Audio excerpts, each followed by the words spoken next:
Hello everyone, Santier here with more of my Nightfall slow playthrough, which is what I've been calling it, but it's kind of more like lore and mechanic sort of oriented playthrough. Anyway, it is what it is.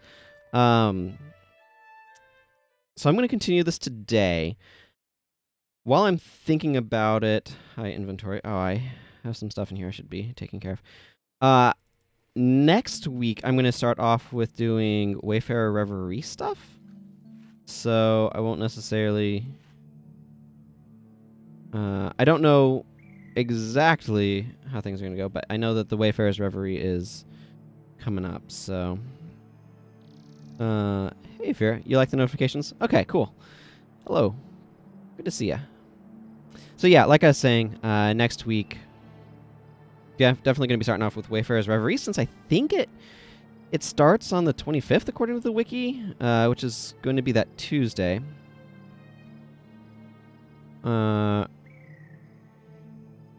Master Gardener Cobalt. I believe last time I did this playthrough, I talked to Sholhage. That is that first H there, after the S, is a little bit like, what? Let's see. So after Varus left that Chaos Demon in the Temple of Lissa, the Blasphemy, you fought against the rifts and the darkness it spawned. But now there's another rift, a big one, opening in the Garden of the Seborhin. You've got to stop it. Current events. A rift to the realm of torment is opening in the Garden of Seborhin, and the garden is falling into night. The Vabians are making a last stand against the onslaught of Varus's dark forces there, and they need your help. Defeat the Harbingers, protect the Master Gardener, and use the light of the Seborhin to destroy the demons. Cool. What do I want to do for team comp? So I have to bring cost to this. Was Dunkoro's bar working? Was it sufficient? I don't even remember. What am I... Okay, I don't think I want to... Like, fragility is nice to have. I don't think I want to be trying to spam Epidemic and Hypochondria. I'm happy to bring Fragility along, though.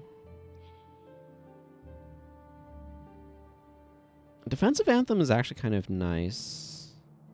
Oh, you know what? I should bring Lightbringer's Gaze here, because we're going to be fighting a lot of Margonites and stuff. Yeah, totally.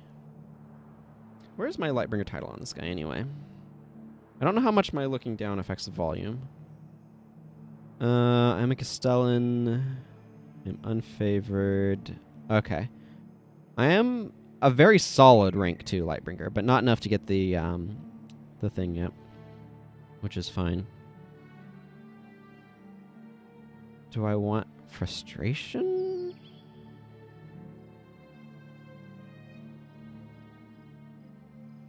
You know what? Let's try bringing Clumsiness. I think Wandering Eye would be better, but Is Wandering Eye of the North?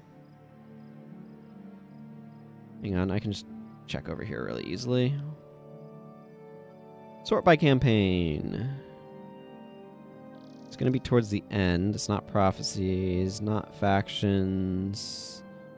There's Wastrel's Demise. Yeah. Wandering Eye is Eye of the North. Okay, that's kind of what I was thinking. That campaign story, let me tell you, it basically has never been used for like the first, I don't even know, 14 years of my playing the game. And every now and then it starts coming up useful when I'm looking at some of these other random things. Okay, so I've got Avatar of Lissa stuff going on over here. Honestly, I feel like these guys are in a fairly reasonable spot. I don't know about Dunkoro's bar, but Divine Boon is a pretty nice skill. And then, like, he's doing the elite energy management stuff. I really wish I had Lyric of Zeal on Imrahil. I don't know if it's off of any skill trainers or any bosses, but if it is, it's not in anything that I've seen yet. Okay, Odor is probably good to bring, even if I'm bringing Fragility. She uses Visions of Regret, which inherently has poor synergy with any Mesmer enchantments that are supposed to stick around. But she's got some good interrupts, so I don't know.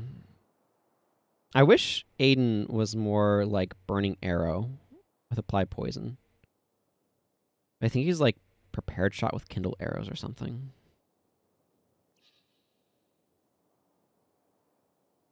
We'll be fine in terms of the burning front anyway. It would be nice to have some poison. This is mostly enchantment stripping. Hang on, maybe I got something more interesting I could put on costs. Maybe. Let's check. Because I would like to potentially get another condition in here, if I can. And I guess 1 second of days counts, but not that much. Because what I'd potentially be looking at is anything in the Necromancer line that might... Poisoned Heart could fulfill some of what I'm thinking about here. Okay, let's consider this. What I'm basically looking at is... because I don't know how much we need specifically the enchantment stripping. Yeah. So if I go...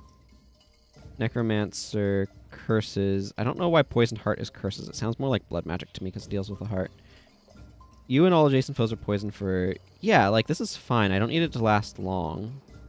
In fact, a slightly shorter duration is perfectly acceptable. Because that will just make Fragility trigger more quickly. So I feel like that's fine. She has Rending Sweep. She being Milani in this case. Cost does need a better axe. He's just using a white axe.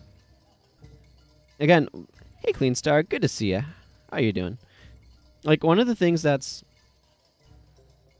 been a bit of a trick is my lack of resources makes it really hard to, like, if I wanted to acquire a weapon for cost to use, the 5 platinum to craft.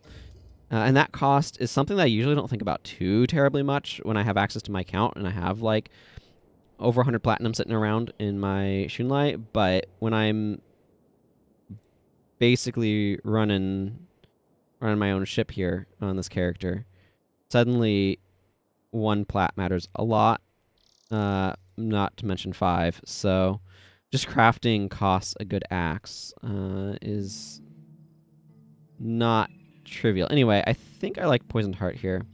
I'm not sure about Berserker Stance, because I feel like this is a skill that he's probably going to use kind of just poorly.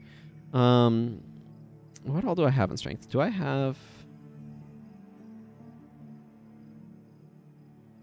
Actually, Enraging Charge is probably a better idea.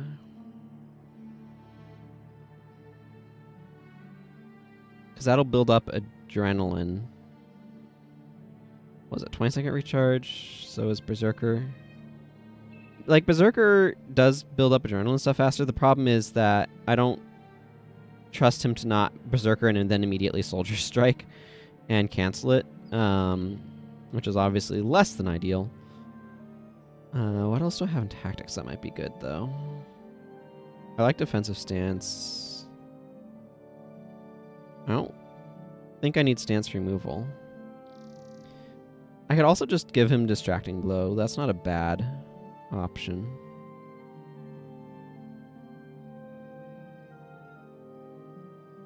Yeah. Well, let's go with Enraged for the moment. I think I'm going to go with that over Berserkers. Berserkers is just a long line of, like, warrior... weird increased attack speed skills. They don't have anything as clean as Heart of Fury. I don't know if that's poor design for the dervish or poor design for the warrior, but that's an interesting thing to kind of think about a little bit. Yeah, it can get up to 3, but eh.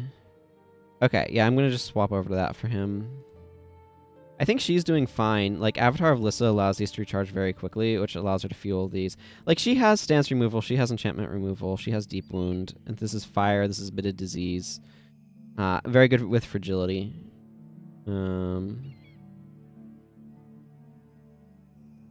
Yeah. Okay, so I think Jennur's Horde's going to be... So Jennur's Horde here, which is this mission, is one of those where it's difficult if you try to rush it too much, and if you pace yourself well, it's not actually too bad. I look like a caster, but I'm like, my physical attacks are super important for fueling Energizing Chorus in order to make everything else work energy-wise for this bar. So I am a little concerned that way, because we do have, I have to be transporting these mystical glowing orbs. We'll see in the mission. So let's go ahead and read this and then get going. We hedge wizards keep the garden beautiful. It is our sacred duty from birth to death. We serve the garden and preserve the blessings Lissa has bestowed upon Vabi. It is said the seed from which the Seborhin grew was a gift from Lissa herself. Of course, the wealthy merchants, and indeed the three princes, pay more than they should for admittance. Beauty has its price, and even a hedge wizard needs to eat. Yep, it's true. We have managed to get some sense into Lohash, and are ready to end this waking nightmare. It is time to fight our final battle, in hopes of saving the Seborhin, and what little beauty remains in this world. We are ready.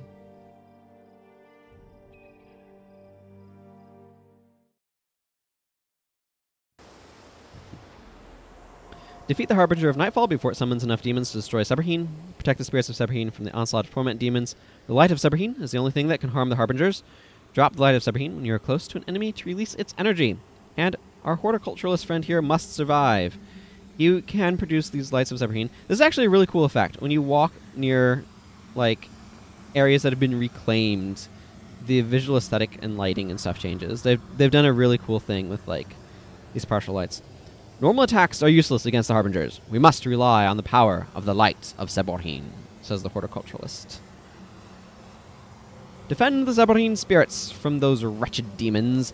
The spirits can gather the Light of Seborhin into a form we can use to defeat the Harbingers. And now, here's an area where it kind of gets dark. Unfortunately, I do think it might be baked into things a little bit. I don't know, we'll see.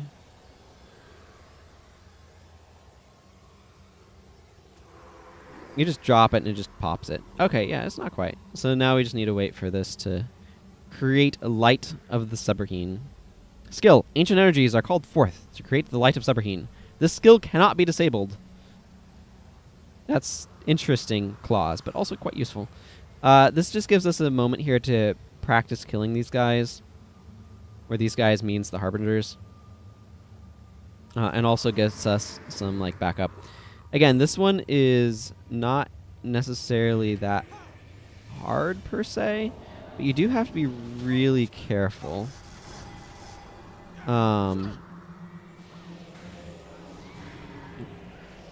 Because what tends to happen here, if you're not really careful, is there'll be groups of Margonites that spawn. And they will just rush down the middle. And if you're not paying attention, they will go clock the horticulturalist one, and then he's dead, and then you lose. So it's a good idea to be careful. I really like the lighting change that they have in these areas where the spirits of Seborhin are versus not. It creates a really powerful mood change. And it's cool that they were able to get set up to be dynamic that way. That's something that I really enjoy.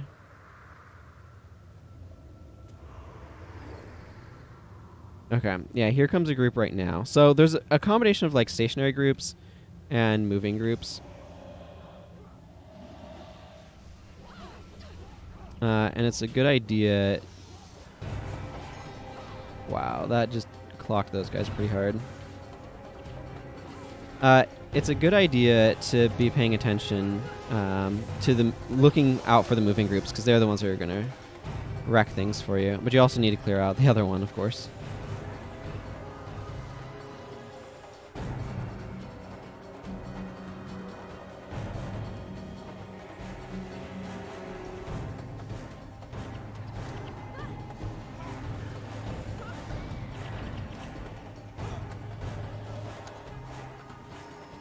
enjoy some fragility, I guess.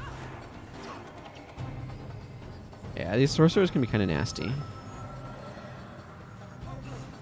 So the big thing is, like, if you're hanging around the middle, it's not hard to catch these guys, but the bonus requires you to go up the sides to get additional groups. So it's important to, like, if you're doing that, to just pace yourself and make sure you don't wander off in a way that makes it so that way you miss seeing a group spawn. Yeah, I don't need you using Aegis here.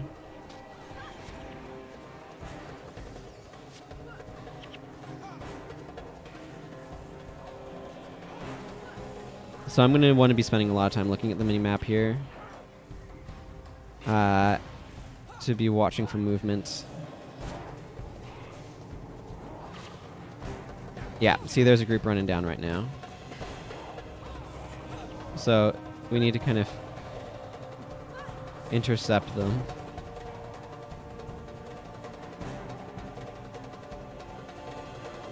Like, they'll stop to fight us if we're there to fight.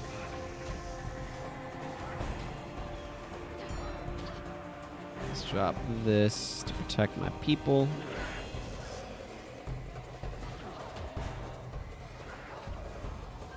The Shouts and Chants are nice to have as a counterpoint to all of their condition removal. That is one of the things that happens here, is I do feel like they being Arena in this case, were intentional about trying to make sure Shouts and Chants were useful by having a good amount of enchantment removal in this campaign, which does not affect Shouts and Chants nor weapon spells from Ritualists, but Ritualists were from the previous campaign, so we see a little bit of Ritualist stuff here. Again, they decided to support. Whether or not that was wise, they decided to support.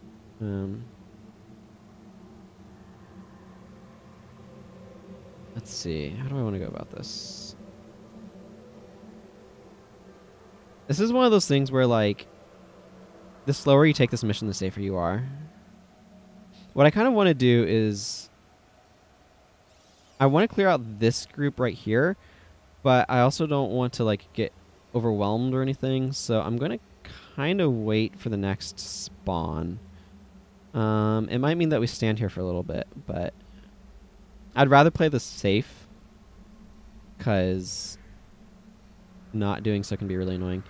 I will say, I used to always pick Ronjok in danger, and it wasn't until more recently, that basically since I started streaming, which I've been doing for a while now, but anyway, it hasn't been since that I've really started doing this side and this direction and learned how it works.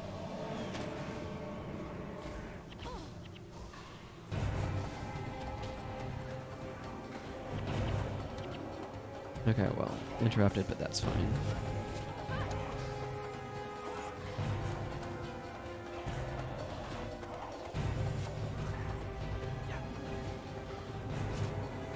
Hey, Salty Grease. Good to see you. I just got home from Airsoft. Ooh.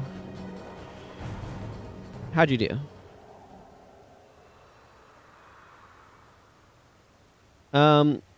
As far as I'm so there's clarification on the word spawns. There are a set number of Margonites that are just like chilling out in the area. But as far as I'm aware, there's an unlimited number that will actually like materialize and spawn an attack. So, you know, hopefully that answers your question. I'm not aware of there being like, oh, it will spawn 4 waves or anything like that. Let's make sure I'm getting some hexes down that way.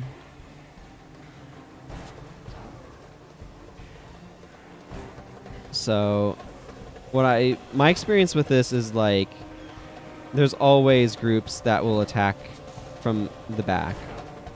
And it's up to me to make sure I'm taking care of those. Well, let me show you what I think about that.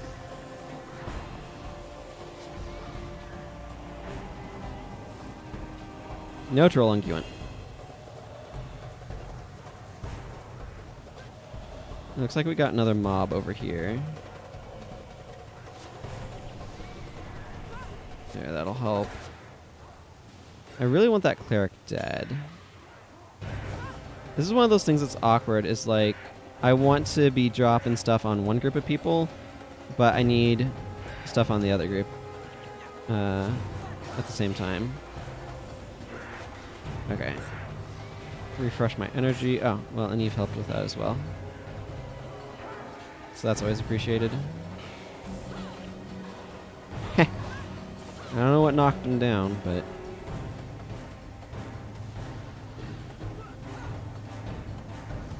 Okay.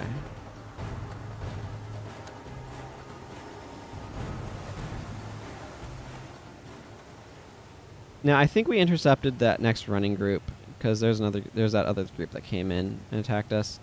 So I'm actually going to go aggro this group. This group will catch you when you're going up the stairs to get to the bonus, and I would just rather not deal with that, so...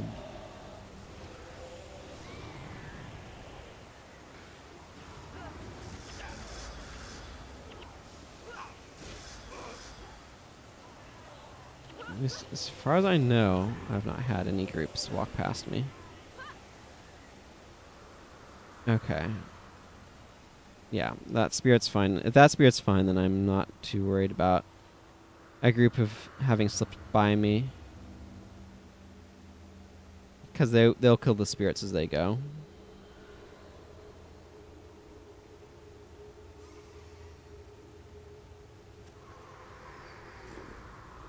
Yeah, and then there's the next group.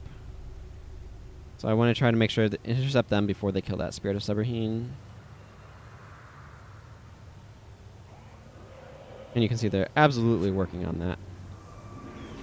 But we don't have to let them succeed.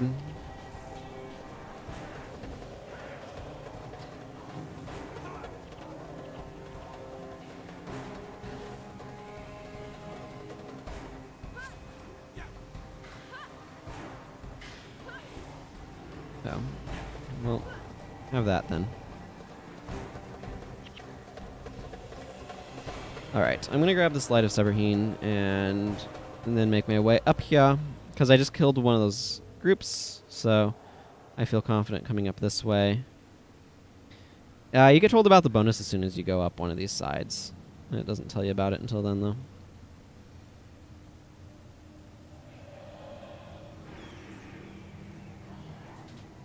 Well, drop that on Harbinger. You have to kill out the entire group, so.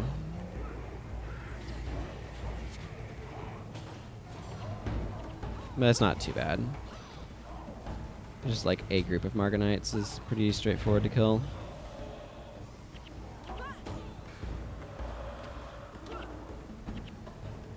Okay, cool. Once you clear out its entire group, then it's taken care of. Alright, so at this point I want to wait for the next spawn of Margonites. Because I should have taken out enough that's going to be a little bit here. Yeah, here they come. And then once these guys are taken down, I will go the other side.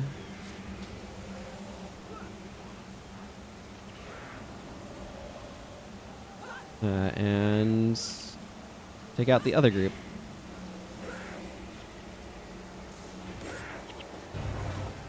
Of course you have Spellbreaker on. Well, this isn't a spell, it's a skill, so ha. There we go. That's cleared out. Grab the Light of Seborhin from this side. And go take out the other one for getting masters. Which is important for Lightbringer points and experience and money. I'm carrying the Light of Seborhin.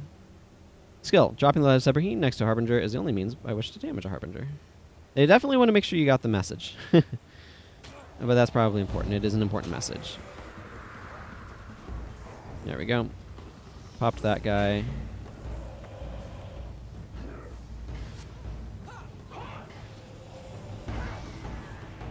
There we go. He's down.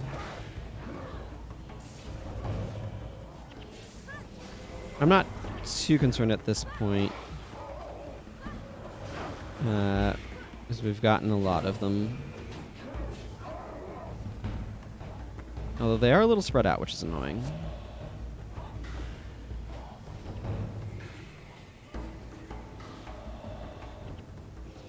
Yeah, it's taking a little bit longer than I'd like. Okay. That guy just kind of suddenly went kaput.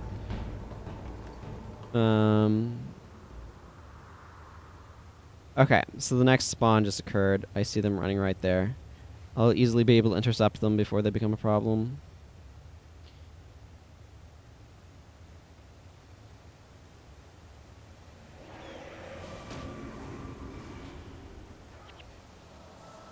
Oh, got a quick cast on that. That's nice.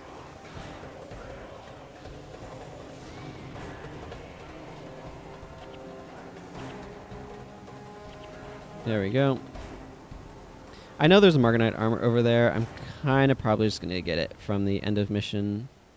The mission end, so it gave you your loot thing. But we'll see.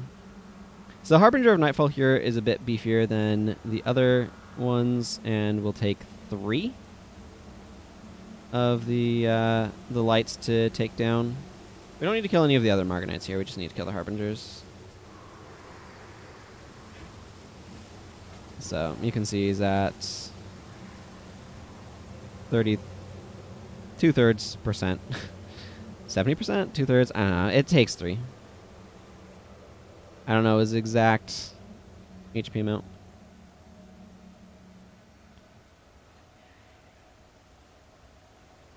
Oh, we've got a cleric chasing after him.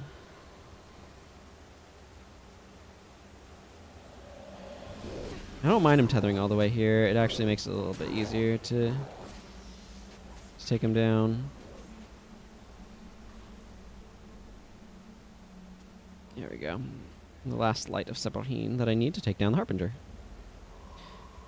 Like I said, I always perceived this mission as being extremely difficult, but then I started streaming and started doing it more, and I'm like, okay, now that I know what's going on, it's actually not that bad.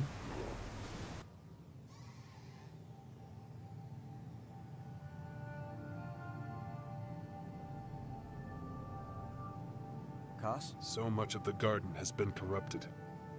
More would have been lost had we not been here. How was Milani? Better. The visions seem to have passed. We had to come here. It was a real threat. You have to think things through to realize what's important.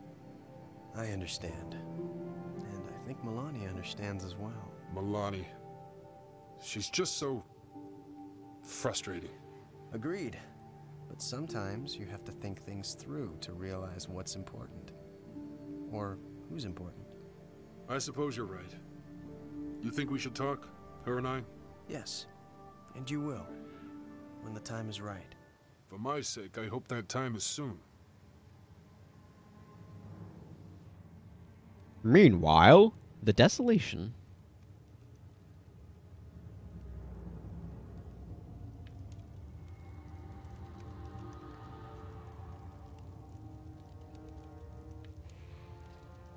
Mistress, is something wrong?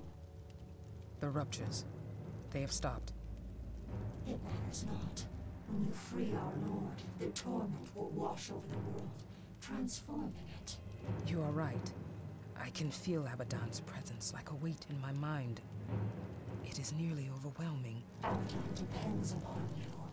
Would you hesitate now? No. No. Abaddon's will be done. It is, mistress.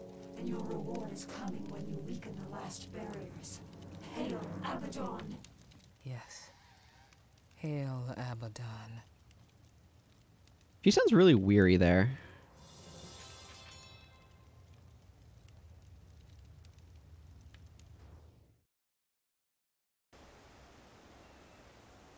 I don't know. That's how it sounded to me. She sounded very weary. Okay. Oh, Zerai the Learner, what's up? So we can still get Harder Mind, Ronjok, and Danger and do it if we wanted to. But I'm going to reserve that for Girudo Senso. Let's salvage some Margonite armor while I'm here.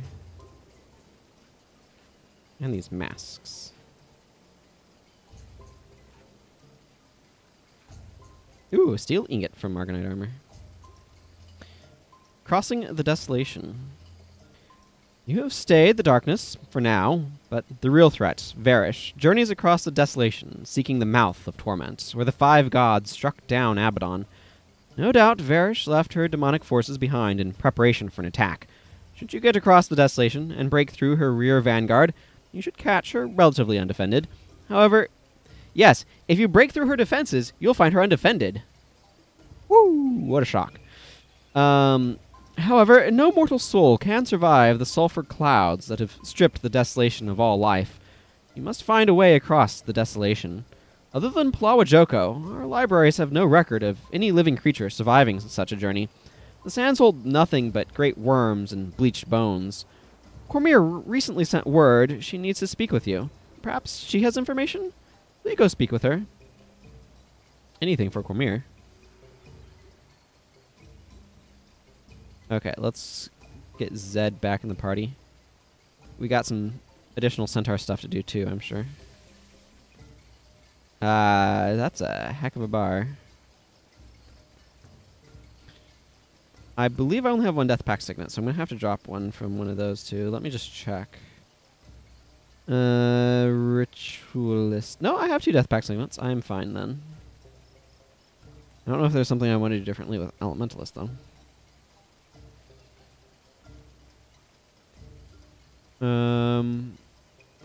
Is Horde... What? Hang on, I need to check Herde's skill bar. Okay, she does not. Good to know. I was looking for stone daggers. She does not use stone daggers. What I'm thinking is I could potentially go... Do I not have Earth Attunement? I have Air Attunement. Is that... And I have a bunch of water attunements.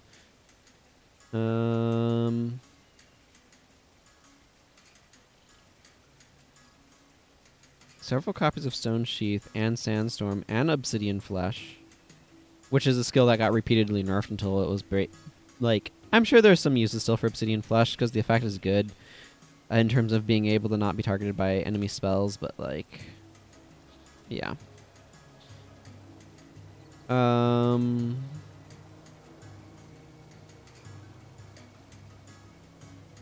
don't have Obsidian Flame.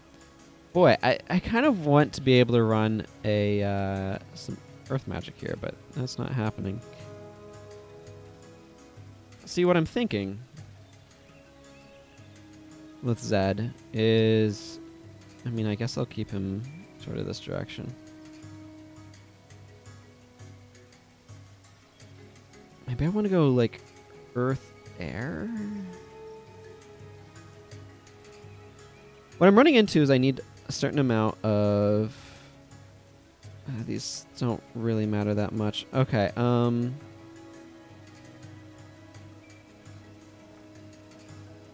Lightning Strike Gale? Where's Gale? Right here.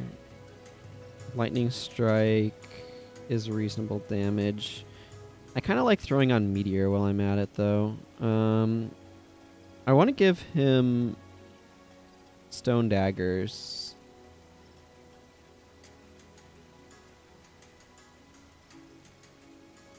Ebonhawk? Ebonhawk's not bad. I don't mind having another copy of that as well.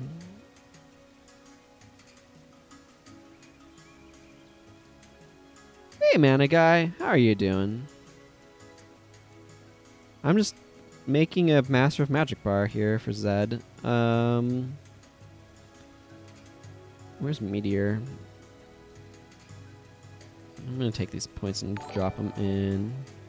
Oh, man. Thank you very much for the Twitch Prime sub. Thank you. I really appreciate that.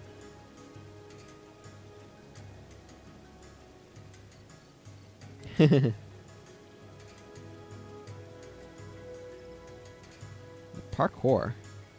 Huh.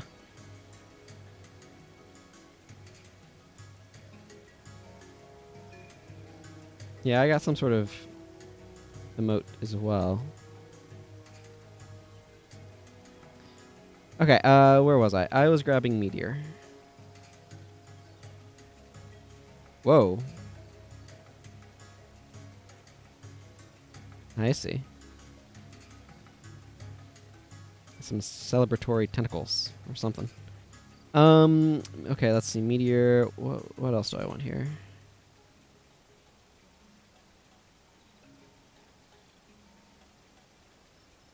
It's to 50. That's 85 earth damage. Armor penetration. I'm not going to worry about these details.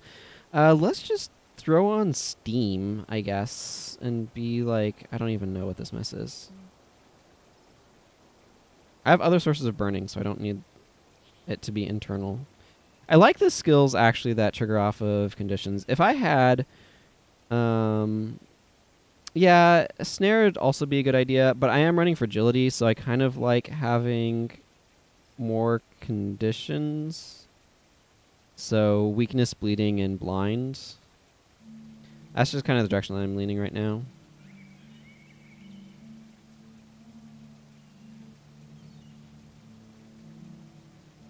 Yeah. I really need an additional set of attunements here. Okay, well, let's switch back to this mode now that I'm done staring down at my my thing. Let's go pay... Who am I visiting? Yes.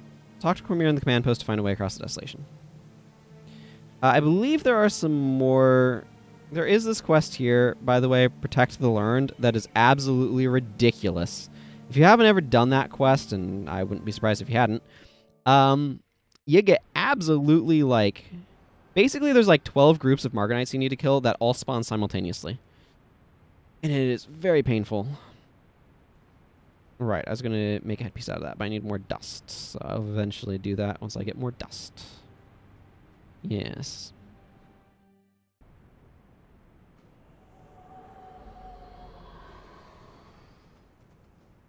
Okay, Cormier I need to talk to advance things. I'm just going to take a quick scan up here to see if there's any more quests that have shown up. I believe Mirza has some more quests as well for me. Well, I certainly appreciate you doing so, Mana Guy.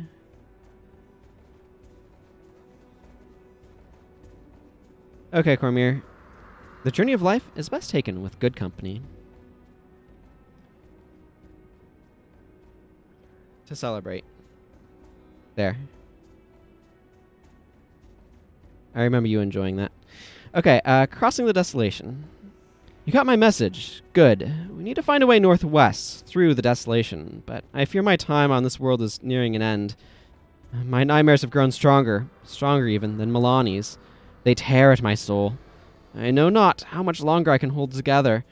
You see, my eyes were back in Gandhara. Never mind. I need you to take Zed and speak with Mirza. See if there's any way to cross the deadly sulfur. I will see what other information Narashi and the others can dig up. Okay, so is this taking us to Tural's Procession? I think so. I think it's supposed to be, right? Yeah. Tural's Procession. Travel with Zed to speak with Mirza about crossing the desolation. And probably doing some other things too.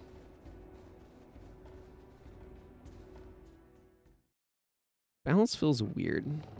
Okay, whatever. I'm a Sunspear Castellan, so I'm kind of ignoring what the Wandering Priest... I should not be bringing... Well, you know what, whatever. Lightbringer's Gaze can stay around. It might be useful, and also I don't feel like changing it.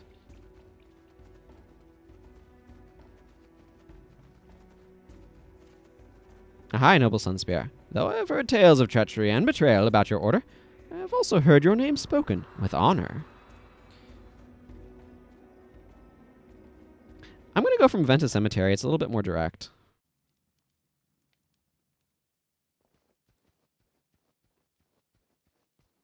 Oh, Zed, what a weird bar you have. Trying to get the most out of that Master of Magic, that's for sure.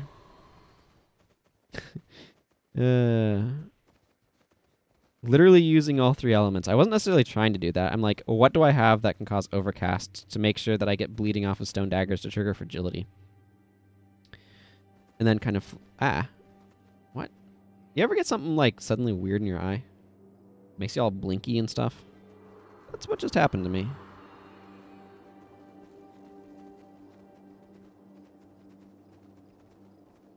Alright. Drakes.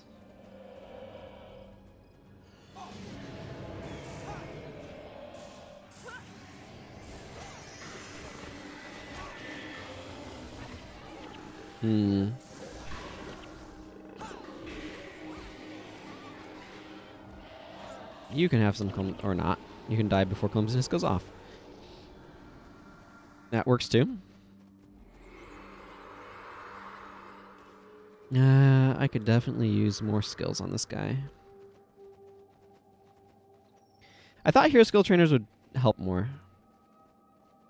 What are my thoughts on God walking amongst mere mortals / title hunting? Recently got your warrior to rank 2 survivor, and it's given you a proper goal for him. I think for most players it's a good thing. For some players who are obsessive about stuff or completionist, it can be challenging and can cause problems personality-wise. Overall, I think it's really good that the titles exist because they do provide additional like incentive to do things in the game. But like different players are going to react to things differently. For somebody like the way my personality works, I usually want an excuse to play. So I really enjoy, like I want some sort of goal to work towards. I really enjoy the gameplay of Guild Wars 1, but without a goal, it can kind of be like, okay, so what am I actually just doing though? So I need some sort of purpose to the play, even if it's the primary impetus is I want to enjoy the gameplay. It needs to be like goal focused. I need to be orienting myself towards trying to accomplish something. And I think that there are plenty of other people who have some amount of that sort of drive. And so titles are a good way of providing that sort of structure. Achievements in general are a good way of providing that for players who are wanting it. Like I said, I think that for some people it is more detrimental than beneficial. But overall, I think it's a really good thing that they have the titles. I think for the majority of the players, it is a net benefit. And I'm overall glad they have it. And it gives people something to do, and it gives people an excuse to play a game that they enjoy. Now, you can certainly run into problems where people maybe don't enjoy things but feel compelled to complete stuff, and that's where you run into problems. But I think the net benefit likely outweighs those cases overall. So, bit of a thing to consider. It's more a what are you going to make titles and achievements and stuff as well for people. Anyway, Mirza Veldrunner says, "We centaurs are proud and foolish. We were too busy fighting each other to realize we'd been targeted for slavery until it was too late. Our numbers are few now, but our hearts are strong. We gather around the ancestor tree and prepare to strike back at Varish. We will free our brethren." So, Mirza Veldrunner, this is something actually that I keep thinking about, but I keep kind of not mentioning. We've kind of allied ourselves with Mirza's, with the Veldrunners, right? Zed Shadowhoof is a member of the Veldrunner tribe.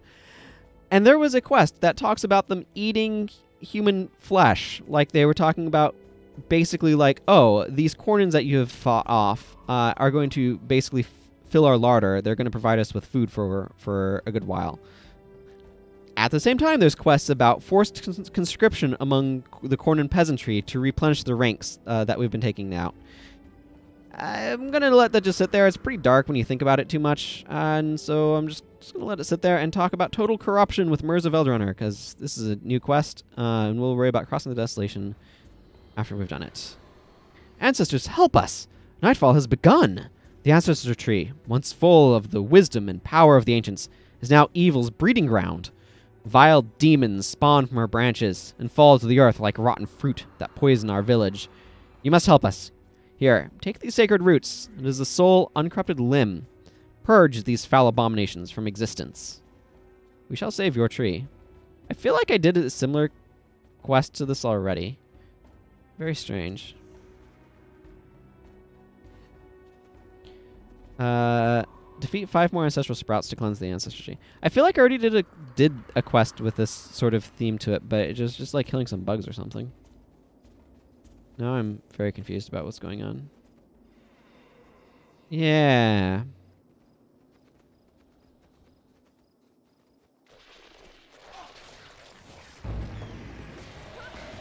Infectious dementia.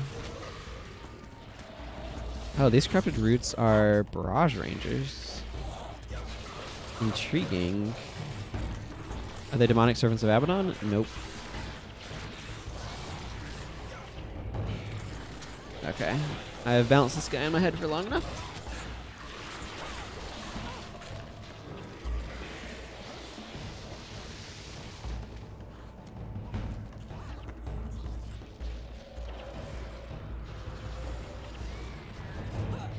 How's this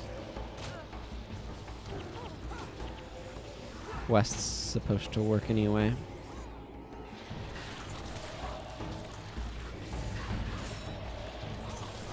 Boy, I definitely prefer to mention not infectious, thanks.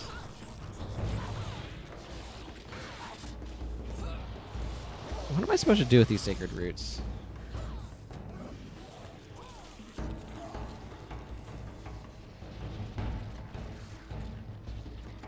This is a very strange quest. I feel like this quest and the other one kind of are all weird jumblies. Corrupted healings. It sounds backwards somehow. I do not have any Guam characters. My closest is 10, 14 titles, I think? I can't remember if it's like... I think it might be about 14 titles. Slowly working towards it. But some of them, like the Party, Drunkard, and Sweet Tooth title tracks, are a bit of a pain in the rear end.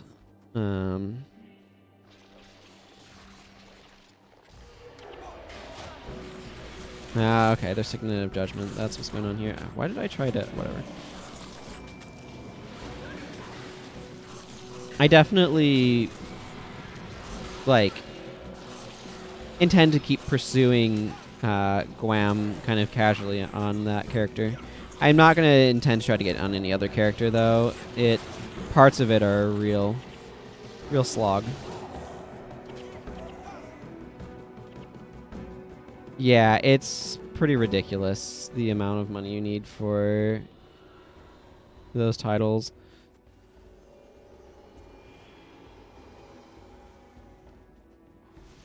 Okay, it's probably just a holdover from the... You know what I bet they did is they probably... Also, hello, Juice Toast. Good to see you. They probably just copy-pasted the previous quest and just didn't clean it up properly. Yeah, it wouldn't surprise me. Frankly, I kind of get this... I kind of suspect that Nightfall overall was a bit rushed in many regards, and they were probably cutting their teeth on a lot of things. And had a lot of people, like, learning from it. And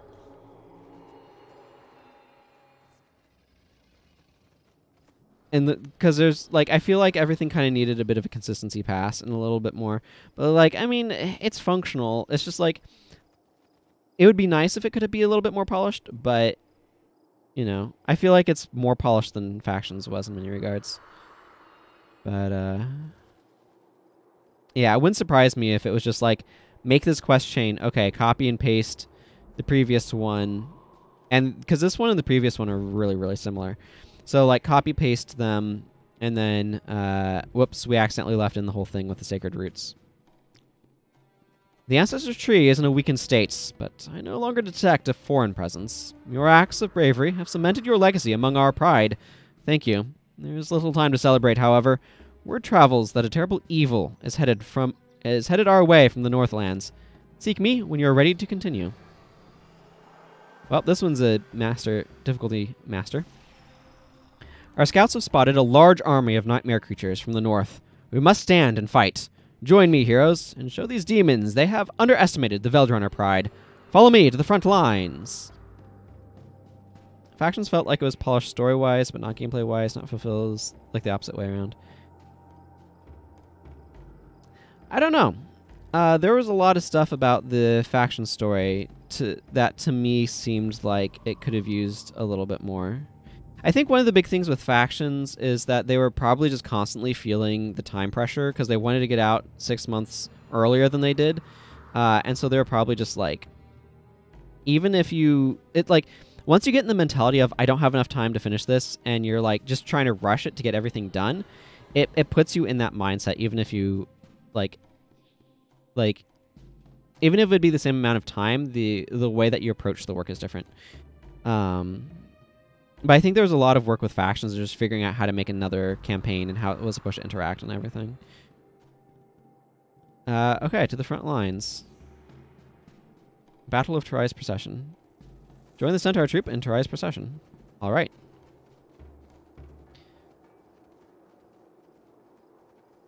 I feel like the faction story is, to me, so the reason why I say it doesn't feel particularly polished or as polished to me is because I'm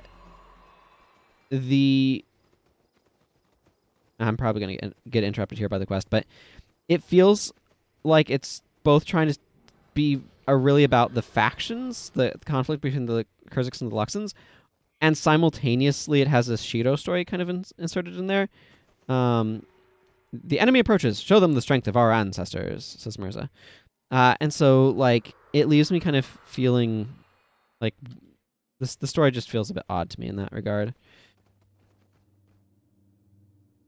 Do I have any sort of... Okay, just stand my ground against the horde of nightmare creatures. Let's drop this as well. Ooh, that was spicy.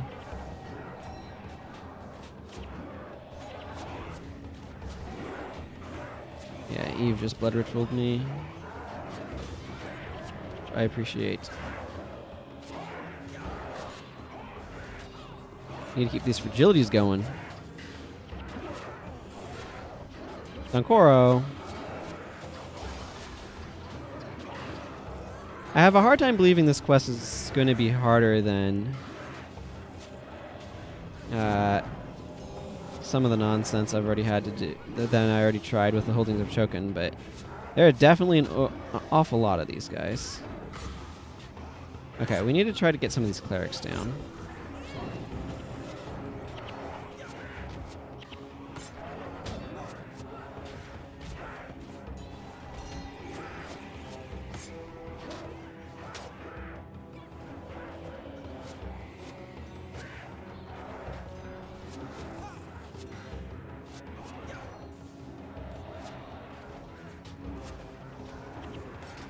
Well, I stopped an Aegis, so that's good.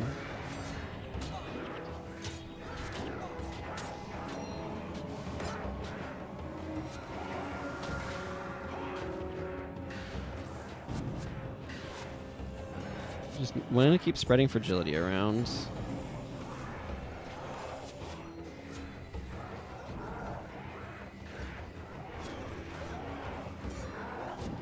As long as it's not spawning more.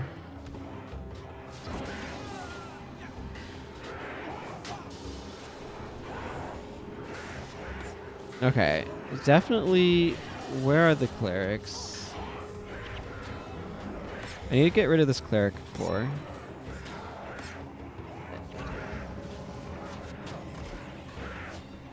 I mean, I don't mind wiping and having to like come back and fight them again, as long as it's not the sort of thing where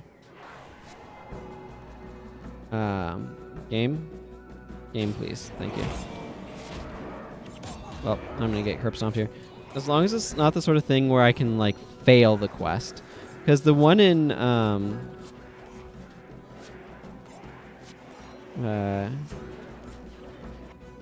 yeah.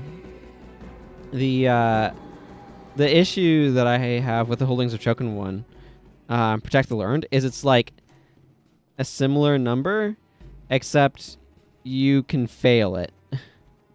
So it's one matter of like, okay, how do we actually kill all this many Margonites? It's another matter entirely when it's like, how do we... Yeah, because of all the That's still a freaking lot of Margonites. But, like, it's more reasonable to try to kill this many Margonites than it is to, like...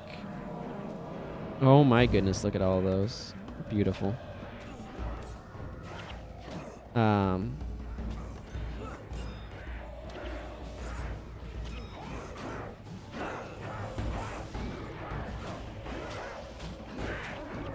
Need to get these clerics down, guys.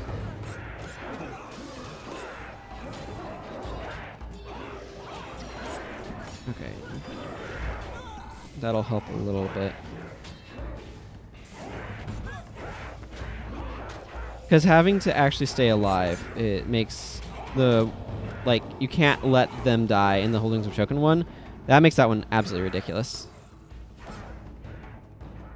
Yeah, I get you there. Because, like, that's something I'm struggling with right now. Is the Margonite clerics. It looks like there's 2 clerics in there, though. So I think I must have gotten quite a few on the first pass. This is definitely a spot where I can see, like, Lingering Curse being really useful. I imagine Zed is kind of... Let's have Zed cast that early, just to get all of his things up and prepped for, like, that going down.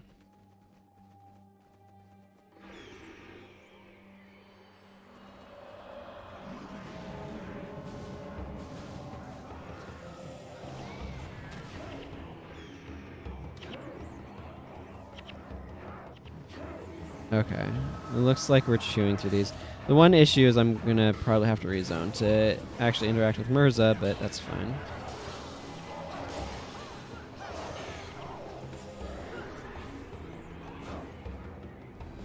Your healing signal does not bother me much, sir.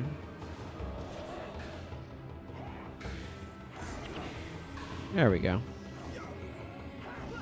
I mean, this would be absolutely brutal in hard mode, for what that's worth.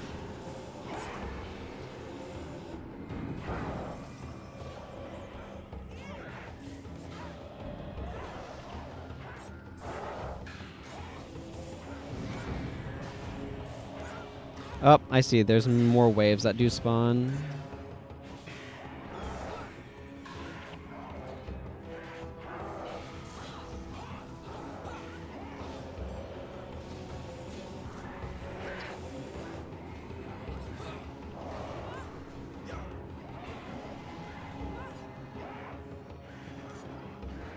Yeah, this is definitely one of those need to prioritize the healer moments.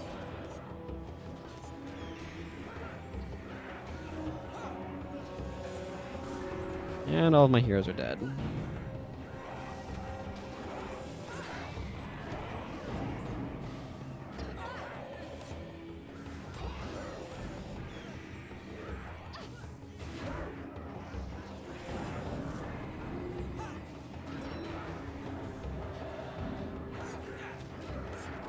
Okay, but can we get this guy dead, please? Thank you. Okay, this is a ridiculous number of executioners.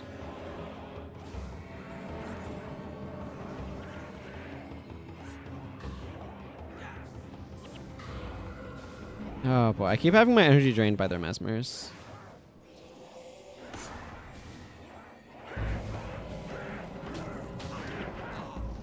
Yeah, this is definitely brutal that there's like multiple waves here. Yeah, Spellbreaker is really annoying. The other thing that's happening is the Mystic... Is it Mystic Sandstorm? Anyway, the AoE spell from the Reapers is also inflicting a lot of damage.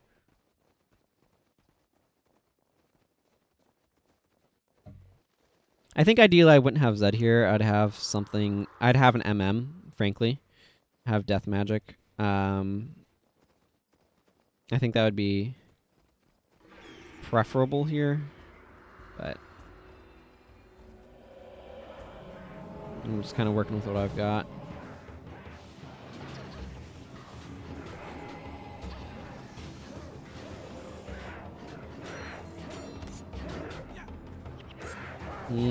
Horde, that sandstorm is fantastic.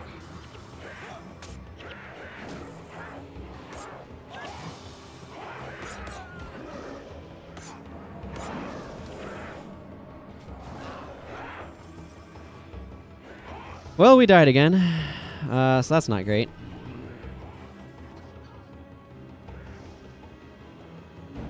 Yeah, I definitely would want a Necro here rather than Zed.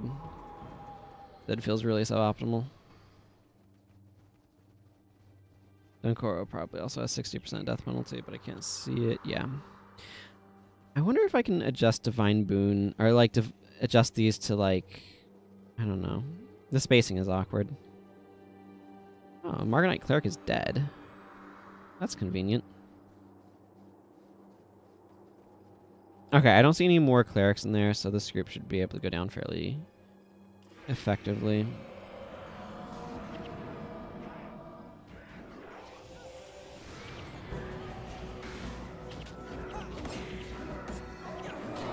Oh, freaking... Yeah, okay, I know what's going on.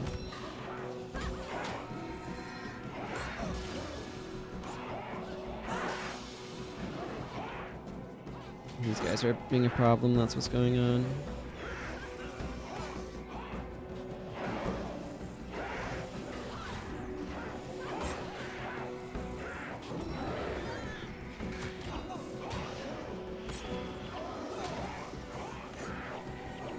Yeah, I stopped a Mystic Twister. Lightbringer's Gaze did work.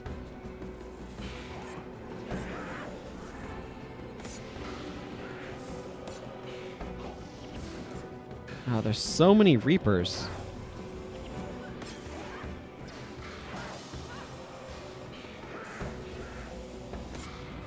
Yeah, I mean, ideally, though, the MM is stopping you from wiping. Yeah, the Margonite Reaper's healing is not helpful.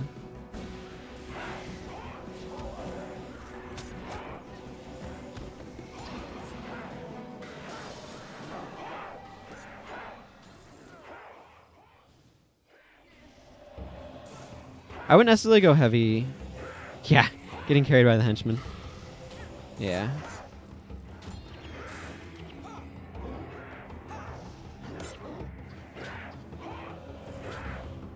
Okay, it looks like another group showed up because we've got a couple clerics now. Yeah, this is definitely a rough one.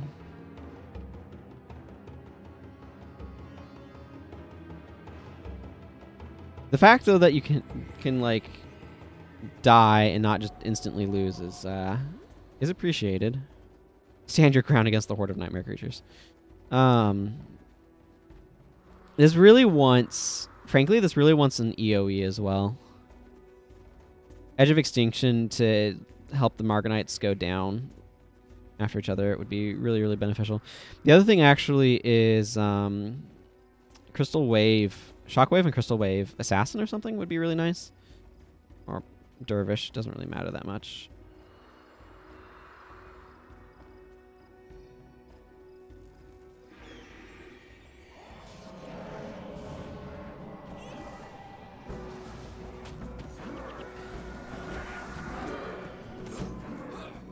We have a lot of good spike damage, I'm noticing.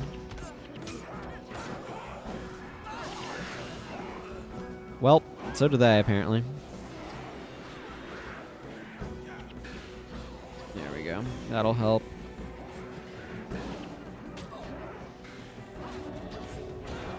Yeah, Spiteful Spirit would be great. I'll agree with that.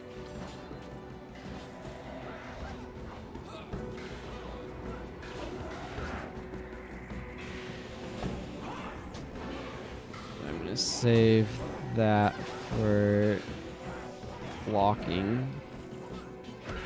Kind of glad I brought Anthem, Defensive Anthem here.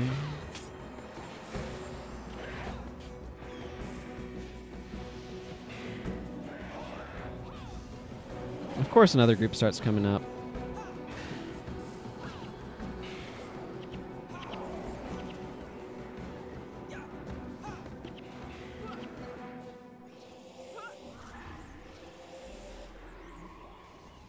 These clerics are the priority target.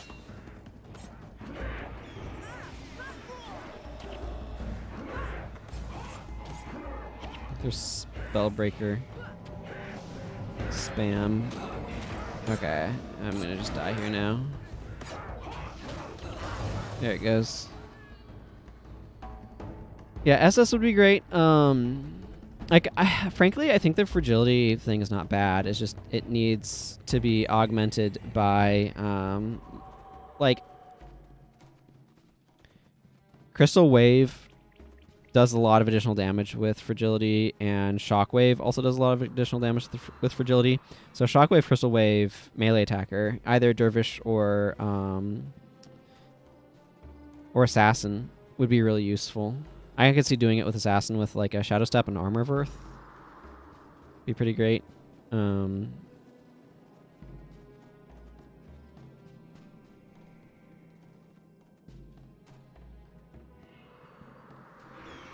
He's gonna get interrupted so hard. No, he didn't.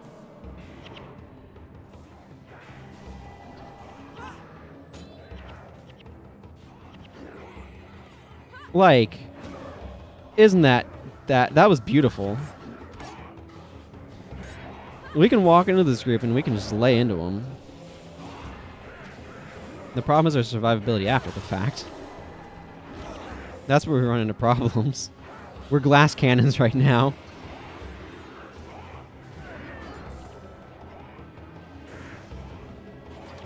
And we've triggered the next spawn, which is not ideal. I don't know what did it, but, well, me and somebody else is going. Oh, nope, it's been one of these guys, so they're already down.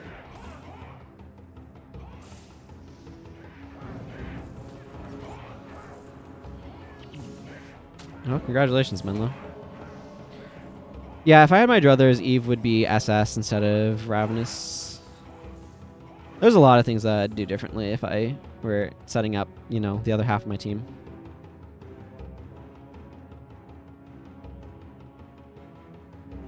But here we are.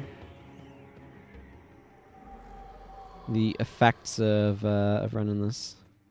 But yeah, that meteor to knock down a huge chunk of them also worked super well. So I feel like this is like doable at 60%. So that's a thing. At some point I'm going to want to finish this book.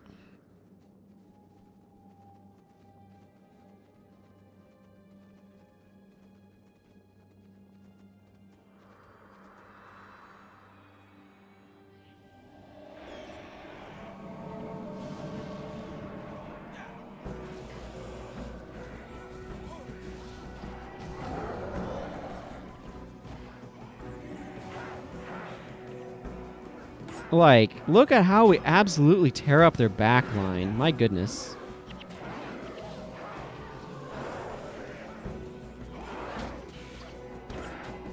It's just all of their friggin' melee then gets up into our grill and just ends us.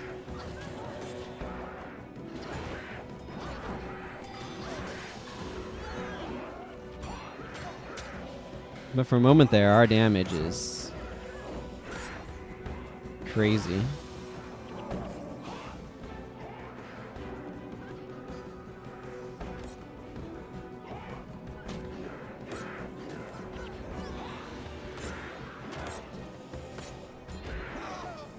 Like, there's no point here, guys, but whatever. I wish this gave me a sense of how many waves there are going to be. I mean, Horde could still do something. She could drop a Sandstorm or something. Sandstorm's actually probably pretty good against this many melee. Okay, I don't see any more groups spawning. I don't know if this is the last group, then we're just going to end them pretty easily. Again, I've been really impressed by how much, like, just raw spike damage this team has. It's just the sustain we don't have because our HP is gone.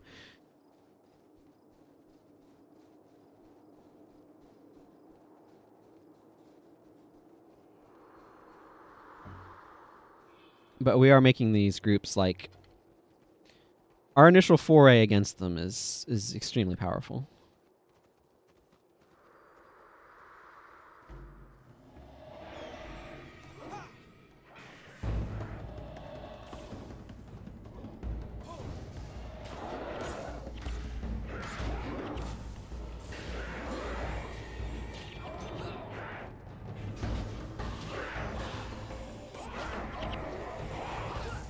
Yeah. Oof, those Mystic Sandstorm spikes are absolutely brutal.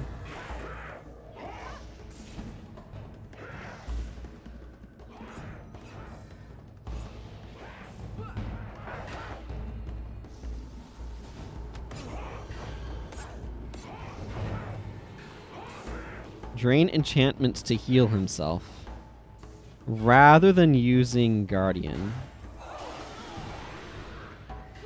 That's a bold choice.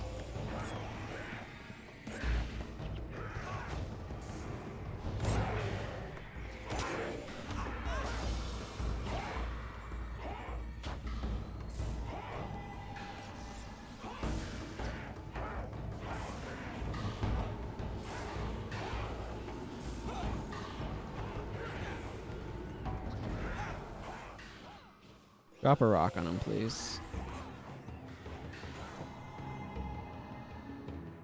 Game. This is on my end. Okay. What? Computer? Okay, there. That was a weird lag spike.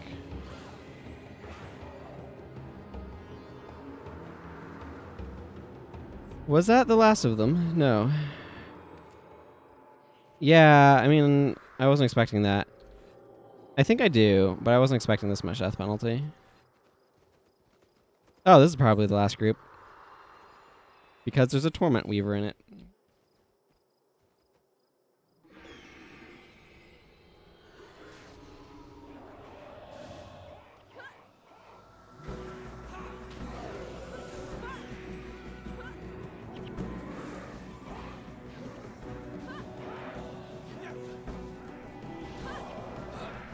Okay, but like, for realsies, these clerics need to go down.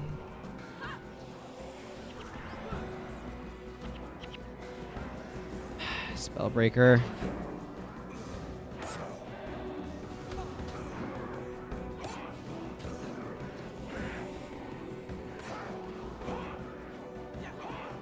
Kind of want Milani back up, but yeah, these clerics are not a big problem. It's the Reapers that are the real issue here. Last one was giving me trouble.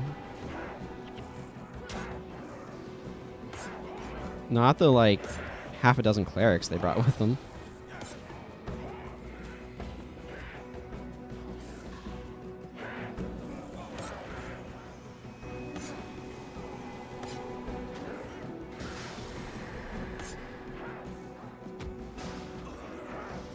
Ooh.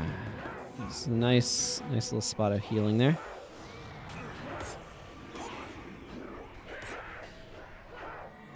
That's good. Okay, that's taken care of. Apparently this boss is just unimportant. I don't know.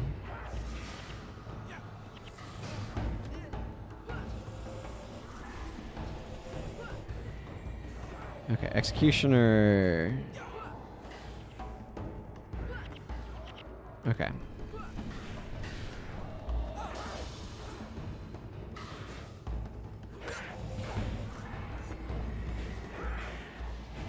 I don't know, is it better for me to just try to face tank this thing, or... Good job, Odura. That was clutch.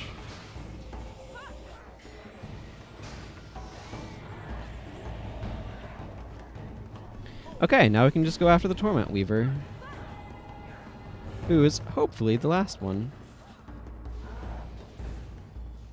Kind of a tanky fellow, too.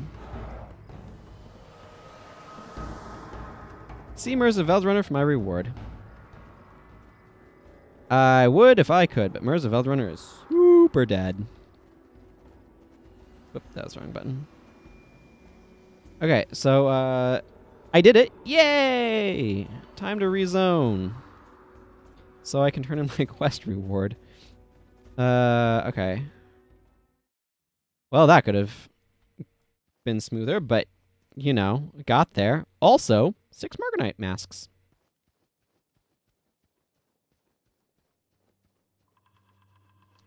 So that's a thing.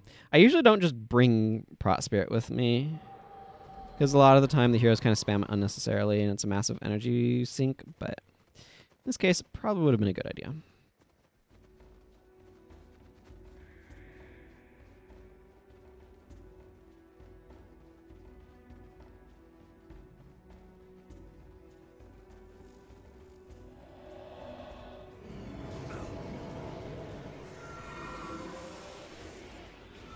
kind of glad I had Lightbringer's Gaze with me for that. Freaking clumsiness spam. That's probably harder than anything after this in the campaign. I mean, we'll see. Some of the stuff in ROT can be pretty rough, but... And I'm pretty sure Defend the Scholars, or Protect the Learned, is harder. Because, again, that one, there's NPCs that have to stay alive. But in terms of things that actually accomplish, that's definitely been one of the harder ones thus far. Actually, I'm not sure if I'd call that hard versus just requiring persistence. Because, like, the thing is, my team was able to deal enough damage to kill stuff each time we went in. So...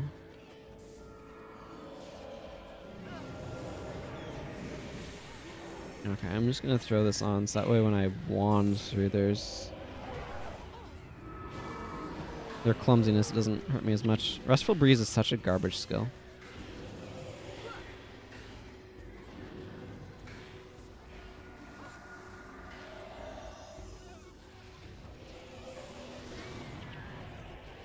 There we go. I will say, Fragility is a really good additional source of damage.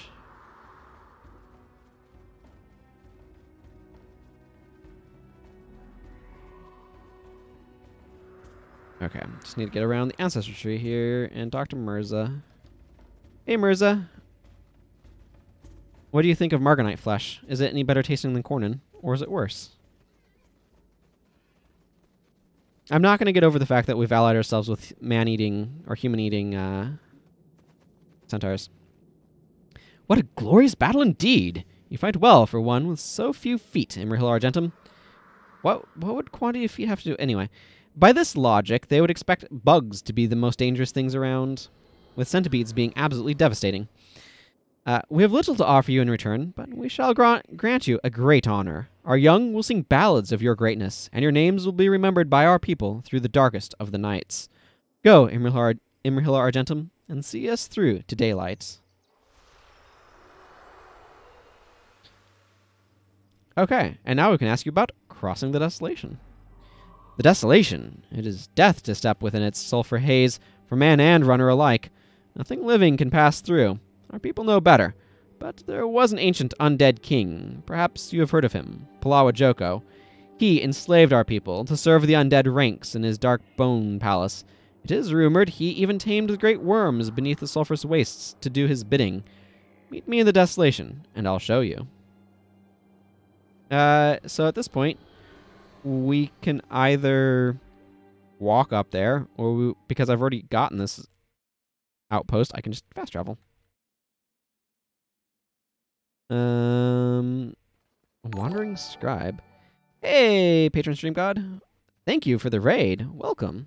Hope you're all doing well. What were you streaming? Well, I think I saw you were posting that you were doing some Guild Wars streams, but what you been up to? What are these Wandering Scribes one anyway? I don't think I've ever interacted with these guys. Ancient artifacts. I cannot cross into the Desolation, but I must collect ancient artifacts for my order. There's no end to the number of fallen dynasty relics hidden beneath the sulphurous wastes. If you can manage to find any 5 ancient artifacts, I will give you one of these in return. Doing pretty well. Doing pretty well. Just finished dying to a bunch of Margonites, but we outlived them eventually in the end. Looking at these Wandering Scribes. Because I don't recall interacting with them before. Yeah, it's the same dialogue on each one, it looks like. Cool.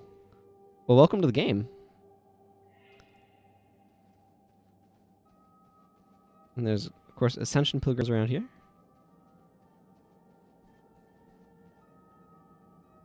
So, for all you who are joining from Patron Stream God's raid, thank you. Yeah, take care. I am doing a more lore-focused playthrough of Nightfall, and also one that's trying to capture a little bit more of the new player experience. Although, Patron there will, I don't know, how do you abbreviate your name? That's a long name. Patron Stream God there will have more of an authentic new player experience. I've been playing this game, or I've been playing Guild Wars as a whole since a few months after Prophecies came out, back in 2005, so... but I'm doing... So I fear this will inform you of most of what I'm doing. Mubot here. But I'm not using like the Shunlai, I'm not using /bonus to get stuff that way. I'm not using Mercenary Heroes. I'll be doing most quests. Some quests, like Protect the Learned, are going to have to wait until I can actually do them because this quest is absolutely ridiculous. I am playing through Nightfall split across 2 characters because of a couple of different branches. And then also for filling out heroes, because I have all skills unlocked on my account, I've been filling out heroes using my program here to give me a limited pool of skills to work with. So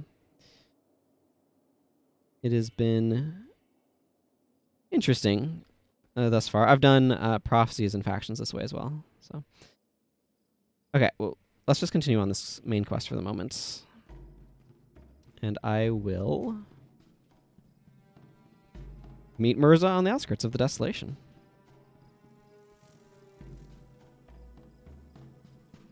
Sulphurous Wastes.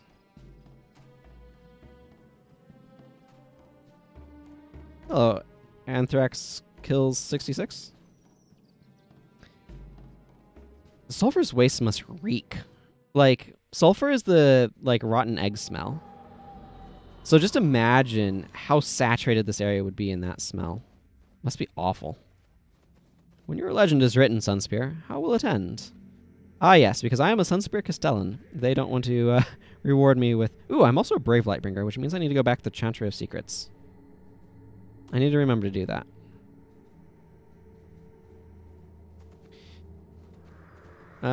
Okay. I'll do that after this stage of the thing. Because I can go get one more skill, which will be real good to go pick up. I also need to probably chuck Lightbringer's Gaze. It's not going to be doing a whole lot in the near future. Yeah, Valen the Silent over there. Hello, Mirza. What you up to? Crossing the Desolation. Do not step within its bounds. Look, you see? Those are the very worms Palawa Joko was said to have controlled. Perhaps they know. Perhaps they hold the answer you seek. Only Palawa Joko knows, but beware the deceit of the undead king. He would bargain with men's souls, promising 3 wishes and granting none, or granting them in ways that only served his wishes. Find Palawa Joko, if you must find a way across the Desolation, but beware deals made with such a 2-legged devil. Okay, so return to Cormyr is my next step. I do want to take a quick jaunt over into the Chantry of Secrets, like I said, because I'm now rank 3 Lightbringer. To pick up... Yeah. You're now a Brave Lightbringer. This feels like it shouldn't have a contraction. I don't know why. For some reason, the Order of Whispers using contractions feels weird. You're now a Brave Lightbringer. You can be trusted with a secret of the Order of Whispers. Lightbringer's Focus. The skill will help you when fighting Abaddon's servants. I will use the skill to defeat Abaddon's servants. This signet gives you... If you're within the area of a demonic servant of Abaddon, you gain a bunch of adrenaline and a ton of energy. Very useful skill, this one. Very useful indeed. You still don't have any... Finale of Restoration. Oh, Fallback? Yeah, I should pick up Fallback. And Finale of Restoration is actually also good to pick up. 4 hero skill points. Any Mesmer skills I want. I mean, all of these are various degrees of useful. I don't know that I immediately want Arcane Mimicry, but you know what? Let's pick all these up. Arcane Conundrum is actually very useful energy management. It provides... Oh, we have Favor right now. That's cool. It provides a bunch of energy when it ends. And then Hexbreaker could potentially be useful in areas where there's lots of hexes, so... Anyway. Right. Before I forget, I do want to drop Lightbringer's Gaze. I think... think I might just want to swap over to Frustration.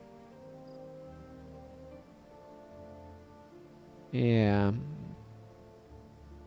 Najura has Visions of Regret. I could bring Sagalon if I wanted to grab... What does he use? Defensive Anthem? And then I could use a different elite, but that doesn't appeal to me that much. Frustration causes a lot of... or can cause some additional damage, but...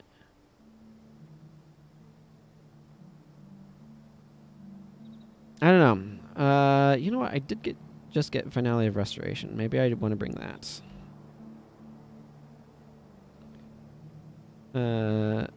Alright. Back to the command posts. I'm going to spend some time looking over quests to see if there's any that I'm missing. When am I going to consider myself properly in the Desolation? Because the Desolation is the next world region that's going to get me more skills for my heroes.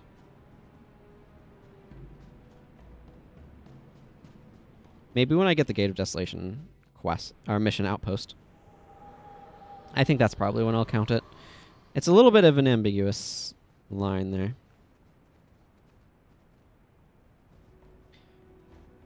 But pretty close either way to just now versus in a few minutes. Palawa Joko, the Scourge of Vabi, was defeated in the Battle of Jahai by Triasa, but that was not the end of his story. It seems he could not be killed. After the battle, it is said members of Triasa's elite guard formed the Order of Whispers. These great hunters broke Joko's body and used powerful magic to bind him within a great tomb. They eventually built a monument commemorating the victory over the site. My dreams have told me we must travel to this tomb and see what awaits us. All right, well, let's do that then.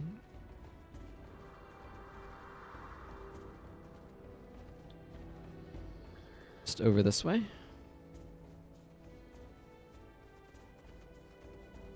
Yep, just walk into a portal. There's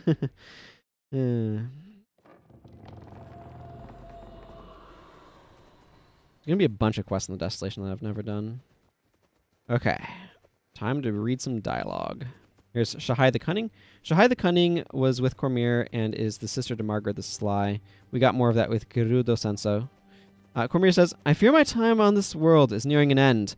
The closer we get to the realm of torments, the more I feel my mind bound to its power.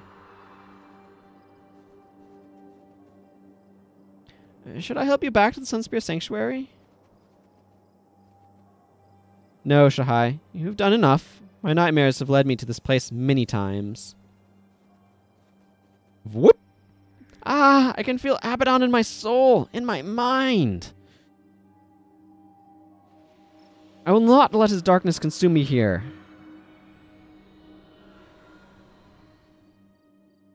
Well. No, Cormyr!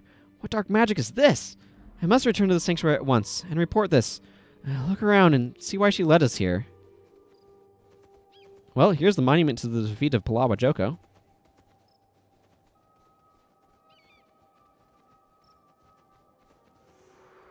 It commemorates the defeat of Palawa Joko at the Battle of Jahai.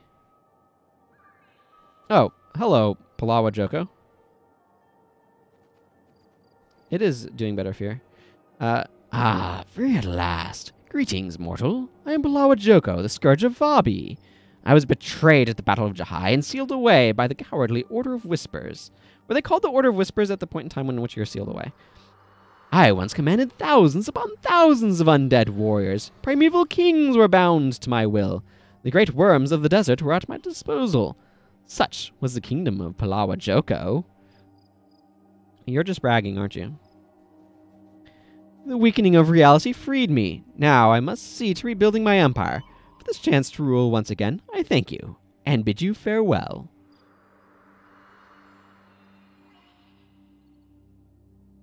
Let him run. With his stench, he won't get far before my pride tracks him down. Jura Traptail will likely be in charge of the hunt. Let's go meet up with him. There goes Palawa Joko rushing off right now. Yeah, it really helped on Wednesday to just do something different.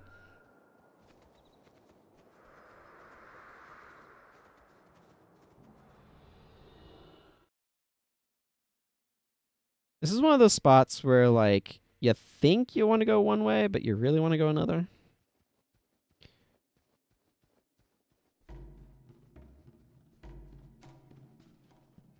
Yeah, although next week on Tuesday, I'm planning, I think I mentioned this already, but it doesn't hurt to repeat. Wayfarer's Reverie, I believe, is starting next Tuesday. So I'm going to intend to kind of start by doing that on like Tuesday and Wednesday. We'll see how long it takes to do, but I want to do that before I resume this playthrough. Once that goes on.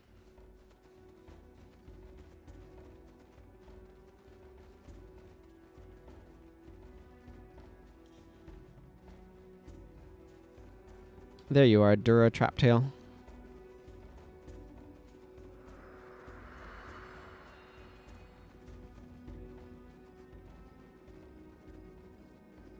Yeah. It'll be good to do the Reverie again. I can smell a two-legged walker from 4 miles away. 8 if it hasn't bathed in a fortnight. I could smell you coming from 10. There's like this ongoing joke that our characters stink. That's like just a running joke in a lot of these for some reason. Particularly in Nightfall. We have the Undying Two-Legs trapped. He was trying to return home to regain his throne, but it seems being buried and bound for so long has cost him all his power. What should we do with him? Let us speak with him. Alright, watch out for Zed though. He can get a little arrogant at times, especially when dealing with two-legged folk. Let me know when you're ready to speak with the dead one. We are ready.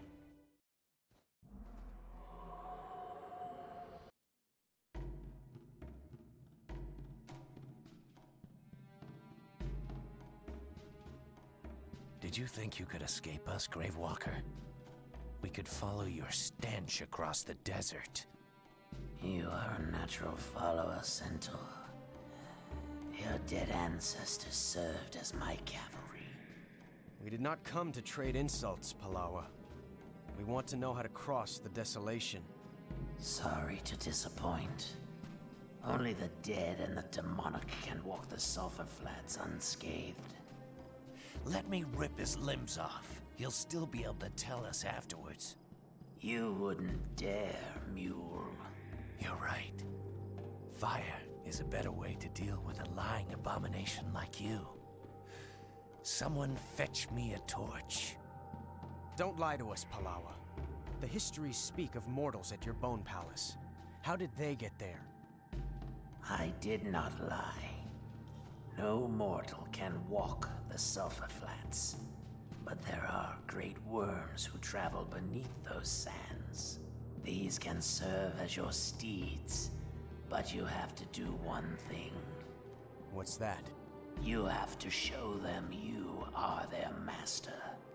Otherwise, you're worm food.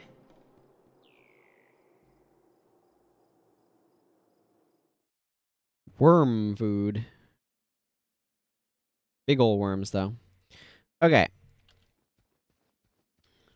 I'm going to turn in this quest to Laugh Longmane. I believe I need Zed along for this one as well, if I'm not mistaken. Thanks for helping fight Varish, the demons, and the undead. But did you need to wake up that smelly Undying Two-Legs? Regardless, Mirza told me to give you this in thanks. Okay, I'm going to count this as the spot where we cross into Desolation. And you were right, Just Toast. We do only wash the once in the font of Liss.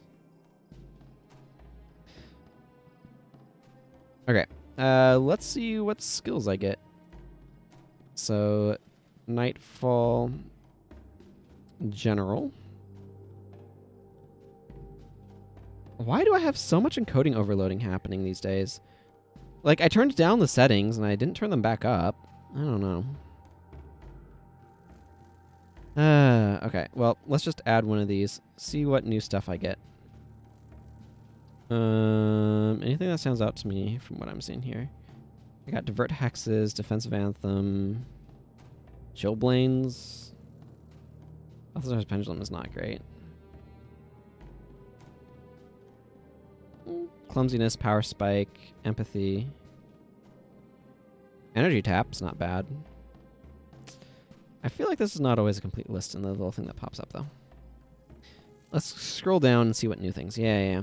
So I got Hecate's Rampage, Discharge Enchantment, which is alright. This is definitely good if you're in a Hex team. Harrier's Haste, Well of Blood. I didn't realize I didn't have that, but that is a nice pickup.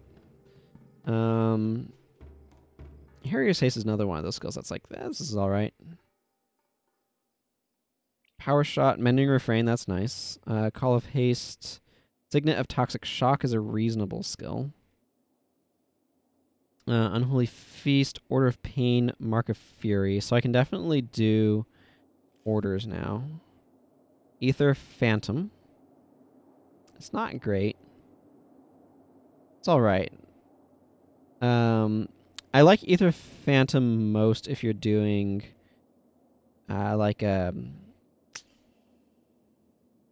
what's that hex breaking one? Whatever. The skill that breaks hexes. Lyric of Purification. This is... So, I would really like Lyric of Purification if it had a 10-second recharge. At 20 seconds, it just feels too long to be great, but maybe I should give it a shot at some point. Balthazar's Pendulum strikes me as a garbage skill. Warmonger's Weapon... This one's actually not bad at all. Yeah, Drain Delusions and also Shattered Delusions, is that it? But yeah, Warmonger's Weapon attacks interrupt an action, does not interrupt attacking foes. Yeah, so this is really useful for stopping casters. So you just slap this on like your assassin or something, and it's just constantly interrupting things. Chorus of Restoration, Zinray's Weapon, Energy Tap, Wielder's Strike, Headbutts, Echo, Vow of Silence. Lingering Curse is useful. Shadow Prison is alright. Yeah. Ether Prism is a PvP skill. And Zealous Vow. Okay, this was not a great... I was really hoping for more Elementalist stuff, particularly some attunements, but I just didn't get lucky on them. I have one more chance in the transition to the Realm of Torment to get some of them, but I mean, this is kind of how the thing goes. And I'm alright with that. It directs what you do based upon what you get. It's kind of the whole point. The fact that I don't have any water elites is really annoying. Like, Air Magic is definitely the one that I most have, like, fleshed out.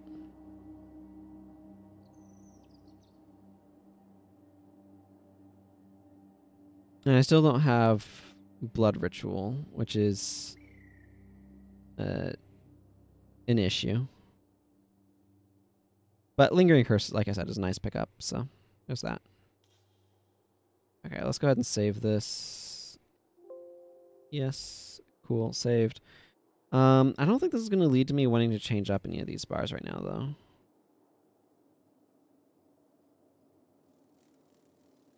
Unless I got Dismiss Condition. But I don't think I do. No. At some point, I'm going to need to set up General Morgan, but that's not an immediate concern.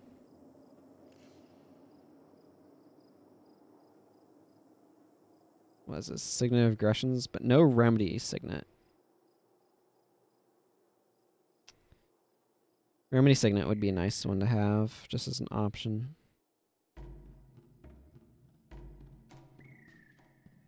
I just don't need that many cleaves. Okay, I clicked one too far. I have a scene that... I have copies of scenes without the webcam on them. And I clicked too far and got some of those. I'm okay with Zed's bar. I kind of feel clumsiness is clumsy.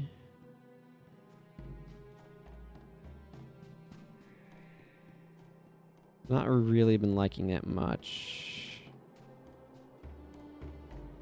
I think I'm going to switch to Signet of Clumsiness here. Okay, I think I just want to continue on. Yeah, a personal vault I'm not doing until I open my Shunlai, which is not for a while yet. And I'm not going to do Protect the Learned until I'm done with the restrictions, because that one's brutal. Okay. Ugh, all you can smell here is sulfur. Actually, no, I want to talk to Nurmak. Hi, don't mind the stench. It's the sulfur here in the desert. After a while, it won't bother you, because it's ruined your ability to smell. Did you have a question? Again, it reeks here. Tell me about past events. After finishing her foul ritual at the Temple of Lissa, Varish escaped Vabi to find and enter Abaddon's prison. She fled across the desolation, and the only way you'll catch her now is to cross that great desert. And to do that, you'll need to tame the desert worms. Tell me about current events. Junundu, the queen of the Junundu, can give you the power to ride the desert worms. But first, you must find and defeat her. Palawa Joko is the only one who knows where to find Junundu. Follow him to the Junundu pedestal, summon Queen Junundu, and defeat her. Only then will the worms be yours to command. Please, give me some tips. 1. Undead have a nasty habit of using massive amounts of conditions. Be sure your healers are ready to deal with them. 2. The Junundu Wurms are very powerful allies. Take the time to learn their strengths and weaknesses before proceeding. Alrighty. Well, let's go talk to Laugh Longmane here. That rancid undead two-legged walker is waiting for you at the edge of the desolation. I wouldn't trust him if I were you, but I surmise you don't have much choice. You can't just sit around and wait for Abaddon and Nightfall to come to us. Let me know when you are ready. Well, I am. I am ready. Varish is demonic at this point. Yeah. She's demonic enough to count as demonic. She already has, like, bulges on her forehead for the Margonite eyes and stuff, so. And I think she talks about being blessed by Abaddon to cross. Hello, Palawa. Before you can master the desolation, you must first master the beast. If it's not up to the task, die a painful, horrible death. The great worm Junundu waits for you, mortal. Tame the queen, or perish in her belly. My tenuous grasp on these desolate sands is weakening. I can show you where to go, but the task of taming the worm is yours alone. Zed says, be careful. I don't trust that shambling undead two-legged lord any further than I could kick him. We say, don't worry, Zed. We've got your back. No human, I will have your back. You lead. I shall follow. No. There are no normal Cornan soldiers who cross the desolation. There are ones that have been touched by Abaddon and are now demonic.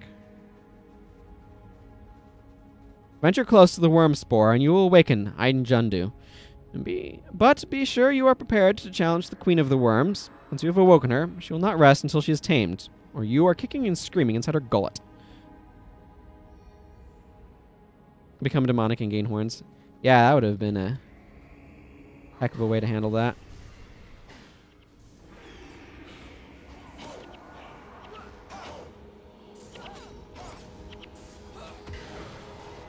The awakened Dune Carvers trying to cause me problems.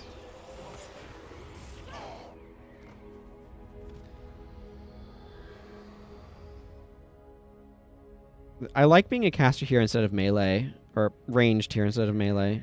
I mean, melee can be real trouble. Palawa Joko's just gonna chill over there.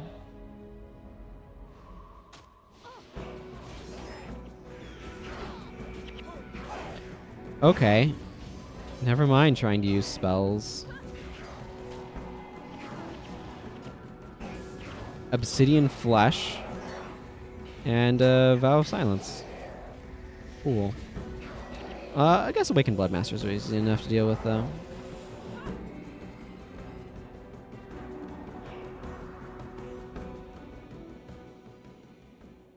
But with melee, it's really easy to get caught up fighting things and just have your party slowly wander towards the sulfur edge, because that's where the enemies are coming from, and then find yourself very dead.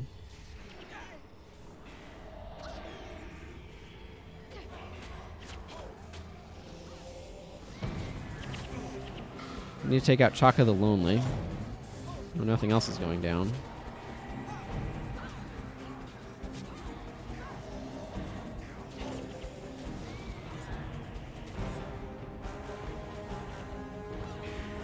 Chaka has a couple of resurrection skills, so...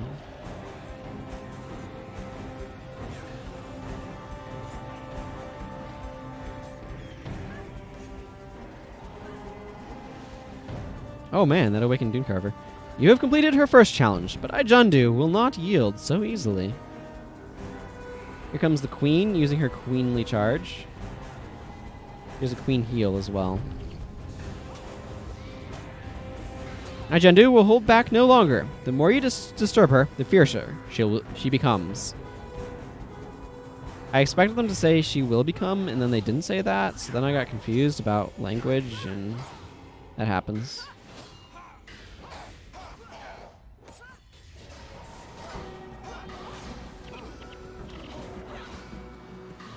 Oh, Vow of Silence.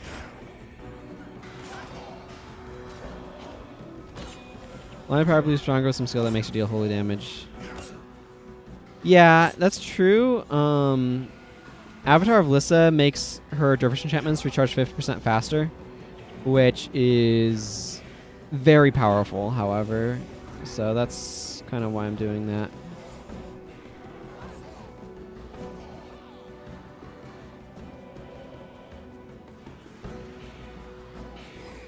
Having her work that way. Vocal minority. What am I supposed to do with vocal minority on me?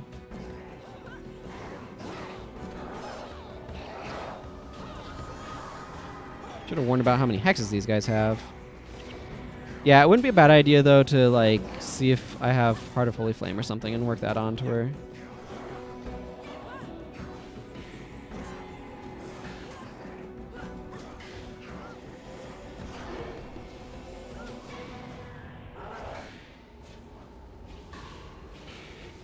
Okay. Now she's successfully gotten her avatar up.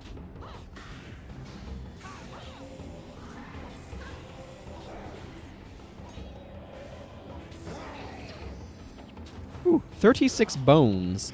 I picked up nearly that guy's entire skeleton.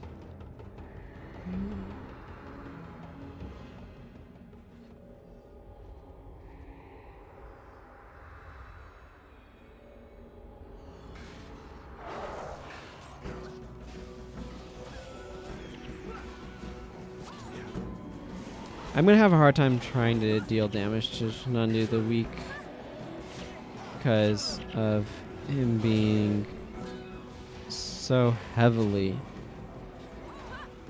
a Vow of Silenced individual. Well, okay, never mind. I was able to get Impressive Mortal. Truth be told, few survived the first challenge. None save myself. Survived the second, until now. Here comes the Queen.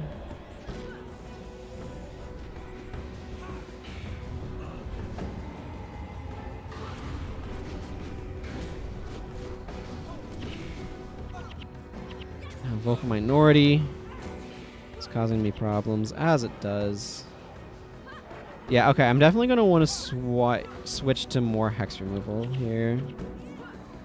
At this point, I could see changing Dunkoro around a good bit. A lot of my barges doesn't do anything with a giant pile of hexes on me.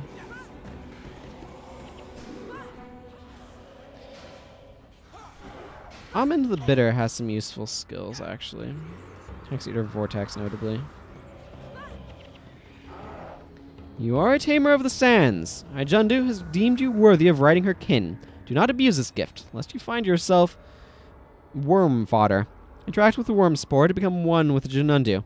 Your bodies and minds will merge, and traversing these sulphurous sands will be instinctual. Follow me, mortal. I will guide you through the sands of desolation, but beware, the armies of Abaddon infest the area. Okay, well, let me look for some loot here.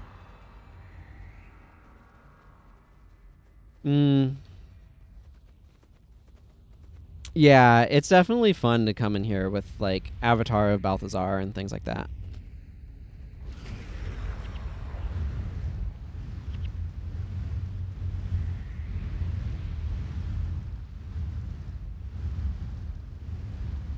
This part's a little awkward. Because, like, ostensibly you're supposed to follow Palawa Joko, but he leads you north, and the bonus is not north.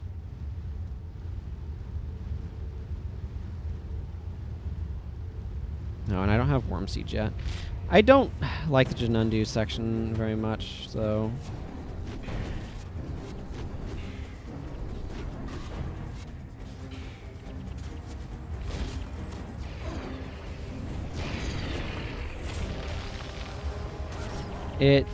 Junundu are... It's been a while since I've done them, so it probably won't be too bad, but... They can be very... blah to play.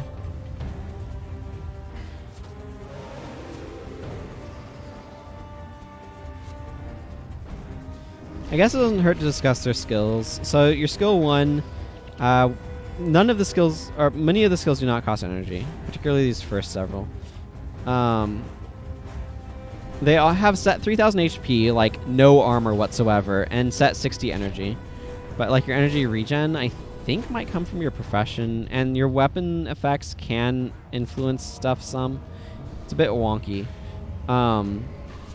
3000 HP sounds like a lot, but when you have no armor, it goes very quickly. Worms do not suffer from death penalty, nor do they benefit from morale boosts.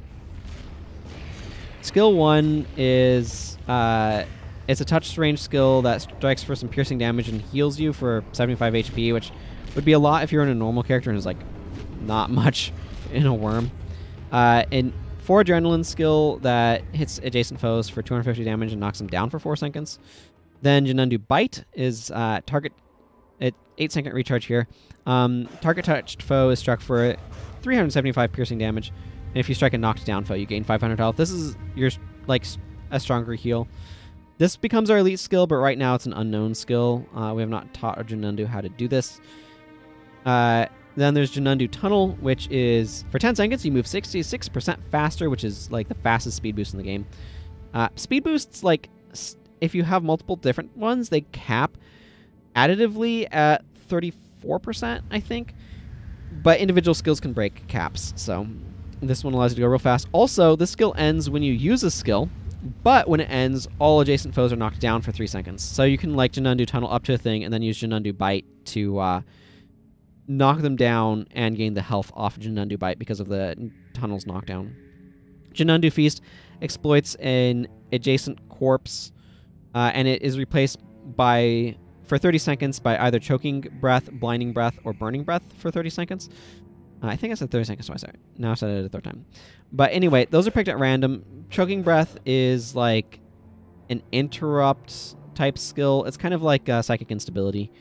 Ostensibly very powerful, but not what I consider the most exciting. Burning breath is a ranged skill that does some damage and then sets whatever it hits on fire for a long period of time. Blinding breath is, in my opinion, the most powerful of them. It's like 10 energy, 2-second recharge, AoE skill, like point blank area of effect skill that does pretty solid damage and blinds for a long time. It's very powerful. Junundu Wail is your healing skill. So it resurrects all dead Junundu within earshot. If there are no enemies within earshot, you gain 500 health for each Junundu within earshot. So this will heal you if there's no enemies nearby, and it will resurrect fallen allies regardless of whether or not there are enemies nearby. And then there's Leave the Junundu. The Junundu releases you from its jaws. It's a good idea not to do that just willy-nilly, because that will get you killed if you're standing in the sulfurous wastes. Sulfur is, of course, bright yellow. Yeah, the movement speed. Yeah, so something that you can do right here. Palawa Joko will tell us, even the Junundu have their limitations. Rocky terrain impedes their tunneling. You'll have to separate from the worm to pass through here. If you use the skill to exit, it will pop you out. But if you use Junundu Tunnel and then walk into the thing, you get automatically spit out. And then you can run around with this 66% speed boost. And look how fast you are. And then it ends. But yeah. But the Junundu are really big. I tend to zoom the camera way out when I'm in them as well for that reason. Palawa Joko is going to head north. I want to head west.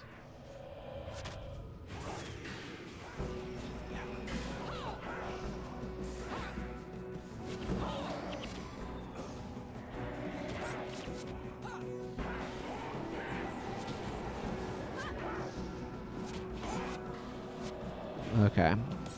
The reason why I want to head west, by the way, is the bonuses over this direction.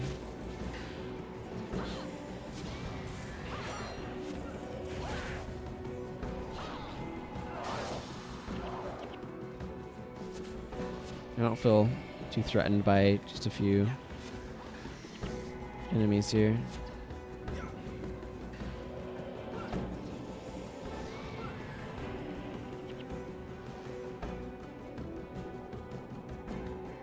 So like I said, Palawa Joko here wants to head north. I'll trigger him to move, but you don't actually need to have him with you to finish the mission. The bonus here is to rescue the young Junundu. And that requires you to go find them and kill Margonite groups that are specifically around them, so going off to where they hang out. This campaign really liked its Spellbreaker effects.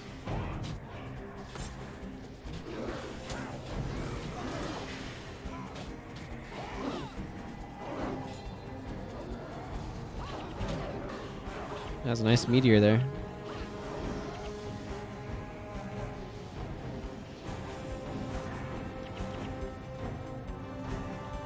Yeah, so there's a Junundu young right there. They don't have to survive or anything. You just have to rescue him, which is pretty easy to do, quite frankly.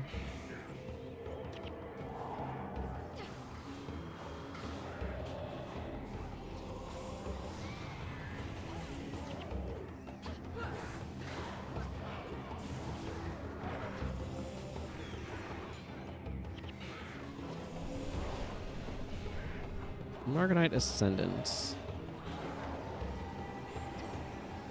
Ah, use Anthem of Guidance, I see.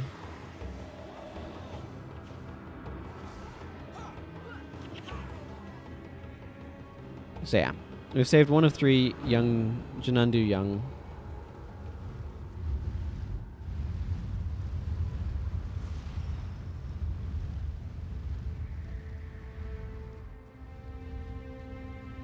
Remember to stay hydrated, everyone.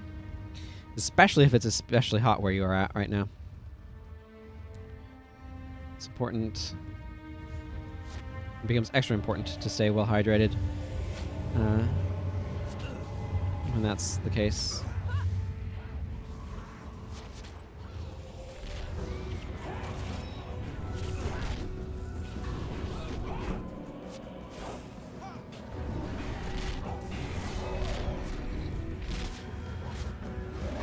Margonite Reapers. There's a lot of these physically attacking Margonites. I really want to make a variant on this idea that has a few different things going on. But unfortunately it requires some factions skills or some Eye of the North skills. Oh well. It's just how it goes, I guess. Make sure everybody's in worms. It's good. Yeah, right here is Blinding Breath. 400 damage and blinded for 15 seconds on 2-second recharge. Pretty good, if you ask me.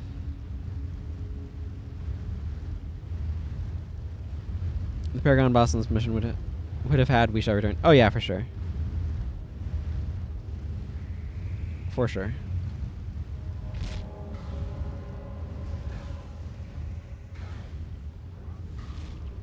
It should be mentioned, by the way, that each weapon type deals different amounts of damage. Also, this is a skill, not a shout, so it's not going to be affected by Well of Silence or anything like that.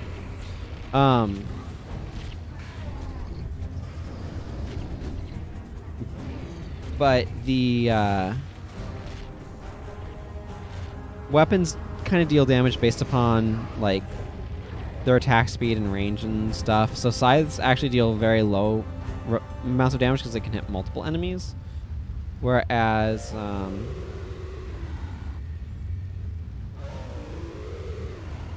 and then we're coming down this way. Whereas the, like axes and swords deal more damage and things like that. You can get some effects from your weapons if you weapon swap as well.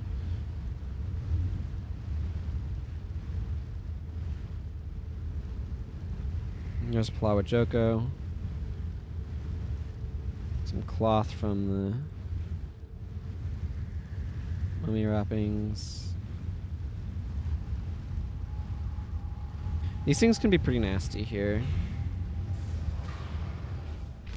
The shambling mesas aren't the issue, it's the sandstorm crags. Elementalists just deal a lot of damage, and they can't be knocked down, so you can't get healing off of those skills.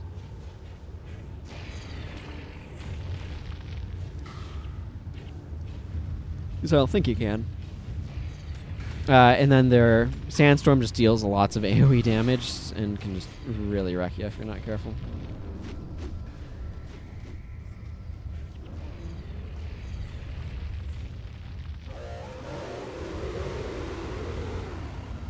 You'll hear that a lot at the end of fights.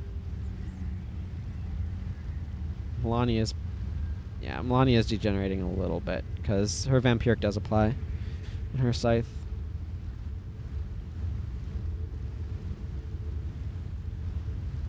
I can follow you for now, Palawa.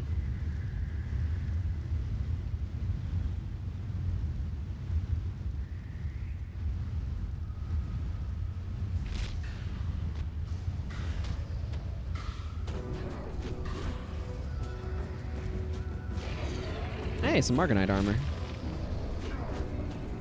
Don't mind if I do. Could be a Vigor rune. I could take a Vigor rune. It's got Favor of Abaddon going on, which makes him immune to damage. Abaddon's Favor, yeah.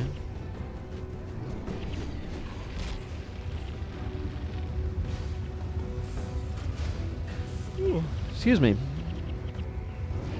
I woke up too early today, and I don't know why. But I do know it was not desirable. I will go follow Palawa Joko in a moment, but there's the last Junundu Youngs up here. You can technically ignore him and just continue around to the end of the mission, but I don't know if he has any dialogue offhand, and I want to make sure I check to see if I have any to trigger, so...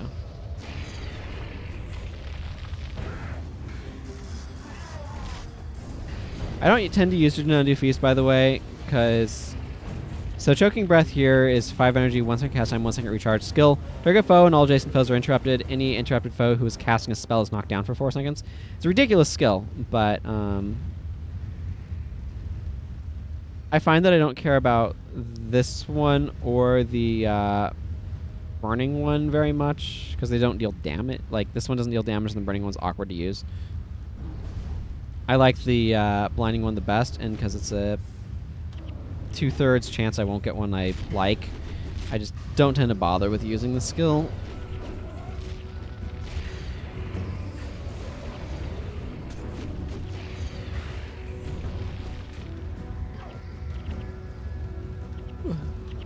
All right.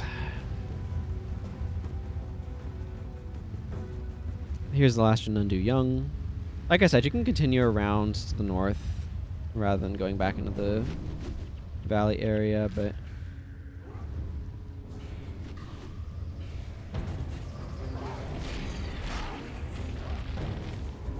I do want to see if Palawa Joko has any more dialogue, so I'm gonna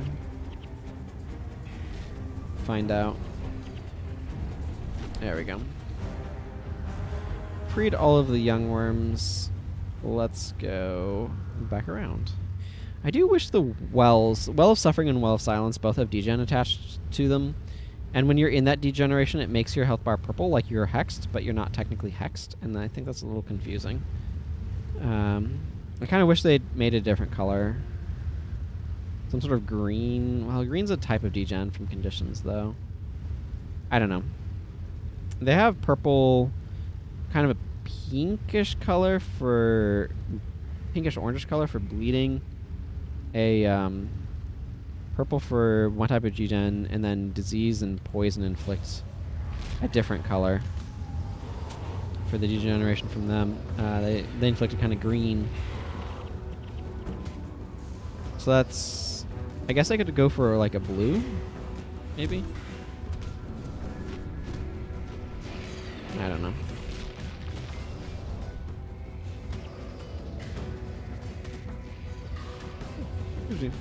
My basic point is that it is a little bit confusing.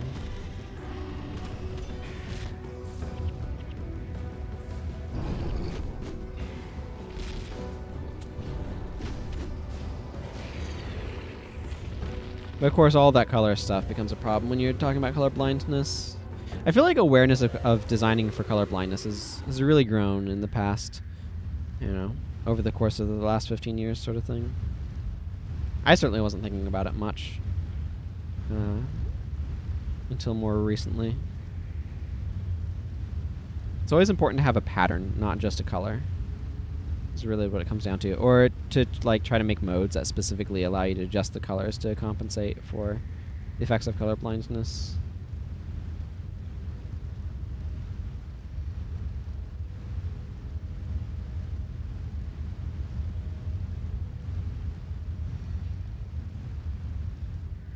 Okay, Palawa Joko, could you please go a little bit more quickly?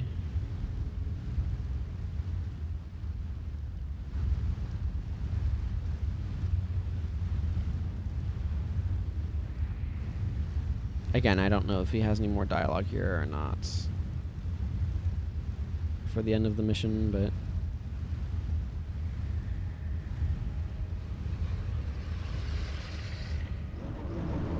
the Junundu young, unlike their parents, can tunnel in rock. They don't have much to say. It looks like a couple of them died. It doesn't matter. You only need the one to survive, or you just need to rescue them. You don't need to keep them alive. We have reached our destination. Beyond this path lies the ruins of Salaja, I think is what he's going to say.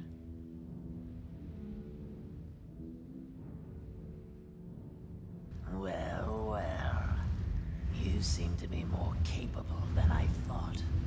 Given your low expectations, that would not be hard. Easy now, my little plow horse. Now, if you don't mind, I will be taking my leave. This abomination preyed on my people centuries ago. Let us return him to his tomb. It took the armies of the Ossa clan to defeat me before. You think your motley band are their equal? Zed, let him go. He's dangerous. We should burn him. He gave us what we wanted. We will let him go on his way. And that is why you withdrew. And your people are beasts of burden. They think things through. We've not seen the last of him. He'll be back, and we'll regret having helped him.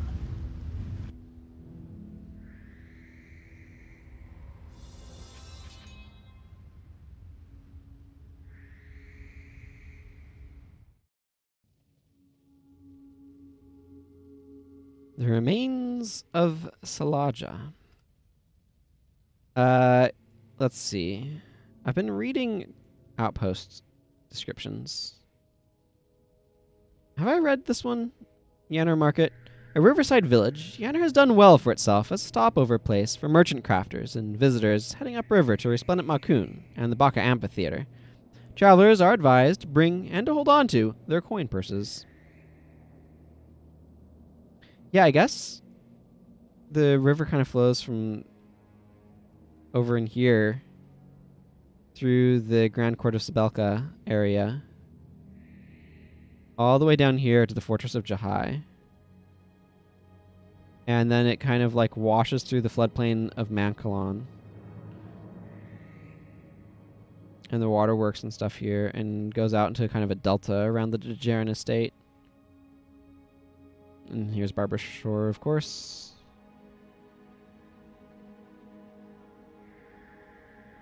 Dasha Vestibule.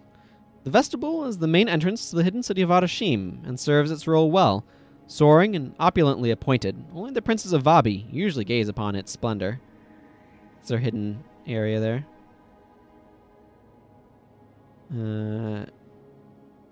Yeah, I already read Jennur's Horde. It's the rugged mining camp. The Gate of Desolation, I think I've read before, but it says, once a mighty edifice designed to repel desert raiders like Palawa Joko, the Gates of Desolation are broken skeletons, slowly being reclaimed by the desert. A few determined traders hang on, although their customers are mostly centaurs from the plains. And then the remains of Salaja. This ruined and crumbling city was once the home of King Salajar, the last of his line. Salajar's father had resisted Palawa Joko for years, but with Lord Joko's armies advancing, Salajar gave into his fears and cut a deal with the undead lord. Shortly after, Salajar's citadel was overrun by Joko's undead army. The unlucky king was gutted, and his remains animated as Joko's court jester. Salajar remains bitter about this. I should also do Dajkah Inlet at some point.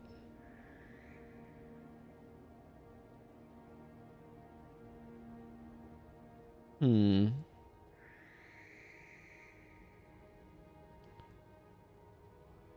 I do Dajkah Inlet now? Just spend some time over here.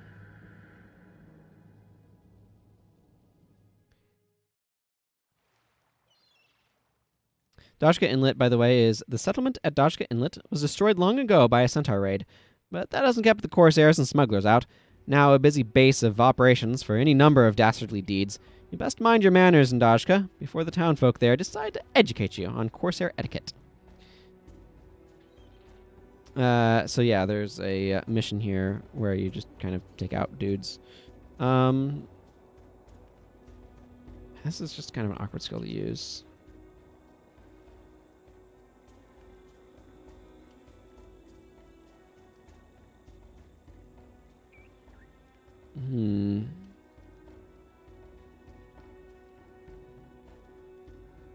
Blazing Finale. Hexbreaker. Actually, let's put on Hexbreaker Area for now. I don't know. Let's just take this team in here. Ideally, I think I'd want a run speed buff, but I'm just going to jump in. Hi, Hill Argentum. You're just the strong adventurer I've been looking for. We have received word that the dastardly corsairs are constructing guild halls on the nearby islands to stage raids on our ships and villages. This cannot stand. We must strike now and destroy their islands before they can amass a large force. What challenge am I facing? The corsairs are building guild halls on the nearby islands. We must act swiftly. We must travel to each island, defeat the guards, and make our way into the corsairs' guild halls to kill their guild lords. Do you have any advice? The corsairs are not a unified army, and you can never be sure what they're going to use against you. Disorganized miscreants they are, and expect to face a wide variety of strategies by fellows with stolen equipment. What is a challenge mission? A challenge mission is a competition to see who can score the most points. Challenge missions only end once your party is defeated. You can see how your score ranks against others by visiting the Keeper of Records in the challenge mission outpost. Well, we are ready. I don't know that this is going to go super well, but I'm going to give it a try. I feel like you want to build a little bit more specifically for it. So we got some Sunspear warriors here. And a Corsair Guild Lord, apparently. I think this is a guild hall. Like, I think this is legitimately one of the guild halls. The Easton themed one. There's like an Easton one and a Cornon one or something. They kind of jump around a little bit. Last map here is interesting, as I never made it a guild hall for some reason. But anyway, our goal is to like take out the Corsair Guild Lord and head to the portal to the next island and just kind of keep doing that.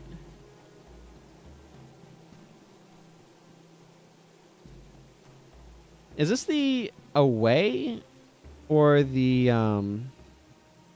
guild halls are split into like home court and visiting court sort of thing, kind of like you get on like sports things or whatever.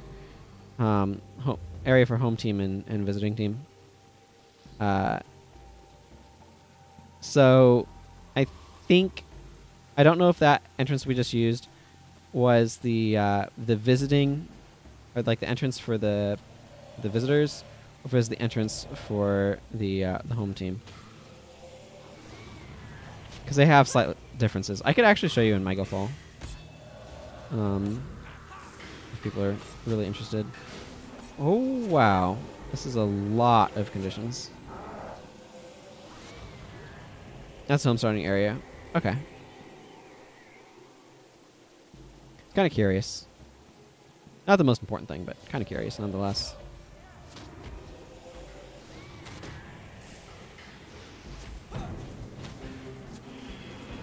Kind of wishing I had brought Anthem of or Song of Purification instead of Defensive Anthem.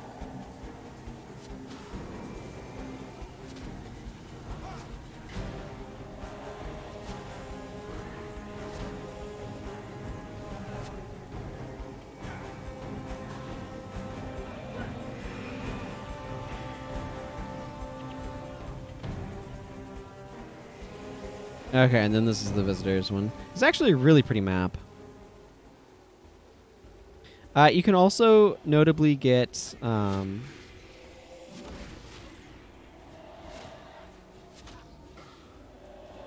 hero armor from these.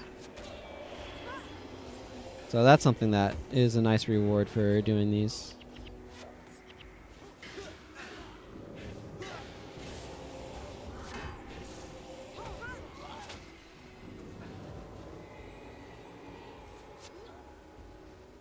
Yeah, give me that hooked axe.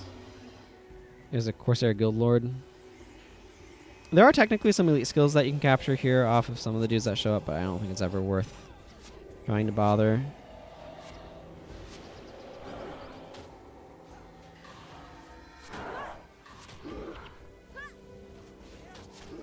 Let's see. All we have to do is take that out, and then we can take the portal to the next island, right?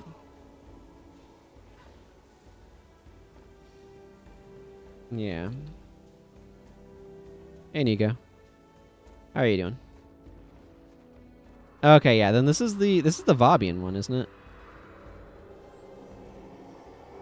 The Vabian themed one. There are 2 guild lords here, so.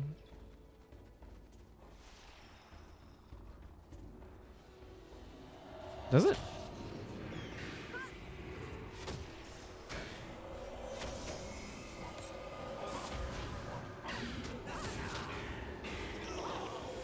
I know. All I know is I wish I had the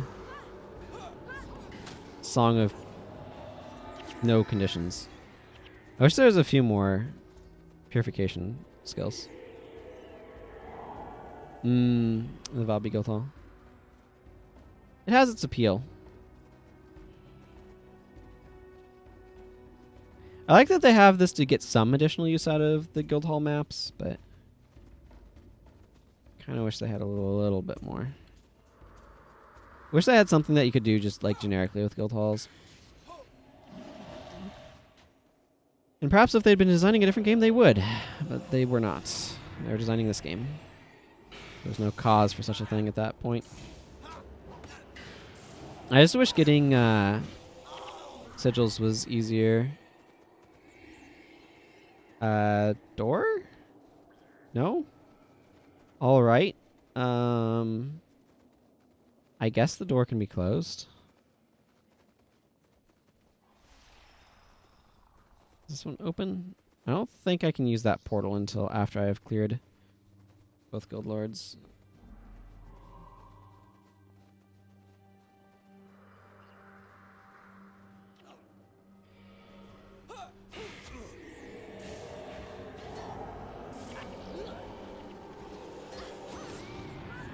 Yeah, I mean, it would be nice if they gave better incentives for people to try GVG. The other thing is, like, you can't GVG alone.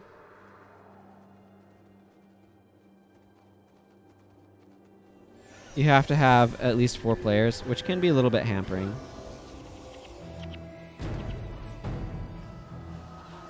Wow, this is an unreal number of hexes.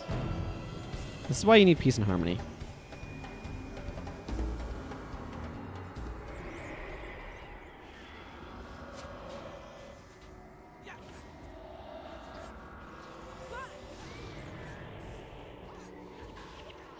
So much fragility damage. I love it.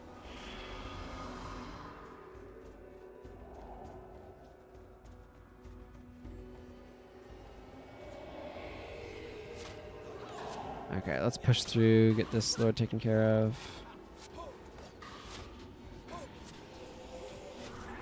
Yeah, of course GVG is connected to guilds, but if there's some sort of easier way, I mean, theoretically people could try to do it in like the Great Temple of Balthazar or something if they really wanted, but that ain't happening. Okay, first guild. These labeled? No, just Corsair Guild Lord. This is the away team. This is the home team. I know that because I've had this guild hall as mine in the past.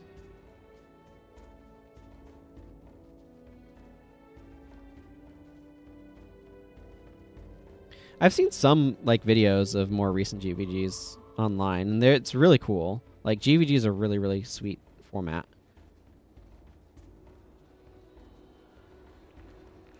Iziones, I think, is the person's name. They've made some.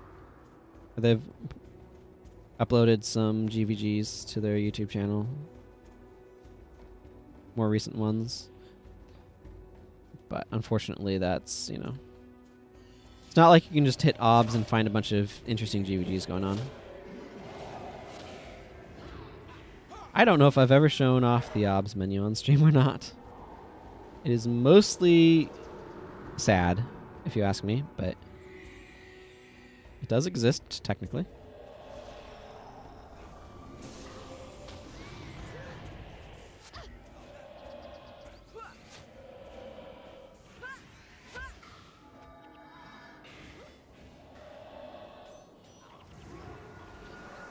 Wish I had charge here. Most tournament games are real matches, just ladder matches with syncing bots. Yeah, I think that's the main issue. The syncing and AFK. Yeah, I've seen syncing. I've seen sync AFK stuff, and I'm like, what is this mess? Is the goal just to like wait out the timer, and what happens when we wait out the timer? I'm assuming if you wait out the timer, like you still get some sort of rewards or something, but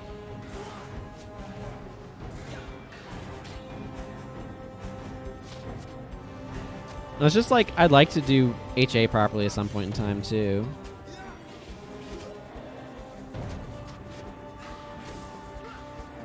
This is an absolutely ludicrous number of conditions on me. This is one of those situations where the fact that I have mend there is actually kind of good. Yeah, title track and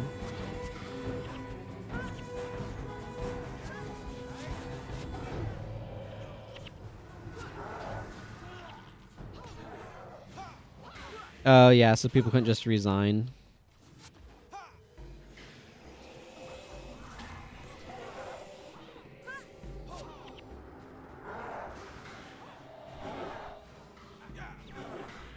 It wouldn't surprise me because people have always like tried to abuse the systems.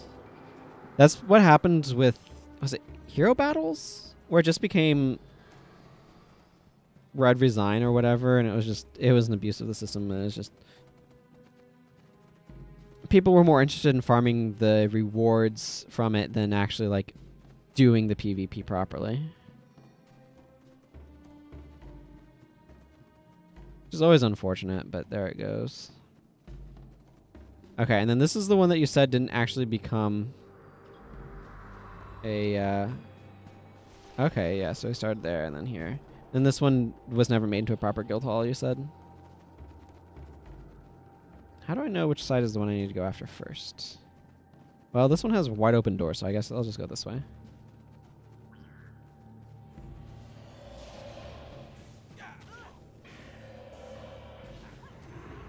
Take that, power shot.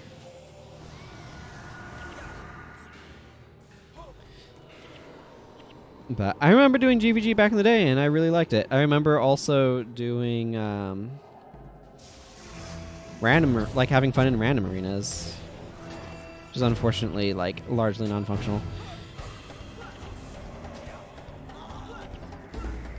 Also for Aspenwood and Jade Quarry were pretty sweet back in the day. You can still do those, but you have to do the times some players are actually making them happen. Yeah. Maybe it had bad play patterns or something.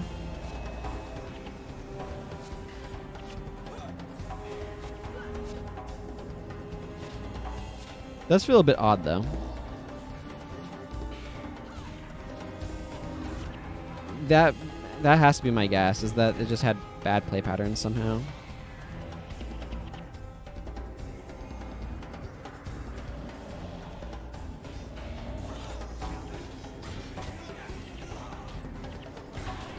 Well, the Guild Lord's here. What more could you ask for?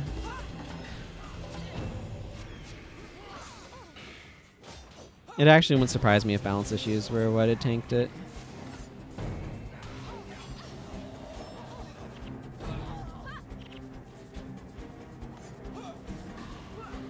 I feel like it takes a while to kill these guys, but it was also easier to kill them than not.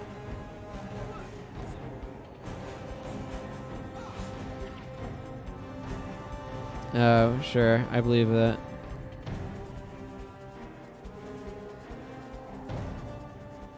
I can absolutely believe that there are balance issues with some of the Prophecies maps. That sounds likely. Have they? Okay, I've gotten 2 stolen Sunspear armors. So these just automatically like get added to your inventory. And I'll be able to change a couple heroes with them. So that's exciting.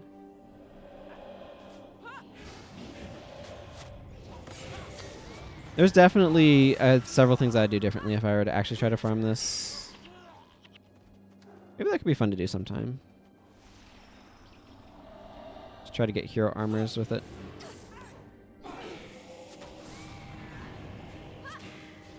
I feel like the big thing is that you would want more condition control. I feel like a Restore Conditions or a Song of Purification would be good here. Although, frankly, Mend Ailment is actually better than Mend Condition here because they get so many conditions, Mend Ailment would never keep up. Or Mend Condition would never keep up, and Mend Ailment heals you for each one not removed, which, when you have a stack of like 7 conditions on you, it's going to be a lot more than just the healing for the one removed, so. Restore Condition would still be better, but also takes up your elite slot, so, you know, your mileage varies there a little bit.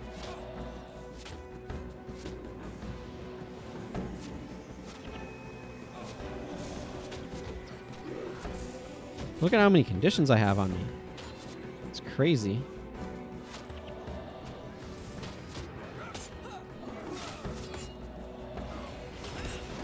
Yeah, this is one of those spots. Like that 285 heal that I just hit for, probably the Restore Condition.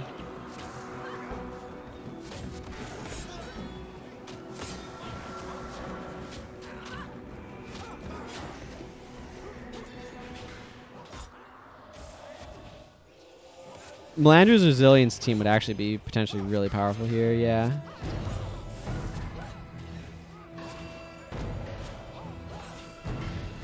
That's a good point.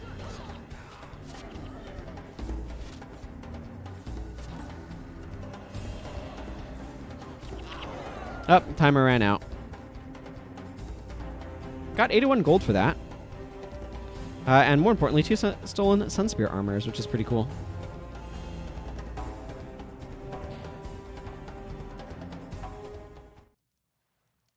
So that would actually allow me to be able to change a couple of heroes' armors. I'm going to check the wiki for that, though. Because I want to see... can you give me a gallery?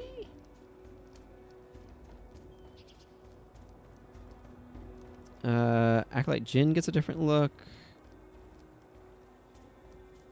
Okay, you know what? Whatever. Hero armor. Just... It's not being as intuitive for looking up what things look like as I would have liked.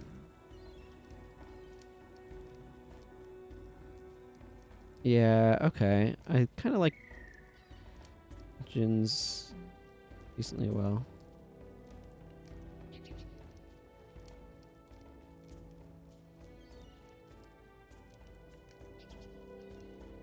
Alright, let's see who I can...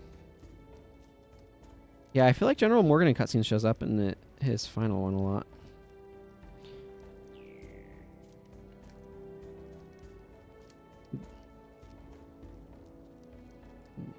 Okay, well, I feel like I'm going to go Dunkoro and Jin, probably. Heh. Yeah, you would say that. How am I doing on Signals of Capture? Alright. Fahij the Smiles. Acolyte Jin.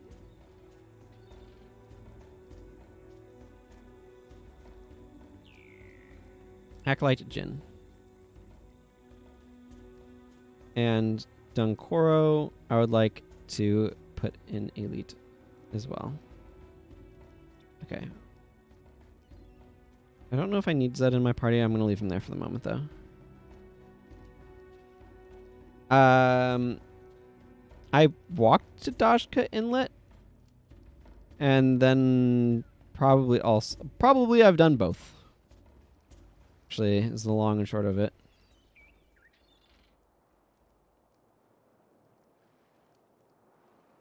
Okay, how much gold do I have? 7 plat?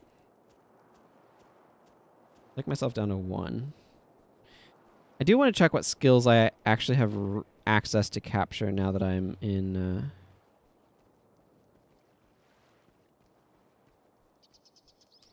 have access to Desolation area. With all the Corsair activity these days, there aren't many captains willing to travel too far from port. I can only get you as far as Commandant, the Estani capital. Are you interested? So, I've talked about this before, but I really feel like Dajkah Inlet, as well as Draknar's Forge, would make a lot of sense to add to the ports map, or the ports option here, and would be really, really, really convenient. As soon as you unlocked the mainland, found that out recently. Yeah, you might have to finish Venta Cemetery. I'm not sure, but there's a guy there that'll actually be like, yo, I'll take you.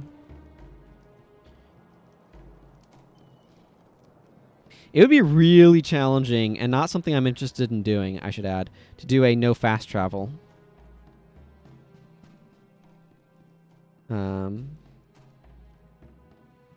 Yeah, the Venta Cemetery mission is what I'm talking about, though. Like, Venta Cemetery, theoretically, like, after that, you're told to go talk to a guy. But I don't know if it's, like, as soon as you have it, you can actually just go talk to him anyway. Your face makes me smile. I want to know why. Look in the mirror if you need a hint. Right. Don't know how I'm supposed to interpret that. Let's clean out my inventory. No, don't salvage that.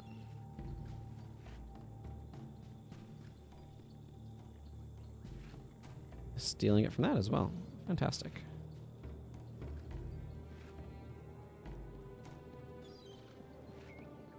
$14 bolts of cloth. I could experiment at some point with it. Now I'm getting steel. I might hang on to these, see if I can trade them for something useful. Well, I guess I know what I'm doing with this tattooed Scimitar of Warding. It's a really neat looking skin, actually. But not max and is salvageable, highly salvageable, so. 6 steel ingots from that. That was nice. 6 steel ingots. Major Spear Mastery. Not really what I'm looking for here, game.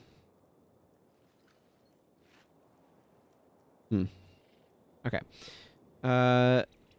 No. Not doing Protect the Learned. I'm going to do Remains of Slaja. I'm not going to do this one just yet. This is a solo one, so it will actually like pull me from my party. But it would allow me to be able to get some additional hero armors. This one's Pac-Man. I kid you not. Like this mission is Pac-Man. When last we fought in Asa, my master fell. You will not allow this one to destroy our world, even if it means we must work together. Condox is prereq. Interesting. Hello, Salajar the Dead. I too made an unfortunate deal with Palawa Joko. I was a prince, and until my father died, I had lived a life full of honor and the trappings of royalty, but free of duty. Running the kingdom was more than I could handle. My people, soon to feel the brunt of Palawa's attack, I made a deal with him. I would serve him if he would spare my people. Unfortunately, it cost me my everlasting soul, for he killed my people and made me his undying minion. Now Palawa is back, and I must serve him as he tries to regain power. Thus, it is my duty to tell you that King Palawa Joko, Joko the Wise, Joko the Mighty, Joko the Magnificent, awaits you in Joko's domain. We shouldn't keep the king waiting. The shock of running a kingdom was more than I could handle. The Grey Giants were moving in from the north, and my people were soon to feel the brunt of their attack. In a moment of weakness, I made a deal with Palawa Joko. It is why I am here, for eternity.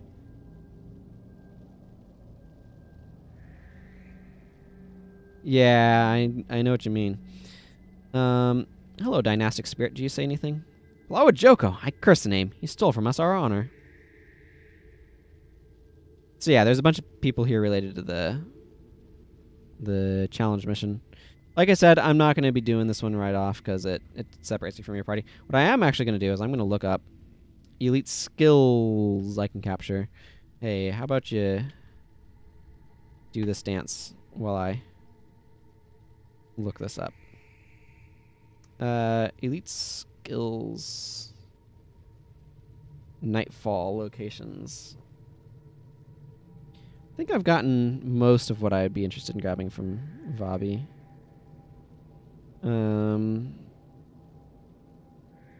Forum Highlands. Yeah. Crippling Anguish. Let's see. Energy Surge is available. Yamarvu. Ether Guardian. Doesn't really have much I want to capture off of it. E-Surge is not bad, but I don't feel like it's as exciting without more investment in attributes and whatnot. But I'm just glancing through to see if there's anything that stands out to me from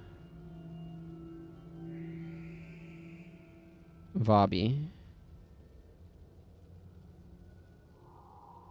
Okay. The Alkali Pan as Shelka the Hungry has some skills.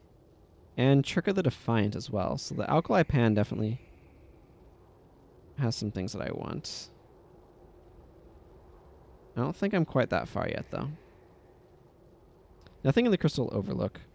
Shelka the Hungry has Hexeater Vortex, Ignorance. Basically, it just has Hexeater Vortex. It's not a bad skill to pick up. Churka the Defiant has maybe Blazing Spear, and it's just a flesh wound? Do I have Blazing Spear on this character?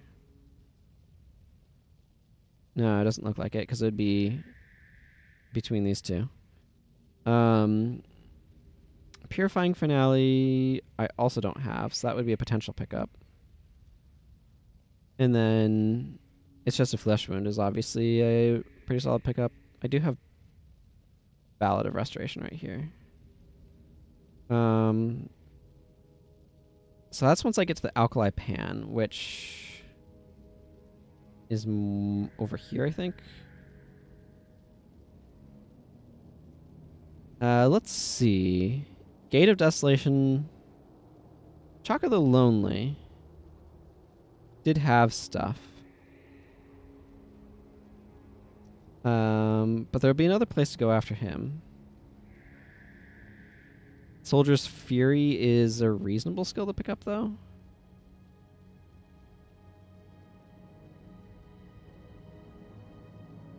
Joko's Domain.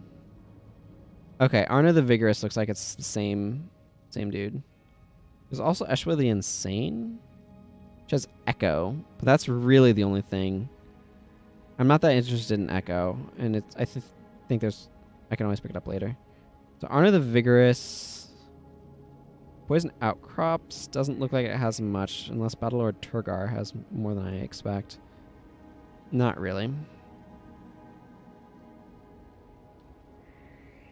The Ruptured Heart, we're a long ways from that one. Though there is skills I'm going to want there. Sulphurous Wastes. Okay, has some stuff for Ellies, has some stuff for Necros. Yeah, okay. Looks like there's some Margonites that are there during a specific quest. There's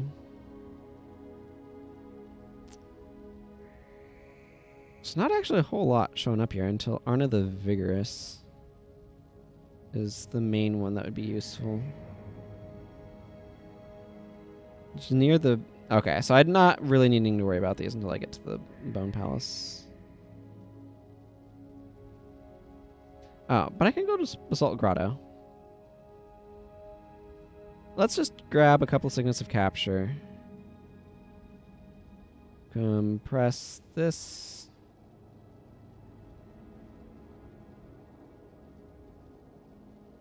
Let's go from the Basalt Grotto. Sounds like I can get to the guy from here.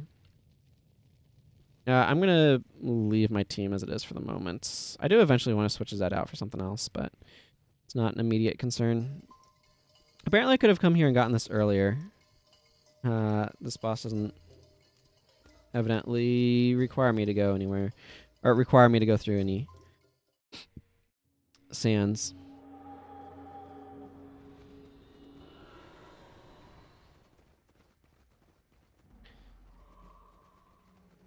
Palawa Joko is a bit of a ways away from here, though. Specifically, all the way down more like here, rather than up here.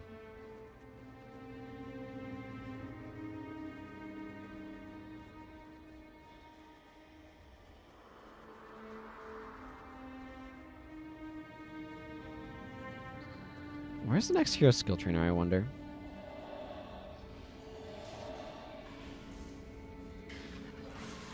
Well, I mean, that's not really a skill you precast. Oh well.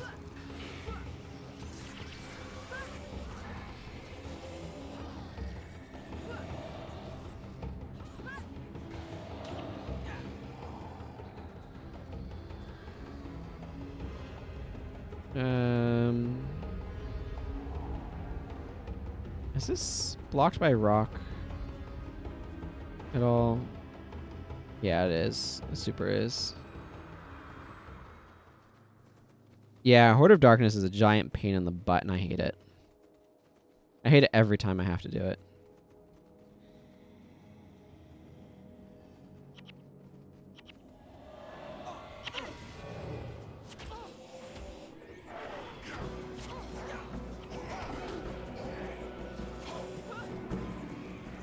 I agree with you. It is a gigantic pain in the rear end.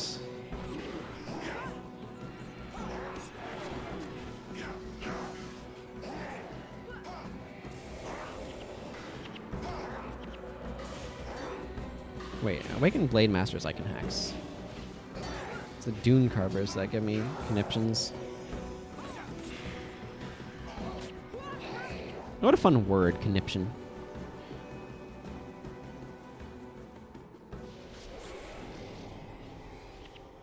Small case of, oops, I died just outside the barriers and accidentally resurrected inside them. Ah, that's useful. That's a useful thing to have a case of.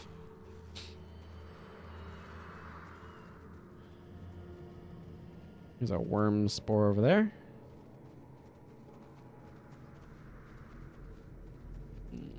Where is Arn the Vigorous?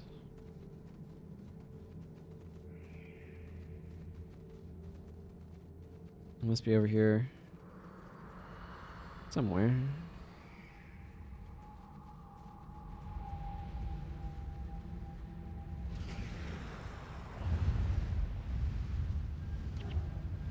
There we go. Wanted to make sure Dunkoro got eaten. It's important, you know, that Dunkoro gets eaten.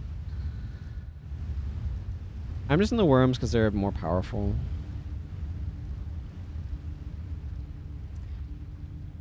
Where is this guy? My landmarks are bad. Hang on. Oh, yeah, signals of capture, by the way, always replace your worm skills.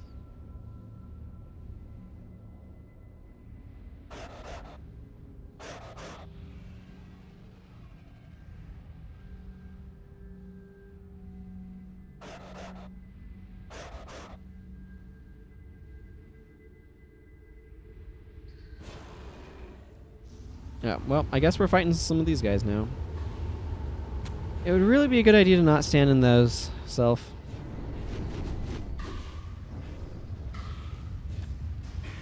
Half your team... Yeah, I know what you mean, because they didn't get in the worms. Yeah, I've been there. It's really annoying.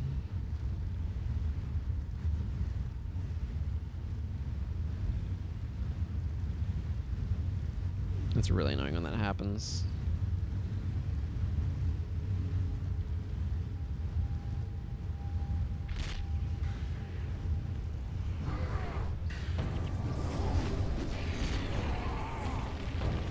Yeah.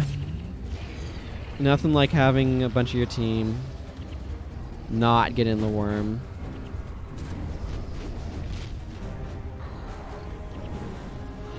And then just end up dead.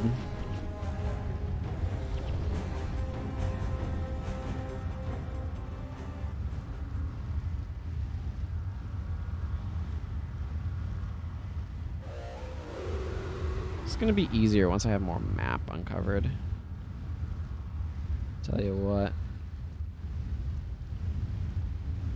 I think I need to go up in that way. Maybe I need to be taking this bridge. Or maybe I need to go up this path over this way. I don't know, we're just gonna uncover some map right now and then worry about where things are after that.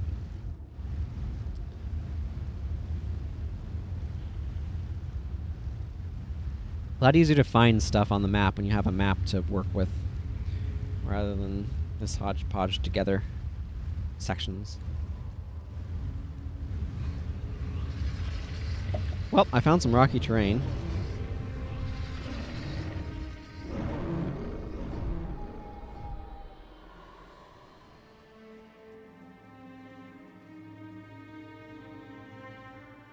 There's Arda the Quick.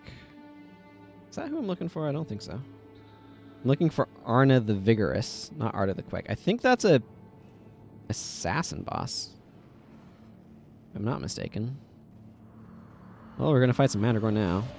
Tell you what.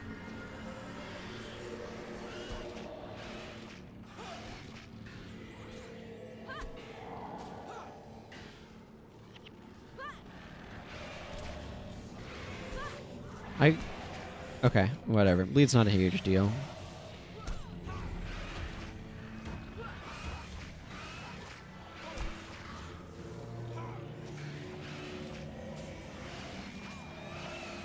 Alright, that guy nipping at my heels is dead.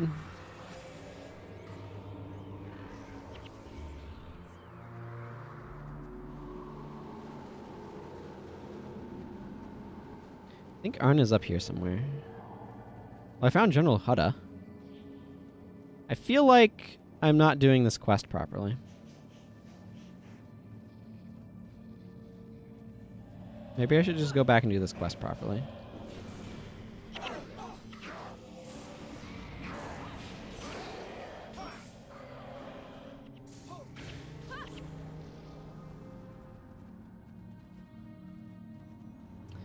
Well, that'll be nice for later.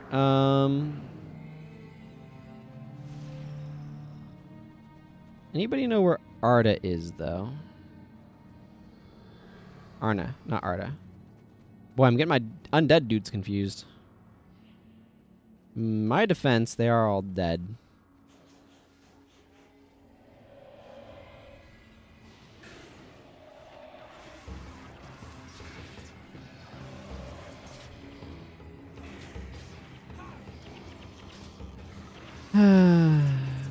Milani is such a source of my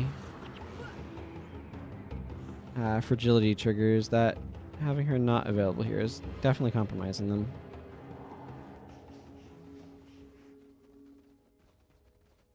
I feel like I'm doing my primary quest in the weirdest way I possibly could.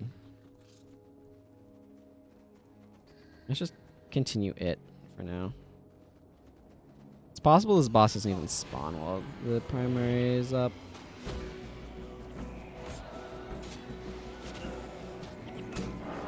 That sort of thing is not unheard of.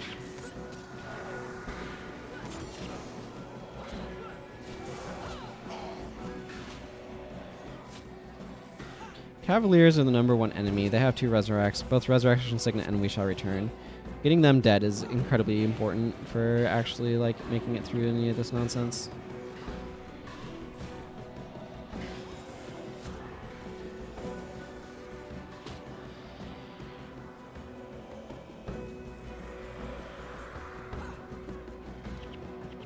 Yeah. Triggering off of the glowstones. Good stuff. Good stuff.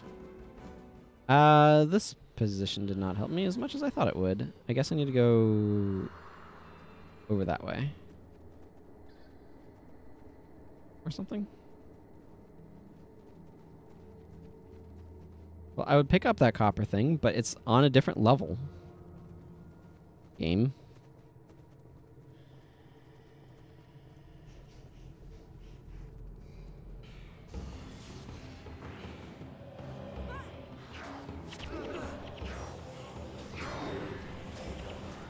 Yeah, that'll help.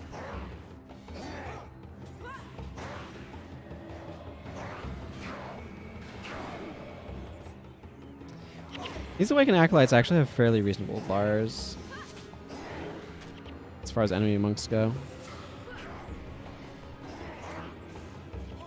Other boss won't spawn during the quest. I'm not looking for an Elementalist boss though, so that doesn't concern me much.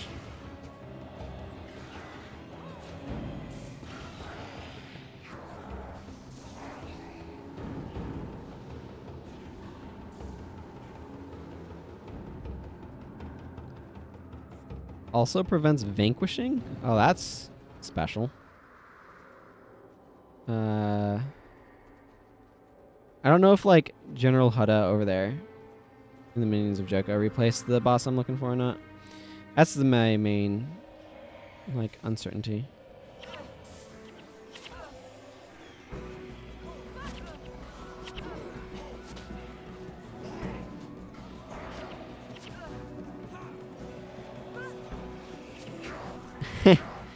I guess that's true. You can easily identify what bosses I am uninterested in by my secondary. I am not making it a secret. Okay, these acolytes need to go down. They have renew life, you see. Oh, Milani, you're so good at damaging them. Triggering fragility. I think so. I'm not really interested in Echo. You can do some fun stuff with it. I can always pick it up at some point in time.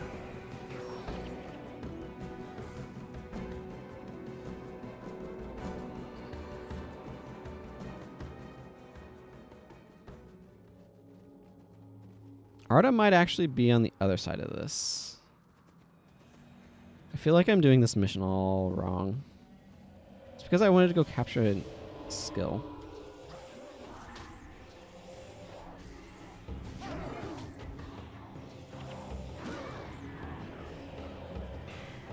Oh well.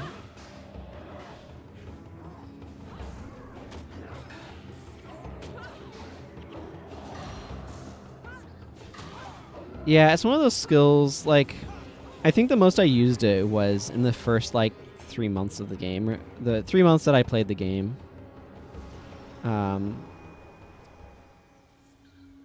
Back in that bit of time before the, well, I wanted my fragility, so now what? But anyway, back in that bit of time before they,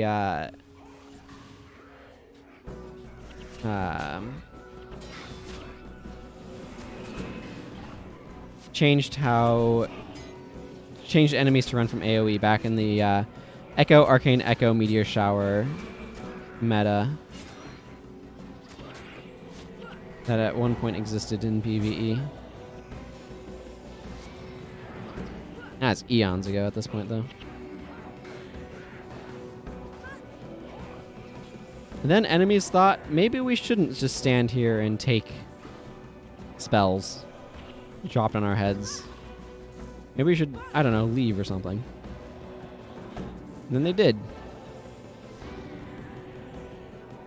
That whole Echo, Arcane Echo business went away because then the meta became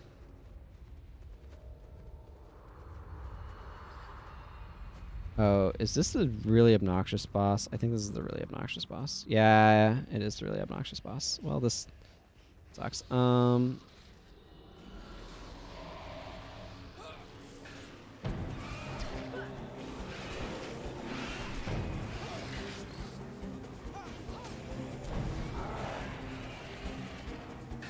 inier ways, the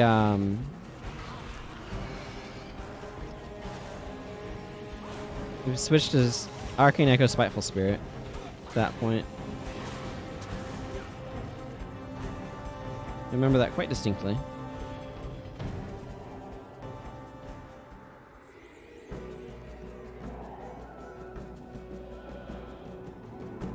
This could go very poorly. It's normal mode, that'll help, but this area up here, I'm remembering now, is like absolute pain in the butt in the Vanquish. It's absolutely wretched.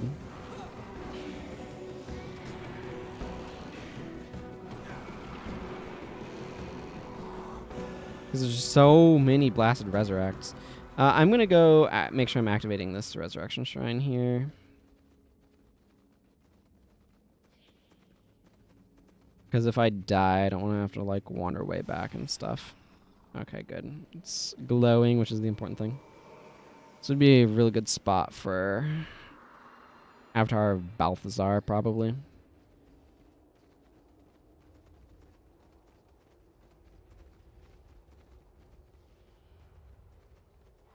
I wish these Margonites would fight those guys. That would be too easy.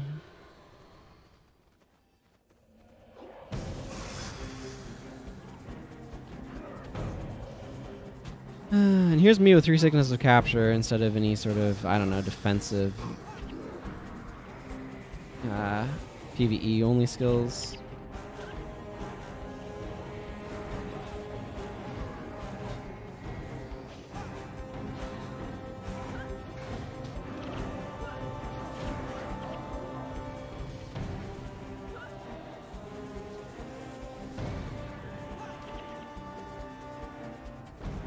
It's funny that the Paragons also have We Shall Return, but fortunately the AI doesn't really understand how to use it. They definitely will use it. I have experienced it. This spot can be absolutely wretchedly painful in when vanquishing.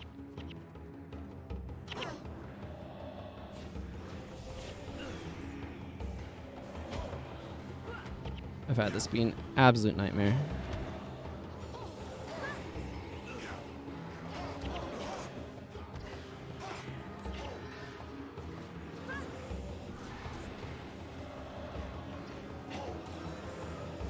Yeah, he just used We Shall Return. Now he has... Oh, Scroll of Berserker's Insight. That's nice.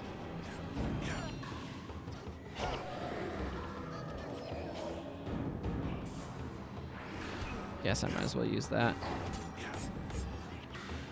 Make Your Time. I don't know what Make Your Time does, but... Oh, okay. That was it. Cool. Remove my Scroll of Berserker's Insight.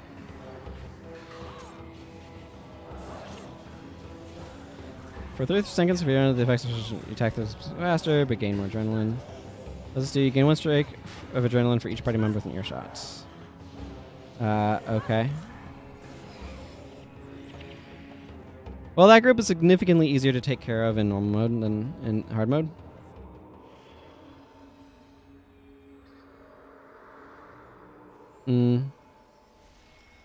I think they might get death penalty, and that would price them out of it after a bit. Well, in Silence Group is just like they often use Sign of Return instead when they could use We Shall Return. Yeah, I'm not quite sure how the AI determines all of that business.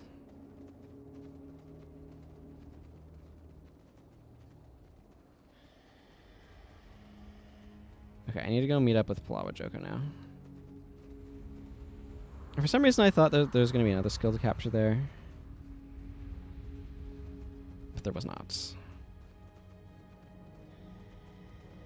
Yeah, the Vanquish there is absolutely...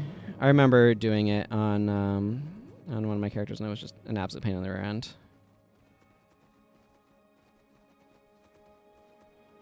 Because they just wouldn't die.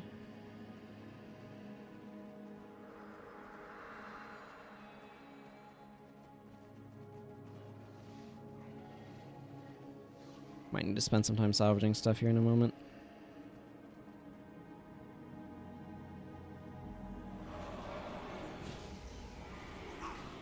doesn't gain me any direct energy.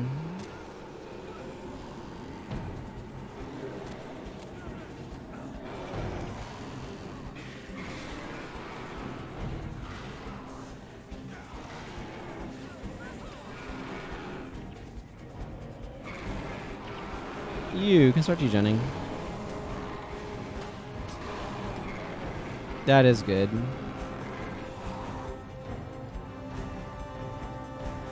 Saves a lot of headache.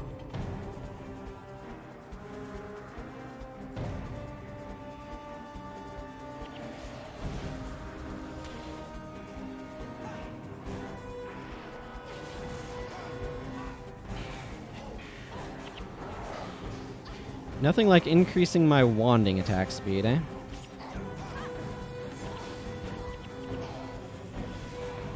I think aggressive refrain is a better skill than this elite most of the time. It is one of the few echoes, though, that is not a refrain or a finale. Heh. That is kind of funny.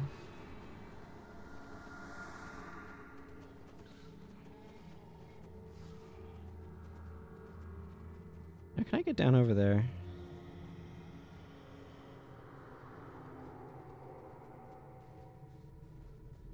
Or just loop around over into there? Maybe. This would allow me to get that bronze crusher I saw earlier. Let's salvage some of these random things I've got. Open up some inventory space. Another steel ingot. That's good. 2 bones. And that skeleton's bone.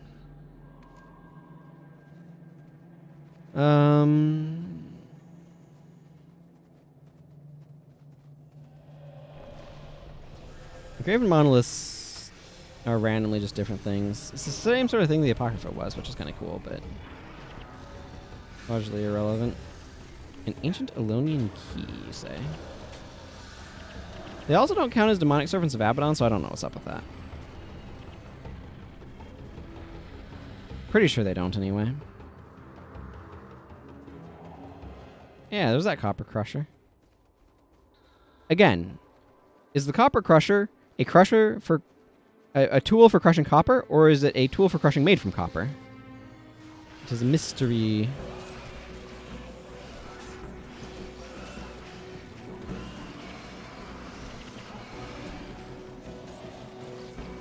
Which I know not the answer.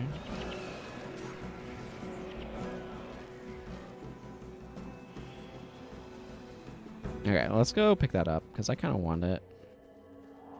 I do need to go talk to the general there, but not until after I've talked to Palawa Joko. And I've done things all sorts of weird orders here, but it's fine. It'll be fine.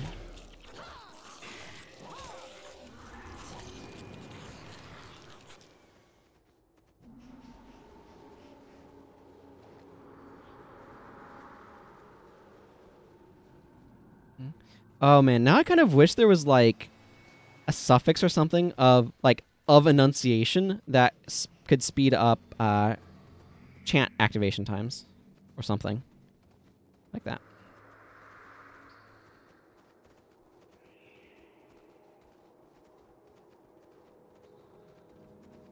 Oh, right. This path leads to Mandragore Island. Not anywhere I actually want to go. I think. Actually, I should look just far enough to see if this doesn't go down.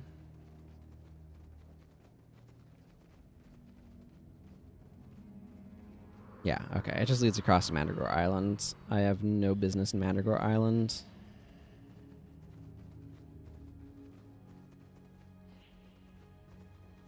Let's see if I can get down this way to Palawa Joko. I need to get to Palawa Joko somehow.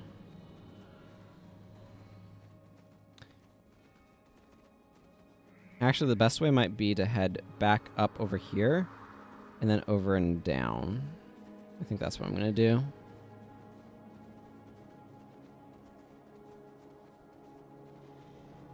I feel like I've gotten granite from... Well, this is a copper crusher. Not a bronze crusher. One thing, but... I feel like I've gotten granite from it before.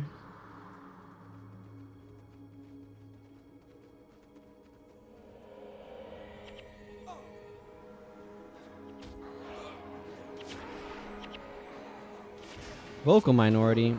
Well, joke's on you. I also have fragility. Meh.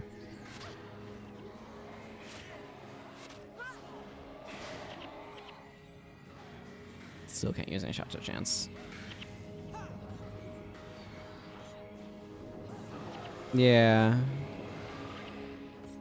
Copper is not exactly what my first choice would be for making a tool these days. And if I had access to steel, as we know they do because of steel daggers, I would not use copper.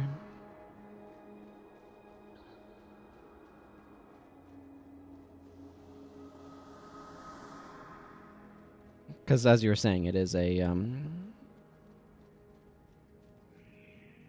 more softer metal, relatively speaking.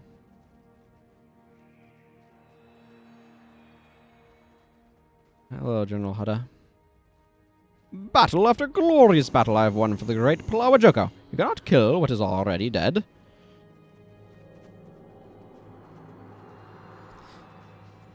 Sure.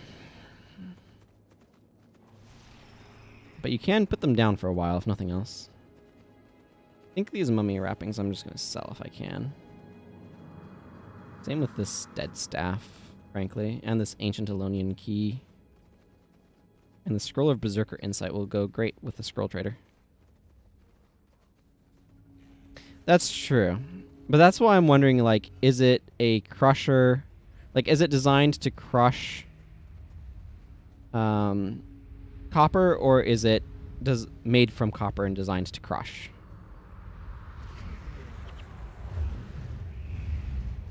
Okay. I think everybody's wormified, which is a thing now. I feel like I've done this whole section completely wrong, but that's okay. I'll probably take a more reasonable tact when I'm on Gerudo Senso. Going through here. Or at least a more typical one, anyway. I like this little area over here. I think it's pretty neat.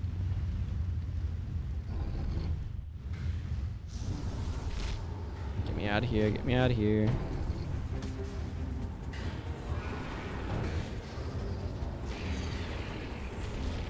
I wish I could knock these things down and take health from them, but no.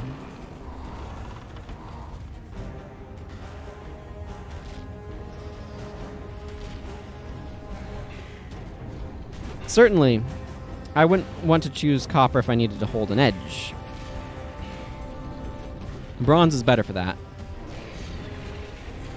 Not perfect, but better.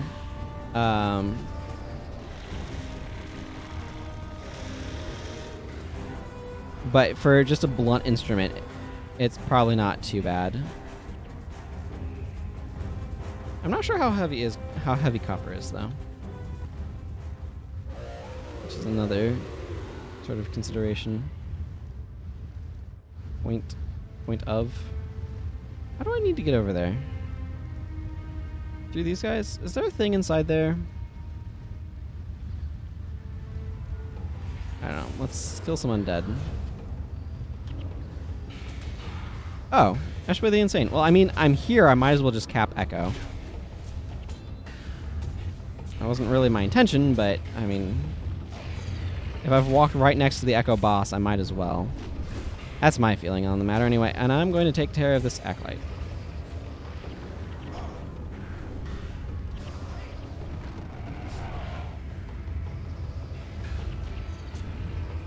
It's always fun to have 3 elite skills on your bar at once.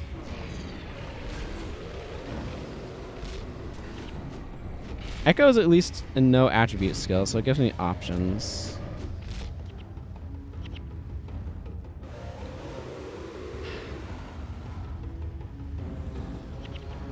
There we go. Ignorance is now cleared up. Like I said, not really a skill I was looking to capture, but I literally did not have to go out of my way to capture it, so... Or at least, not off course. I don't know what's on my way and not. At this point. These desert worms are really annoying. They have a lot of armor. One of the things about your auto attacks when you're in a worm is they are armor ignoring, so that's helpful.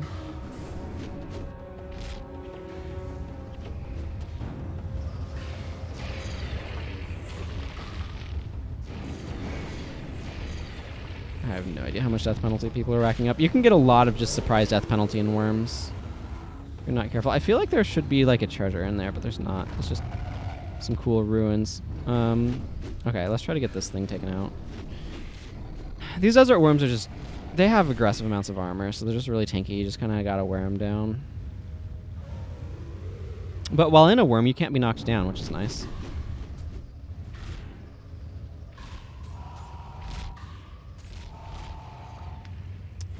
55 damage. It's actually pretty good. I should realistically have... There. I'll switch to a spear set.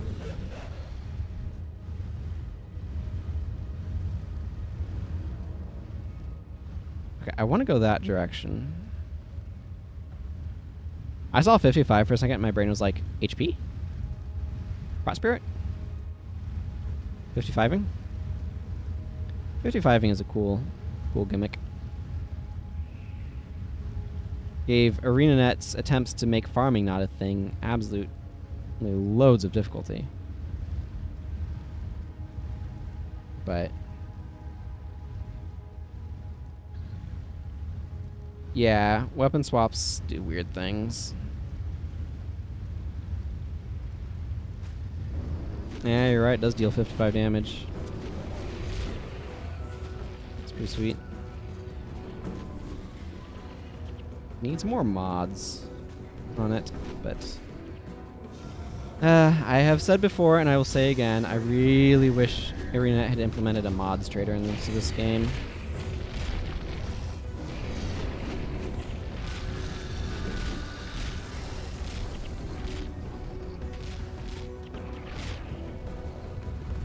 It would make so much more pleasant.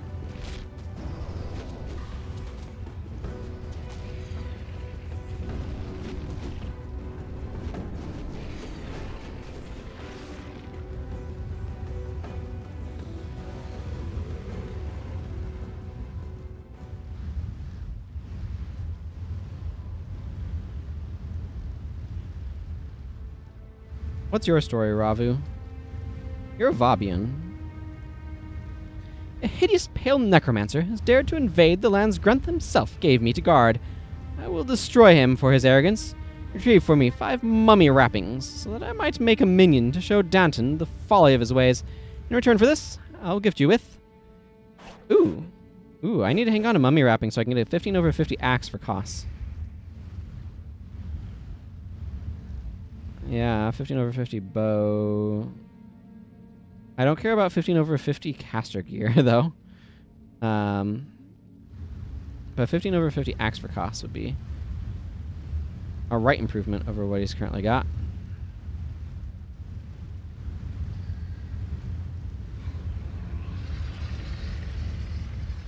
Hi, Palawa Joko. I have been through chaos to get to you.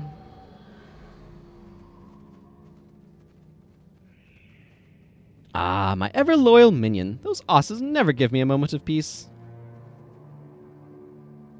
Yes, master. Varish has placed the balance of her forces square atop your throne.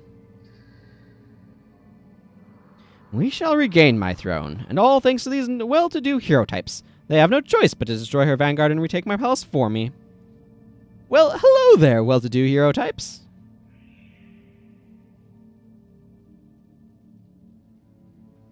Hello, Palawa. You cannot kill what is already dead, says the minion of Joko. I'm impressed by your confidence on the battlefield. Had you have been on my side during the Battle of Jahai, perhaps history would tell a different tale. They also salvage 2 cloth. A deal's a deal. A deal is a deal indeed. You need to get to that blasted mouth of torment before the world falls into night. Wait, what? This is the first mention of the mouth of torment, isn't it? At least I don't recall one before this.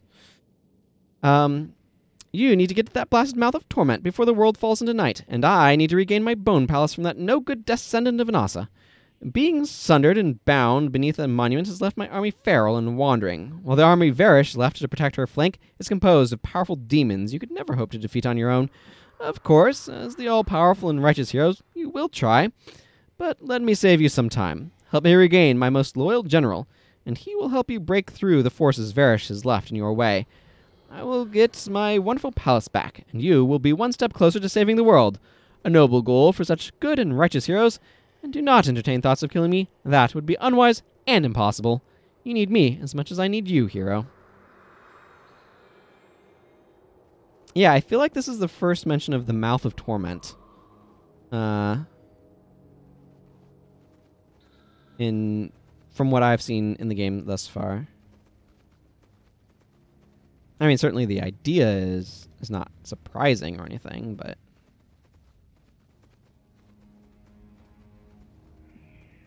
Echo, Soldier's Fury, Defensive Anthem. Ooh, I could chain Defensive Anthem with myself. See? Echo, Defensive Anthem. Yeah. And then once this Defensive Anthem ends, I can just use the next one. There we go. I've changed Defensive Anthem with myself. Isn't that fun and exciting?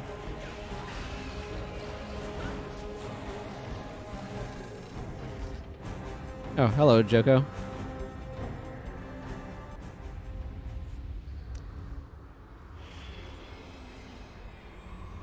Yes, I need some worm spores to get back over to where the good general is hanging out.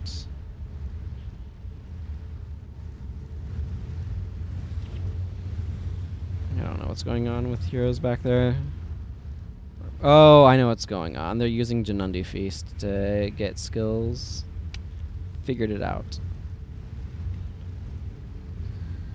Like I said, I don't tend to use that skill because I don't like most of the skills it gives me, and it never seems worth the effort. But you know, it is technically there. Also, what the heck had this skeleton? Enormous skeletons in games are really cool, or just in media in general, but also like a bit head scratching. Like, what was the source of a skeleton like that?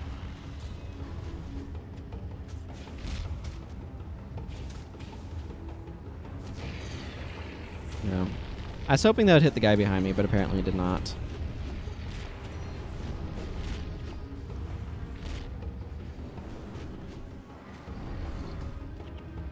Apparently it did not.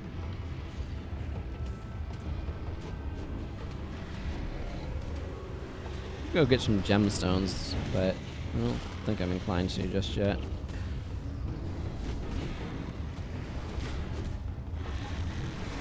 Okay, Sandstorm Crag, get out of here.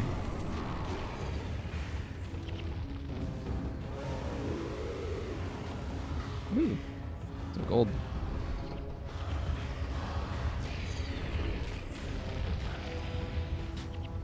I was thinking my inventory was getting kind of full. And I was right.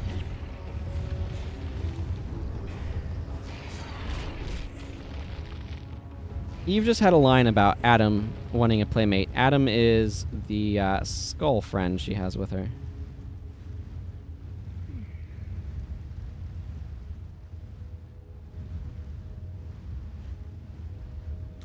I got 6 bolts of cloth from that solemn spear. A steel ingot from the fire one I just picked up, though. I'm up to 15 steel ingots. 6 of those, of course, coming from that one item that dropped 6 of them. That was highly salvageable. That was a good highly salvage, let me tell you.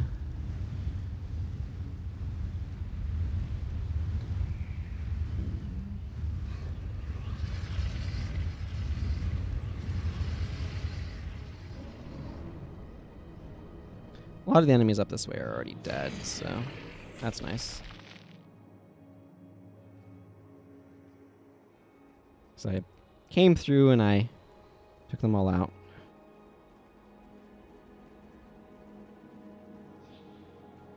Yeah, Eve with her skull buddy Adam. He was a bit of a strange one.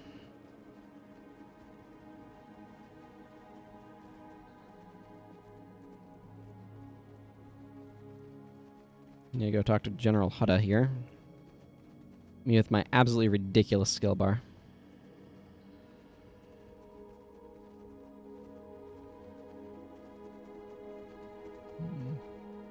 A deal's a deal. Ha! Palawa Joko is back indeed! Come, fight with Horde. It will be a glorious battle.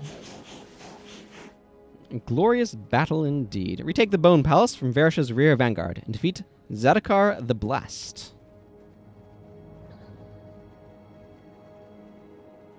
Just need to walk across this field to the area where there's a bunch of enemies that I killed already over here in my process of getting this skill and that skill. Yeah.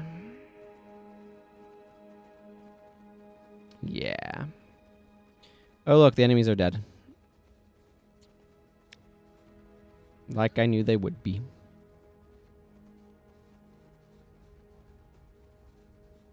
Okay, worm spore time.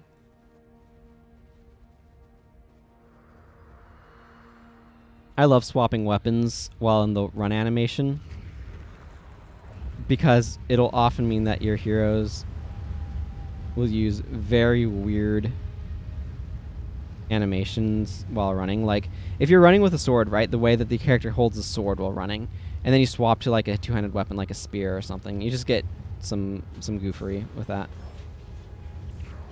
Goofery. That's a word now. Apparently.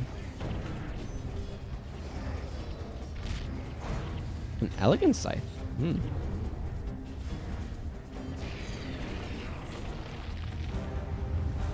Okay, we need to clear out a lot of this stuff. Most of the stuff is these level 10 bits of chaff. They go down very quickly. Yeah, changing from a bow. Like, there's all sorts of stuff that can be really amusing.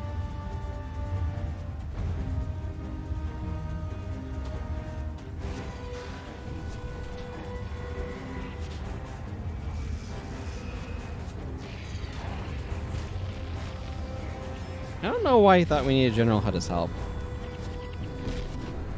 Like, it looks like there's a lot of enemies here, but so many of them are level 10 weaklings. So it's just not realistically that many enemies. Like, these guys are level 10 Restless Dead. Like, I one-shot that guy for 609 damage.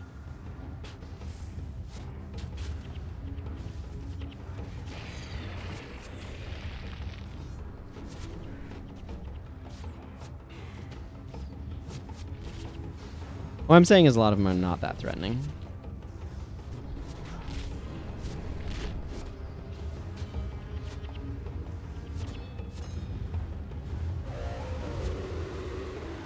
Can't see. Worm in my face.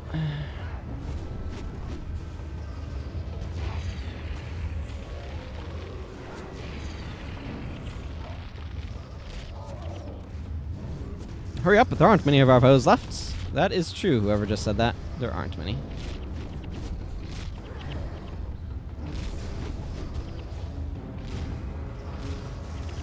Ooh, an Earth Prism. The rare Earth Prism. Actually, it's a common Earth Prism. But rare Earth is kind of a neat thing to say.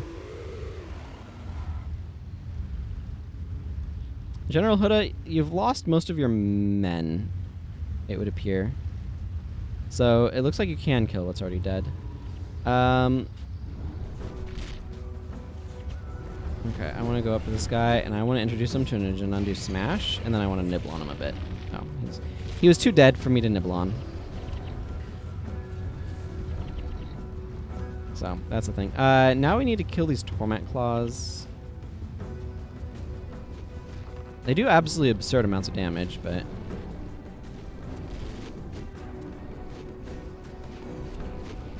that's not going to stop us.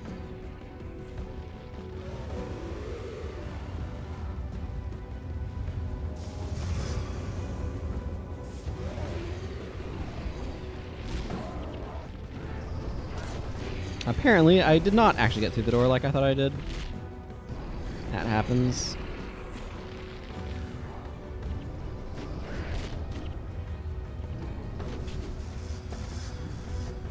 Ooh, cutscene.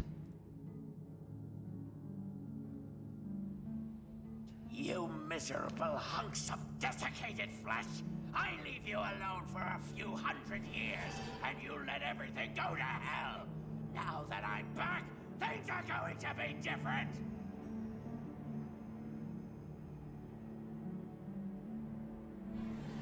Huh? Oh, Talcora. I thought you were someone else. I know. You expected Milani. Yes. You know, Talcora, you've really grown in the time I've known you. But you always thought of us as mentor and student. I know. I've always known. I don't want to hurt your feelings. As you say, I've grown. And I'd be blind not to see that you and Milani belong together. Is it that obvious? Yes. And the sooner the both of you realize it, the easier it'll be for the rest of us. He's all yours. How much of that did you hear? Most of it. I have very good ears. I want you to know that I do care about people. Not just princes. Princes are people too. I have to remember that. And remember that I'm not always right. We do belong together, you know. You think it's that obvious? Only to the entire rest of the world, Cos. I like this upcoming line from Joko a lot. No, no, no! Mummified flesh on the left, dried bones on the right! No, your other right! You worthless bits of animated anatomy!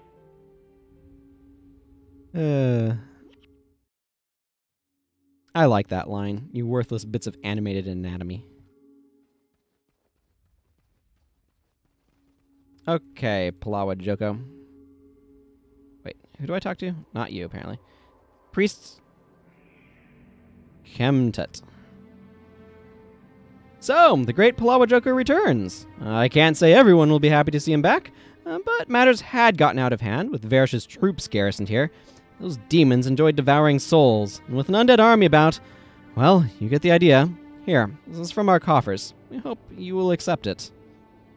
You just kept 30 Lightbringer points just lying around in your coffers, huh? Alright. To finish this business, you will need firepower like you have never wielded before. The force you just defeated is nothing compared to what now rises in the Alkali Pan. To reach Varish, you must face the Horde of Darkness, the very Margonites who fought the gods when Abaddon stormed the gates of heaven. Do not despair. The great worms wield great power. Travel north to the Shattered Ravines, where you will find elder siege worms. Kill them, and allow your great worms to devour their carcasses, imbuing them with the carnal knowledge of how to use siege attacks. This is your only chance against the Horde. If you fail, the Horde of Darkness will spill forth across the world like an eternal shadow, and forever the eternal darkness shall reign. You living folk might want to see to that. Yes, we really should see to that. Good idea. God-battling demons and fire-spitting worms, huh? Maybe later. First, I think I should go have a nice lie down. This place is beautiful, is it not? It was built with the blood, sweat, tears, and more importantly, bones of its workers. Do you guys have any updated dialogue, or is it just the same? Nah, it looks like it's the same stuff. Yeah. It seems like they have the same thing that they say the entire time. The Bone Palace. The very name strikes terror in the hearts of all Elonians. From this dark, foreboding edifice, Palawa Joko struck out across the desolation to conquer Elona. It is said the souls of the dead enslaved by Palawa Joko still writhe within the walls, screaming for release. Well, that's not pleasant at all. Hello, Chira. Palawa Joko's tongue is sharper than his sword. This I cannot deny. Okay. I will look at his quests in just a moment. You can get elite armor here. The stuff costs 10 platinum. But, you know, it's available if you're looking for that sort of thing. I think there might be a couple of other quests as well. What I really want, though, is I want a rare scroll trader. I know that there's one... You know what? I bet there's one in the Kodash Bazaar. I'm going to go over there and take care of this rare scroll I got. Oh, Zerai the Learner here's quest, I think, is just the other. Yeah, it's just the one with Veldrunner. I'm not going to do that one right now. Do that one later when I want to finish my book. And on my other character, of course. Okay, Iresh. I would like to sell you this Scroll of Berserker's Insight. Thank you. Where are other hero skill trainers? Hero skill trainer.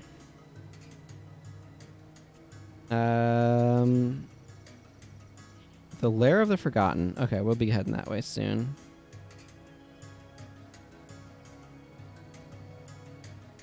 That'll be nice. Okay. I just can take a moment to see how many skills are, or how many quests are in the area. List of Nightfall quests. Very useful. Okay, it looks like there's quite a few quests out here.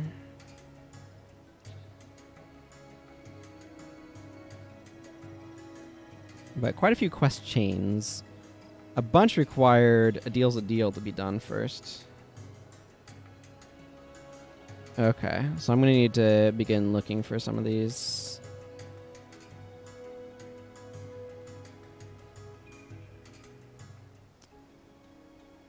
Remains of Salaja. Okay, so let's just start acquiring quests, I guess. Officer Loru has a quest now.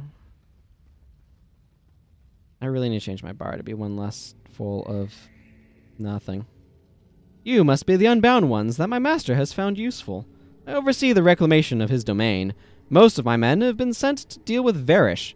Recent patrols have reported a great increase in the number of Graven Monoliths attacks in the southwest area of the Sulphurous Wastes. If my master has seen you fit enough to continue living, surely a few rocks wouldn't give you any problems, would they?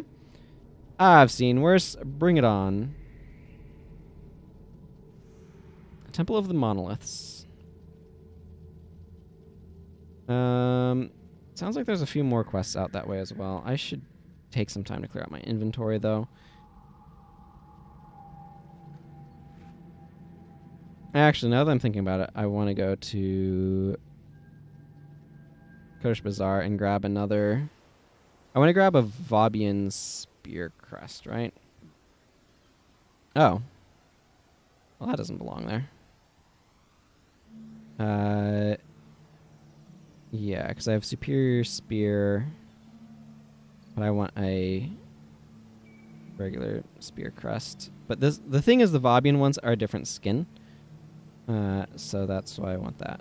And then I want this Clarity Rune on it. Because that's going to be able to stack with my gloves if I want to not use as much health. Is the idea.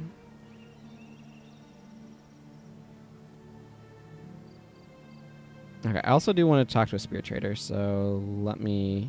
Or a rune trader, excuse me. So let me go talk to Hisham over here. I really like the Kodash Bazaar. It's a neat outpost.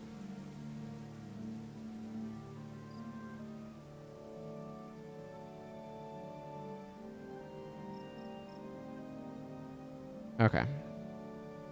Major Spear, let's see. I do want a Radiant Insignia for this headpiece.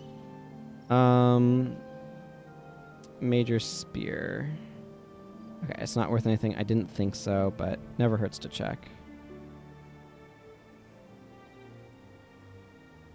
I'm just gonna ID a bunch of stuff here. That's right. I want to make sure I'm hanging on to mummy wrappings so I can get the thing for costs. There's a merchant around here somewhere. Yeah. Teresa over here. Hey. Have this junk. Yes, I'm selling the key. Keys rarely open things of more value than the key is worth. So I have a tendency to sell them. Cool. Some of that business is done, which is nice. Let's go from the remains of Slaja for this quest. So there's also another quest that's out in the Sulphurous Waste itself. An infantryman.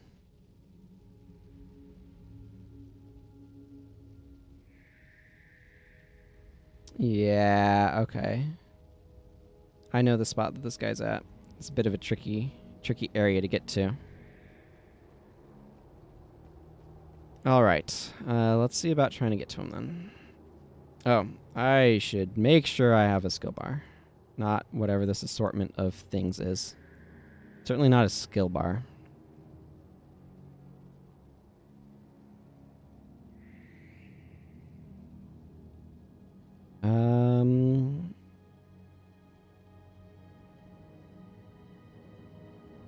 You know, I'm going to bring Song of Restoration. I feel like it.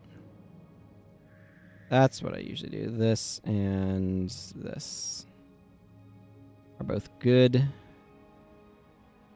I don't think the Sulphurous Waste has any elites that I want to capture.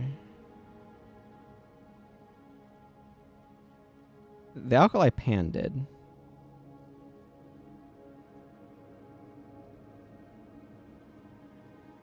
No, Sulphurous Waste does not have any elites. Weapon of Remedy, actually, I do kind of want to capture at some point, but I'm going to worry about much later. That's... you know what? No.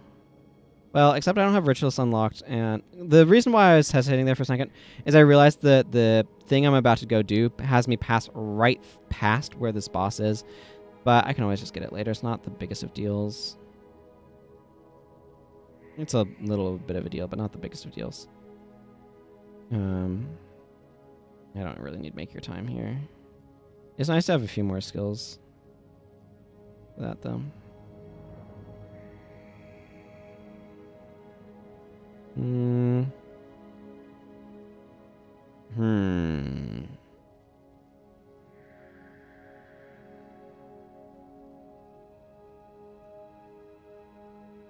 know what? Let's just bring this Signet Return. Okay, all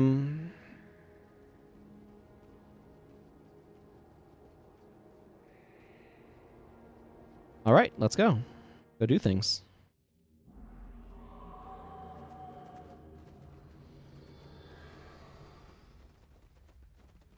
So I want to go get a quest off of a guy who's hiding over that way. It's really awkward. Okay, we're all over here. We're all in worms, which is important.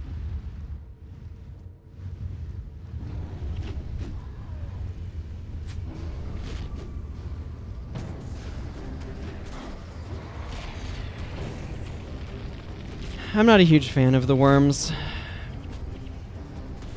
but it's just kind of how it goes. The issue that I have with them can actually be summed up pretty easily. Their skill bars are boring after a while. It's a very, very one-note type of playstyle, unfortunately.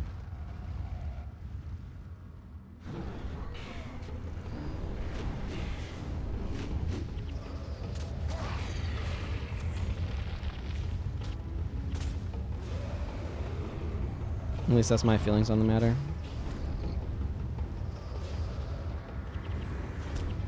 Oh, good. Needed more mummy wrappings.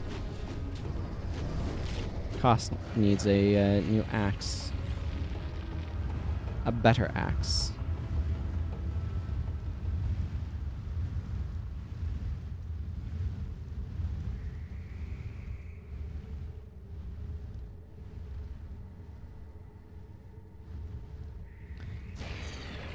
This part is rough because you need to be able to...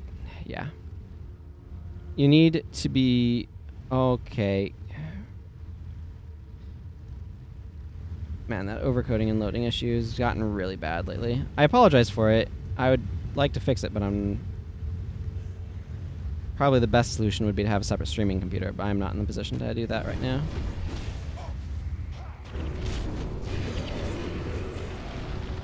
I need to attack another enemy. Okay. You guys do that. I'm going to smash down this pillar.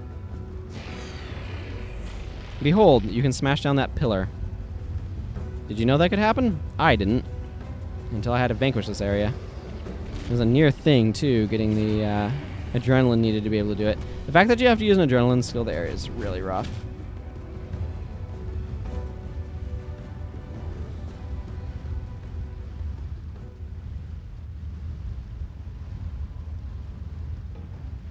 Mummy wrapping. Oh, I need that.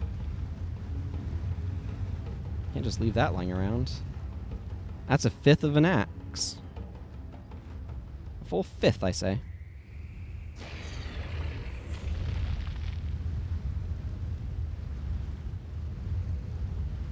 Okay.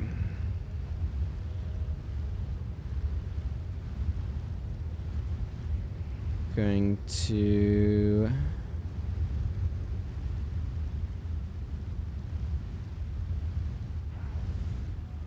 Ignore those guys until we're in a position to actually fight them. Come on, come on. You can follow me, heroes. Follow me, heroes and henchmen. Yes, yes, yes. Desert worm, disguise. You've been swallowed by a great worm. You can command the worm to move and use its skills.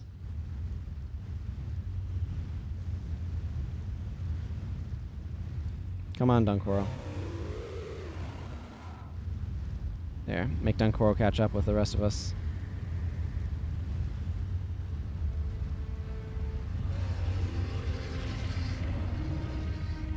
Now we can be dewormed. Or are the worms being de-peopled? Good question. Question to which I do not have the answer. But there are arms of insanity out here. I'm noticing that one.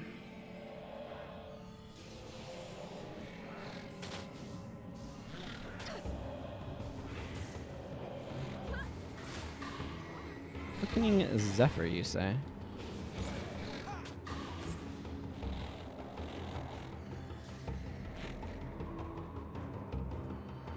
Yeah, we need to cross over to the other path over there.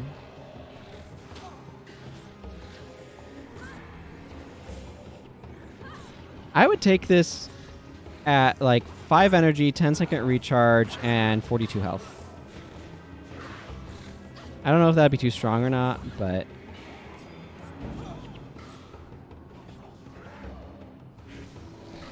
Dang it. We waited too long.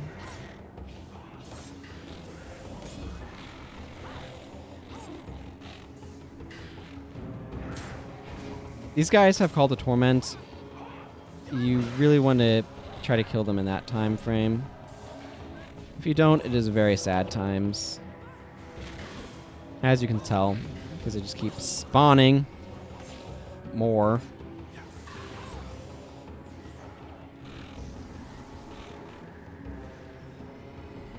I need to look up what I can get with Margonite masks. I have a lot of them. Arms of Insanity are pretty annoying enemies.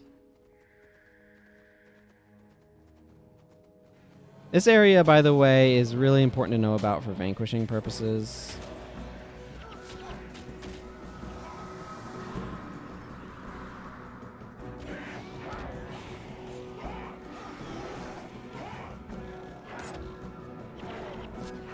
Because, of course, you need to kill the enemies up here to be able to vanquish the zone, but if you don't know about it, then you don't have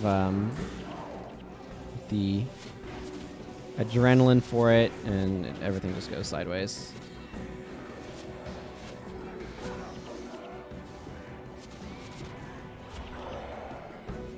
Remember hearing some folks will never realize what Call of the Torment does, and where did that come from? Yeah, Call of the Torment is a nasty skill. You really do need to be paying attention.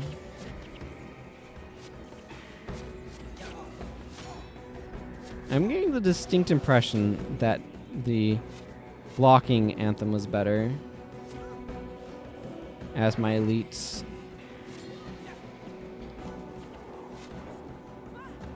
Because it helped hold off some of this arrow spam, for one thing.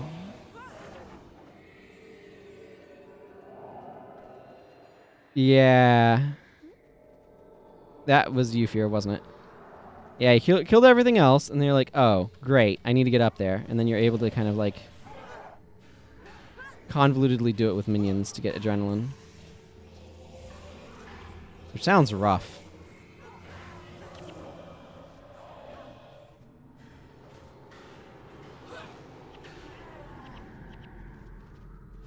And it's like, the thing is, you need stuff that's close. That'd be a wonky setup, too. Okay, Infantryman Hara. Brains! It's all about brains around here. Just because I'm not a scholar, I can't be a commanding officer? Just because I'm not a scholar, I can't be a commanding officer. What? This line is weird. Everyone's always giving me orders, telling me what to do. And, of course, when the plan goes to hell, it's always blamed on the lowly peons like me.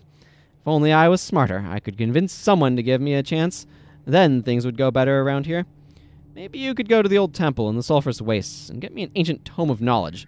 I bet if I spent a few days reading over it, I'd have all the brains I need. Read books, get brains. Sounds simple. You'll need more than knowledge to fill that gaping hole between your ears. Requiem for a brain. I think these quests actually want me to go to the same location. They do, so that's kind of convenient. Oh, is that the Order of Undeath boss? So when I was looking for bosses I might be interested in, I saw that one was over there. I don't have much personal use for Order of Undeath.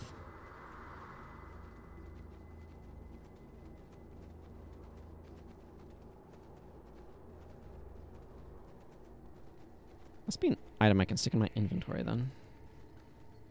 I'm going to need to get new Superior Salvage Kit. That's alright.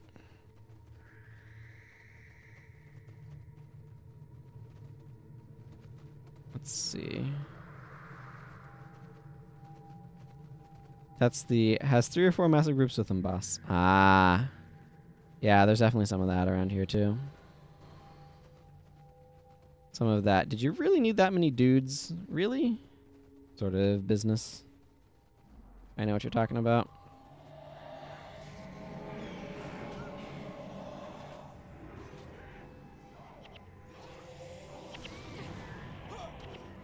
These mesmers like to try to e-denial me.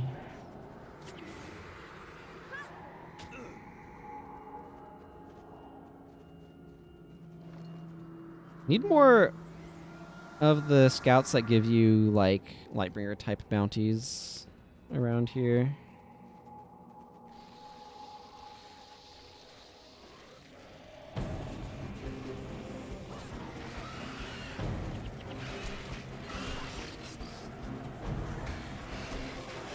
I appreciate the concern, Eve.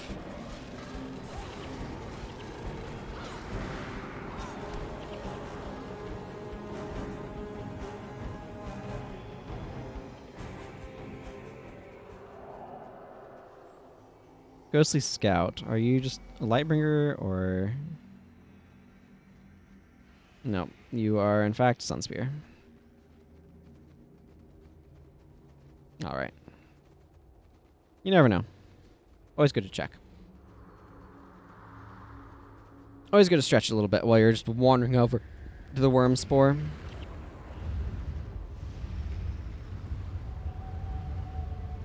It's one of those moments where waiting a moment to make sure all of your dudes get in worms is real important.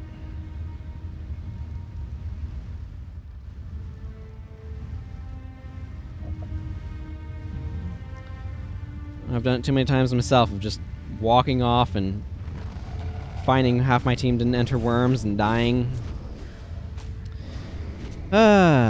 These desert worms are so freaking tanky. hit pretty hard too, but only one person at a time.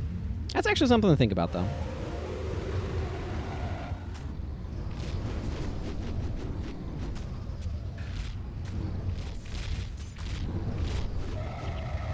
Alright. That mess is cleared. Several dudes tried to eat the corpse at once, only one got it. That's how it works. Nah. We started going away from Odora, and then she was unable to fully heal her worm because of it.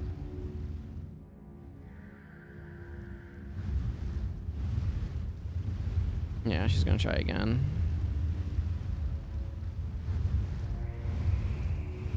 Well, part of it, too, is the worms have really high defense. Like, they have legendary amounts of armor.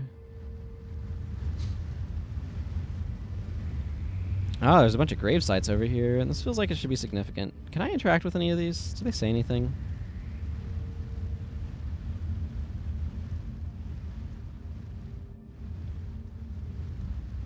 I think my dad's mowing the lawn outside, and I can smell the cut grass, and it smells good. I like the smell of freshly cut grass. No, nothing happening with these grave sites. I'm reminded suddenly of many years ago, when for leading up to Easter, we grew grass in little baskets that we kept like by our desks, my sister and I. I remember it smelling really nice.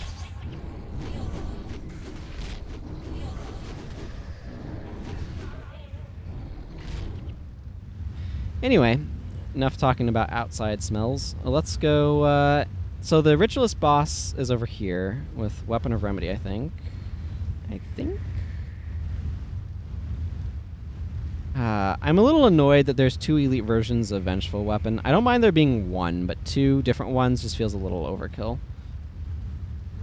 But Ritualist is one of those professions that its elites are just all over the place in terms of how effective they are. And that kind of annoys me a little bit, that there's not, like, a higher median quality of Ritualist elites, I guess.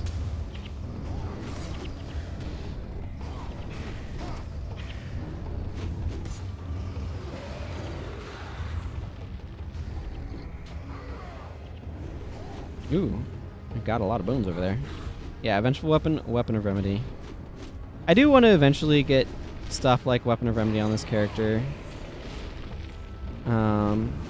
He's going to have a lot of spellcasting focus to contrast him with the heavy martial focus of my other Paragon, Carmen Angelus. His name is like Latin for angel song. At least that was the intention anyway.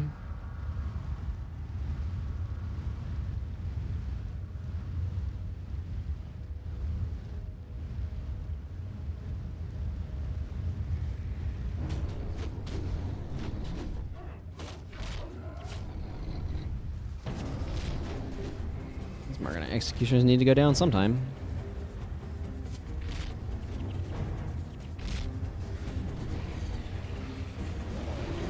Are there usually this many Margonites here, or am I getting extra spawns? I feel like I might be getting extra spawns.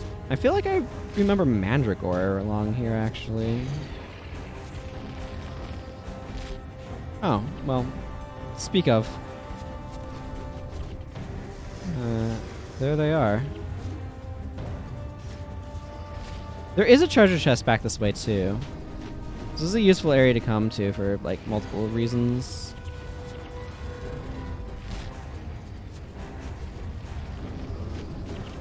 Yeah, that's what I was thinking.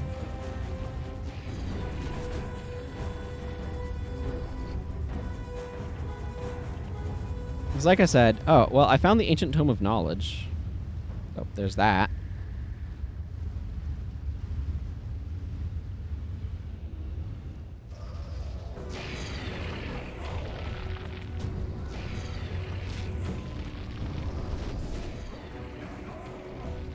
Give me this.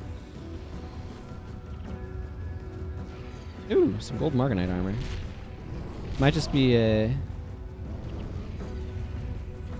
Yeah.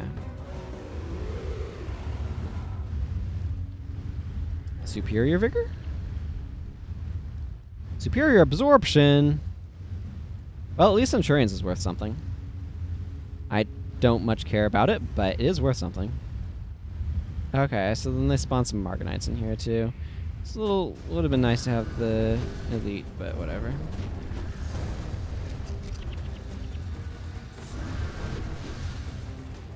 Why do I feel like I'm not gaining any adrenaline?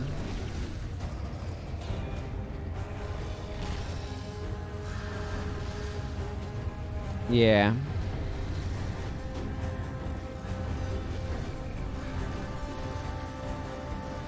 Oh, I was holding the Tome of Ancient Knowledge, that's why.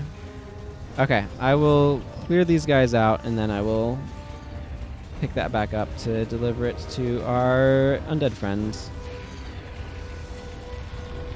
That explains why I wasn't attacking. It is a carry item. Probably to make sure you go back to him for your reward and don't try to fast travel and have to deal with the thing all again and then get really annoyed. Or at least that's my logic anyway. Just 3 Margonite clerics just chilling back there against the far wall, apparently. It's interesting. That feels meaningful. It doesn't feel random.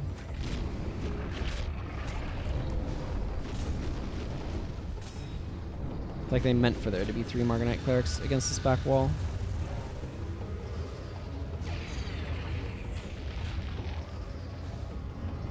I don't know what you think Spellbreaker is going to do for you.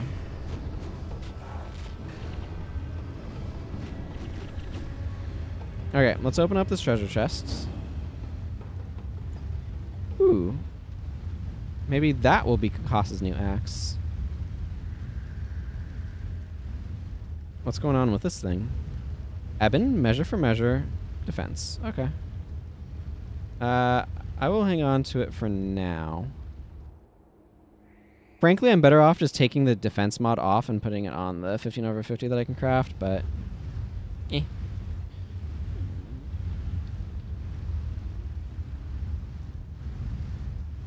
Just like I'd probably be better off not using a vampiric scythe on Milani. But I'm not worrying about these things too much right now. Okay, I think I did everything back there that I needed to do. Yeah, I can return that, so now it's time to do Requiem for a Brain.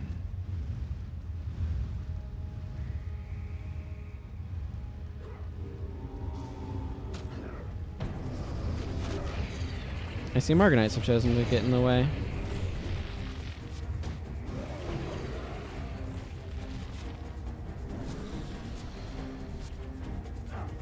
I feel like I get choking breath more often from this than a 1/3 chance would suggest.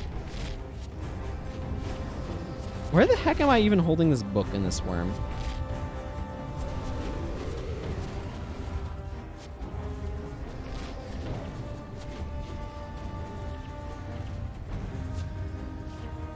The Requiem for a Brain or the Clear the Temple?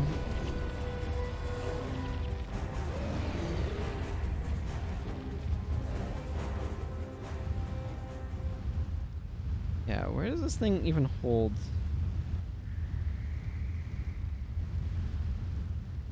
Even hold a book? This feels vaguely disturbing. Also very confusing. I mean, I wouldn't blame you for not having done so, certainly.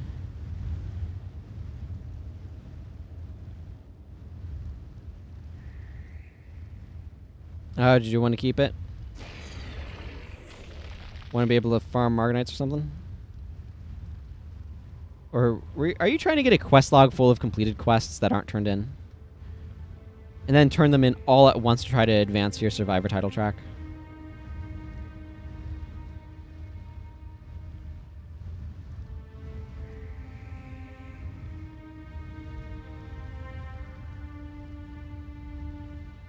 That makes sense. Just add additional enemy spawns to increase the number of points you can get for farming. Yeah, that makes sense. I tell you what, though. Like, it's 50,000 to get Legendary Spear Marshal. I think I have over 100,000 on my Derv.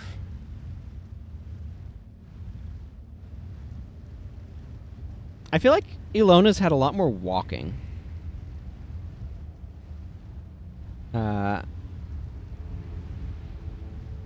A lot more walking than the other campaigns I've had. I should use this to speed up some.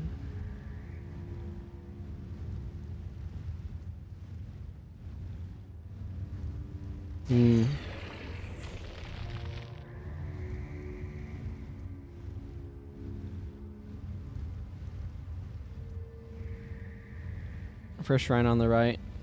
Ah.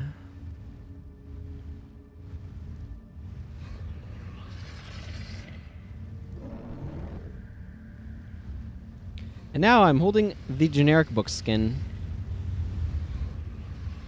Come, my friends. We must go deliver this to our friend. The honorable dead soldier up here.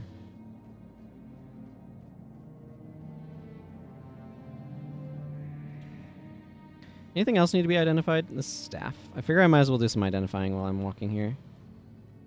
Oh, get me unstuck. Hang on. There we go. Weird hitboxes there, it looks like. Or felt like. Seemed like something. Something.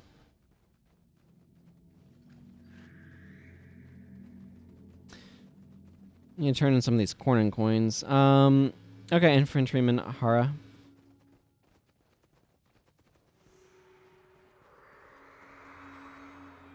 Oh, it just popped out of my hands, alright. Wow, you got it! Thanks so much! Now I can finally become the officer I was meant to be, instead of just a lowly gentleman. And to think, Dad said I'd never amount to anything. I sure showed him. That tome looks pretty thick, though. I hope there aren't too many big words in there. Now that we've found the ancient tome, I have all the tactical knowledge I need to be a superb commander. Just holding it makes me feel smarter. But I can't be a commander without troops. I know this is a lot to ask, but could you help me raise an undead army? And just a little one? There's a graveyard nearby. That should work. I'd do it myself, but the demons have a tendency to attack anyone they find wandering alone. Undead armies are good. The time I raised my first bone minion, let's just say things got a little messy. No thanks. Raising an army.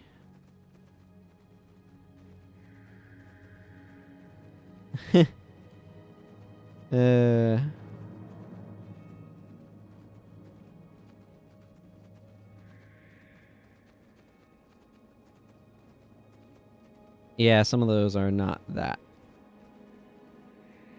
That one, Abaddon's mouth. Okay, so that's prophecies.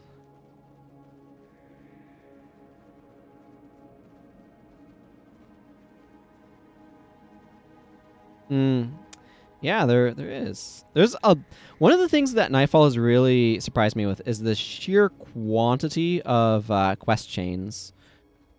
I feel like there's more quests that are in a start a quest chain than there are quests that don't start a quest chain. There's that many.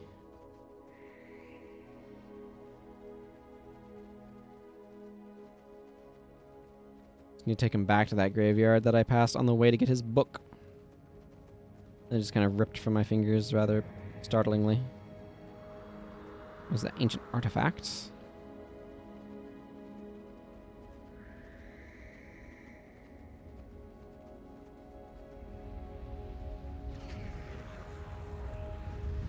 But yeah, the sheer number of Dunkoro.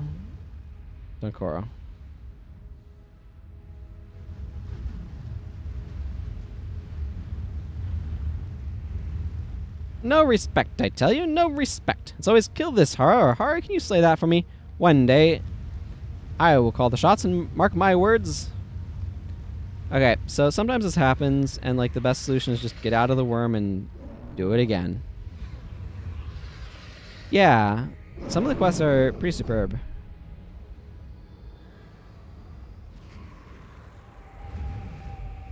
There we go. Back into the worms with everyone.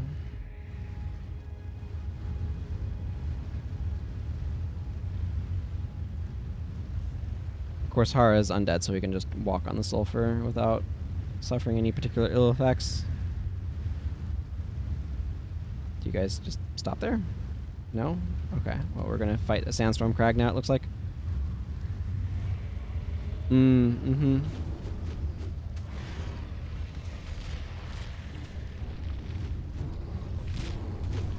Come now, we need to keep Infantryman Hara alive. Ooh. That's a close one. I'm just gonna give him a moment to regen health.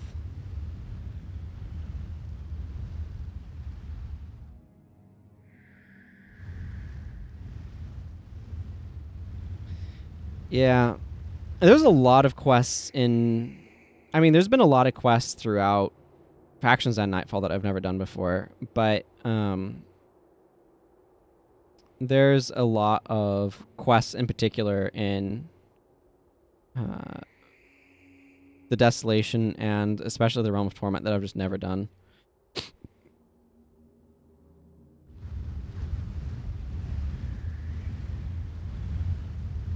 Okay, now Hara is no longer dying, which is good.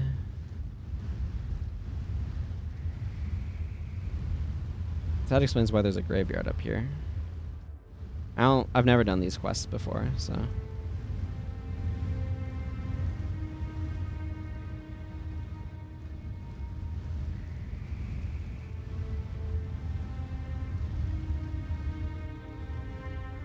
I'll find it when I get there. Rise from your grave! Infantryman compels the dead to rise and do his bidding. Good, bad, I'm the guy with the minions. Is that a thing? That's a quote from Blood, isn't it? I was just watching GDQ, and they had a speed run of Blood in it. I mean, that it could be a reference in that to something else too, that this could be referencing. I don't really know how it's set up, but...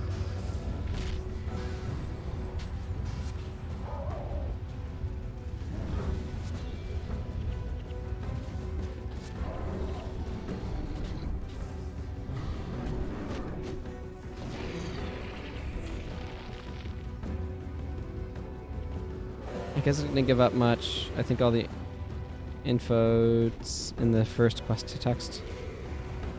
Yeah, there's definitely a lot in there.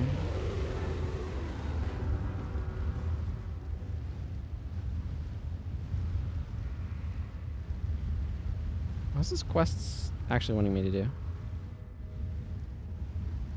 Okay. Just take him to the grave sites and protect him while the thing goes on. I guess we can do that. Let's make there be fewer Mandragore.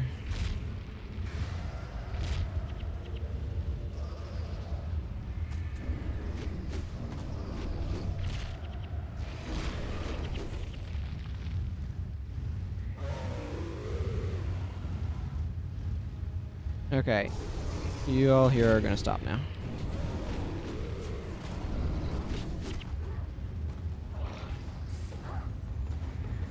And big ol' AoE.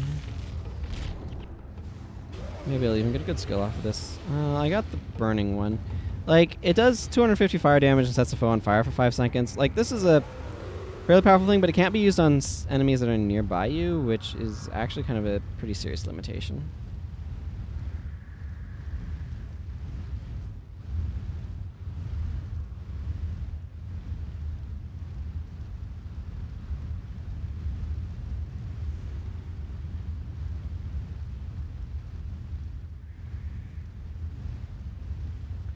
I see you over here, Margonites.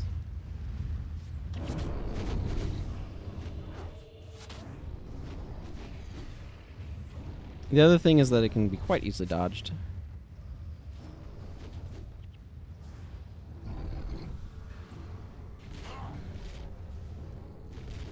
It's the sort of thing where, like, this skill would be absolutely ridiculous were it not a worm skill.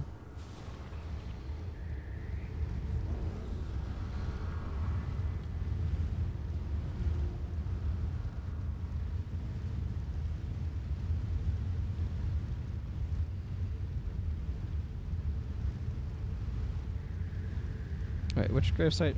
Okay, this one is the one that I thought.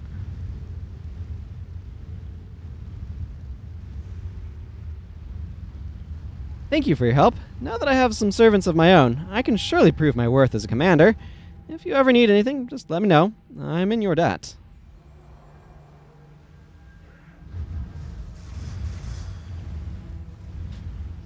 Oh, look, the Margonites came from over here.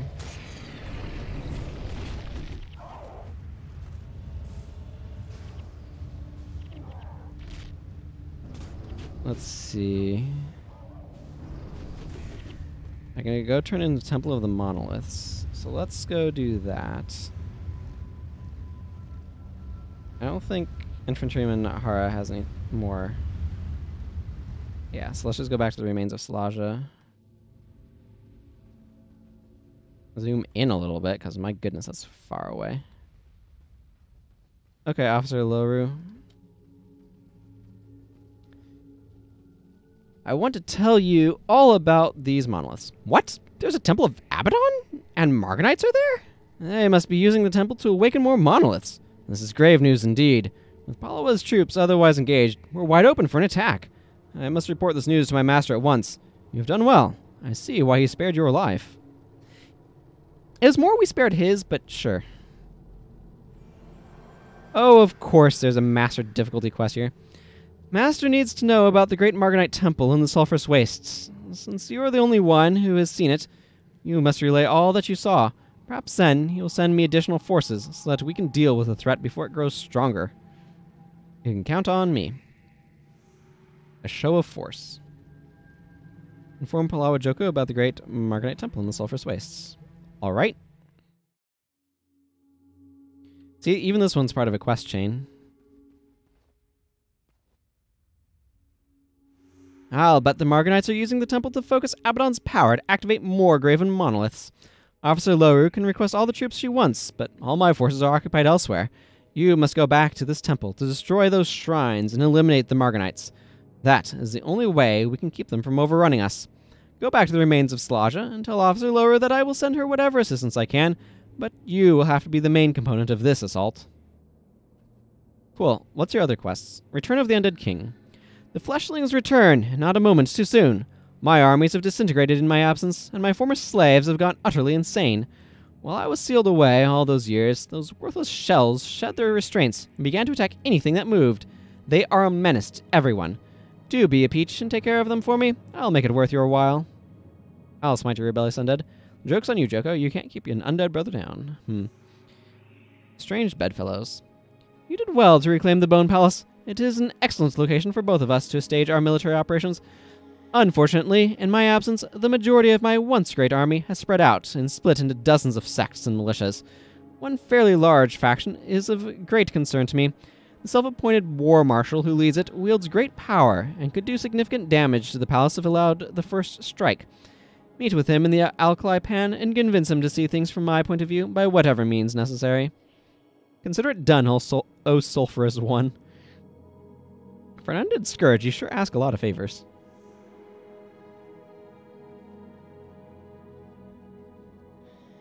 A bonesmith.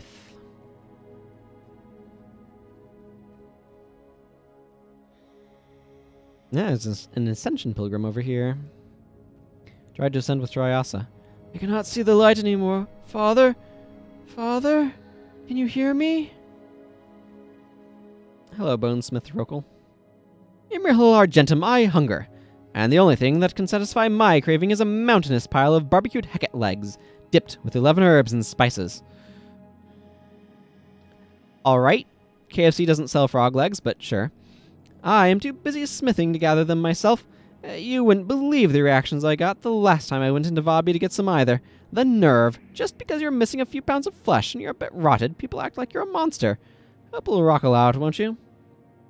Sure, they're finger-looking good.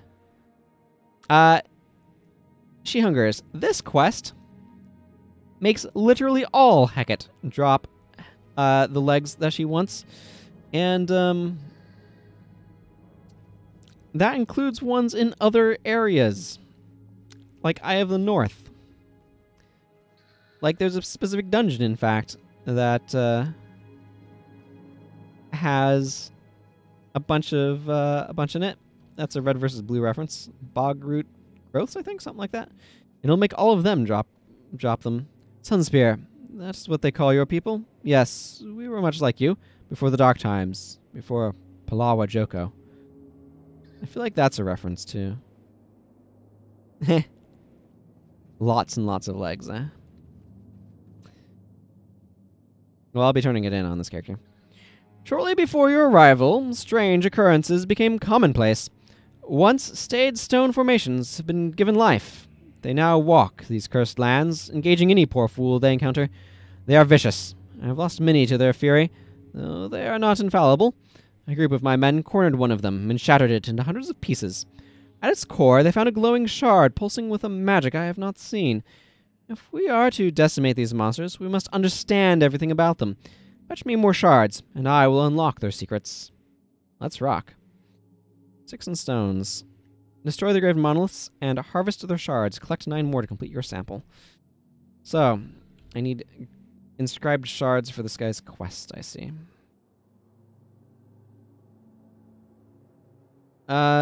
Let's go back to the Sunspear Sanctuary so I can get another salvage kit. Yeah, every single Hecate in the game. Every single one. Pretty intense.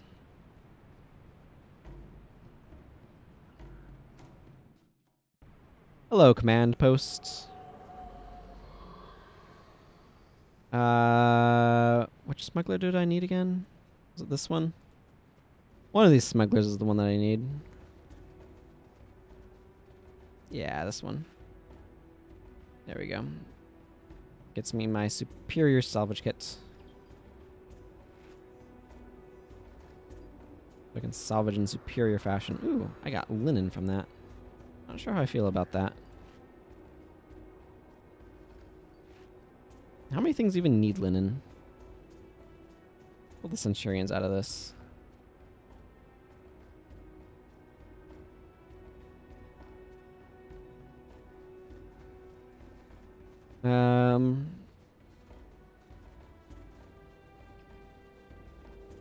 It'd be really easy to go get them just outside. Yeah, I know where I want to go. Let's see, I think Vitae has some value as well. 10, that's more than that has. Neuromancers is not going to be worth anything though. Yeah, that's what I thought. Centurions is down a little bit, but... Talking to Sealer and Precipice while engaging foes.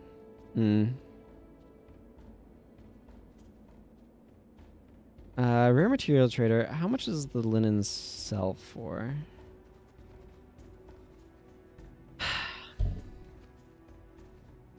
Right. This guy. That's funny. Okay, so this rare material trader is a common material trader. As you can tell.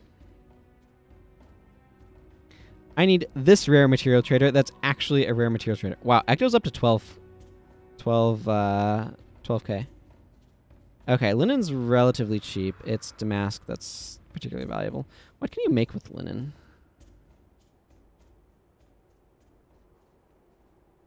Linen. It looks like it's used in a bunch of armor recipes. Okay. I probably should hang on to it for now.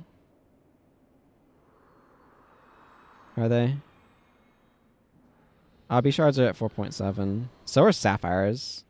Rubies are a little bit up there. Yeah, Monstrous Claws are at 3.9. I don't know what people are making with them, but they certainly are. Vellum. Bunch of different, like, cloth concepts.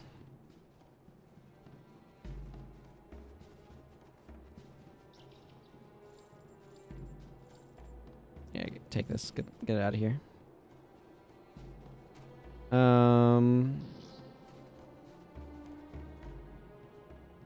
Oh. There's a glitch in the underworld that you can use sea turtles for. I see.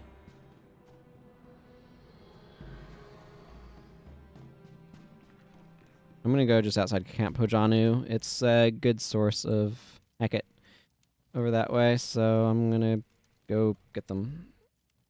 I did feel like this was being more effective, so I'm gonna just swap back to that elites for now.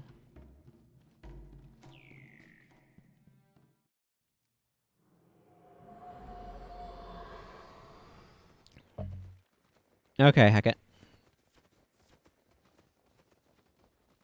I need your limbs.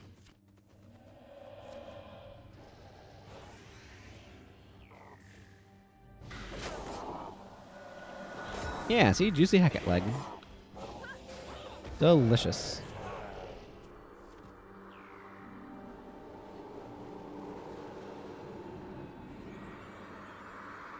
Vaguely disgusting looking.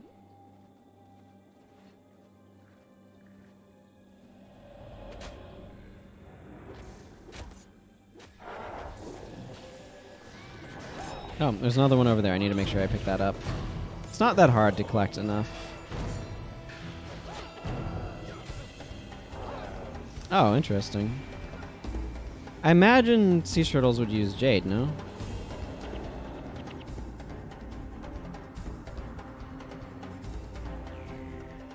Can you get juggernauts? Juggernaut summoning stones? Charslayer weapons. Yeah, but what are people actually like? Are a lot of people making Charslayer weapons for some random reason?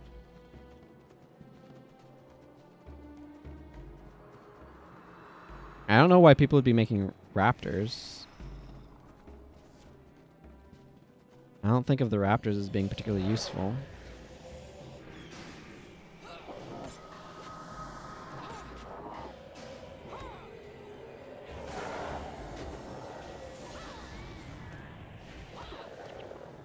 Okay, there's the juicy Heket legs I need.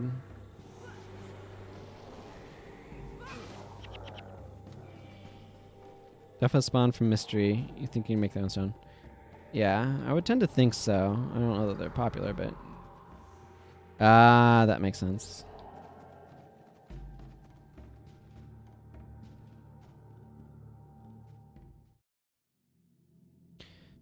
That makes sense. Let's go to the Bonesmith. Strong name, Bonesmith.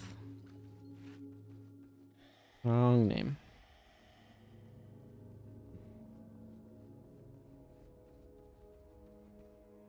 Mmm, delicious.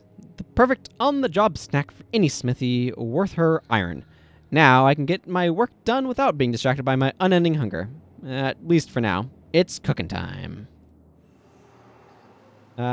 Enjoy. Greetings. Don't let my appearance fool you. Just because my body refuses to die doesn't mean I can't smith a deadly blade. I mean, you can't, though. You're not a weaponsmith.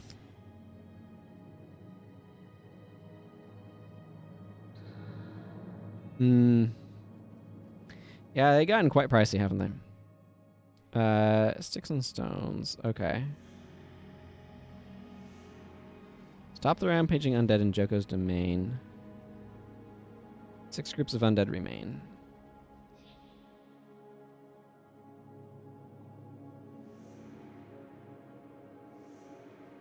Okay, well, let's go take care of this mess then.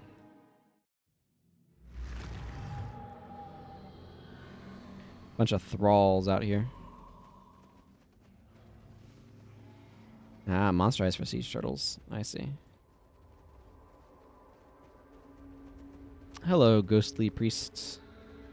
Margonites, the followers of Abaddon, dark magicians tainted by the same madness that infects Varish. Yes, I know of these things. I once fought them as you do now. I now bestow the mark of Dwayna's blessing on those willing to take up my cause, the cause of light. Stop the dark fate about to befall this land, the same fate that took me. You shall remember us both with honor, Ancient One. I will do your task. Interesting. Same madness that infects Varish. How did it start to infect Varish? I think the thing that bothers me most is that I really need an origin for why Varish became a follower of Abaddon to sell me on the Nightfall story. Without that, it feels really ungrounded to me.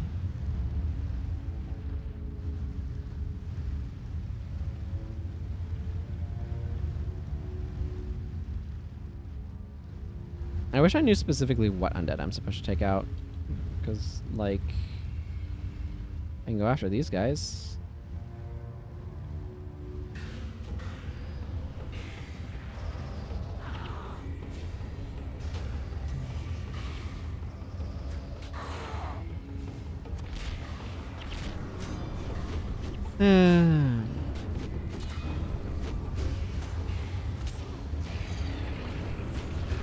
Alright, well, let's just clear some of these guys out, eh?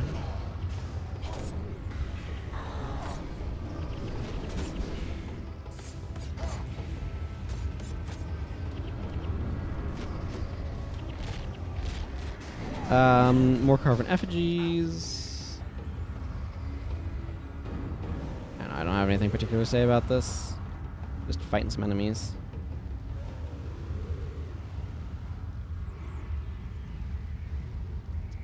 Even monoliths are good to take down. I need inscribed shards from them.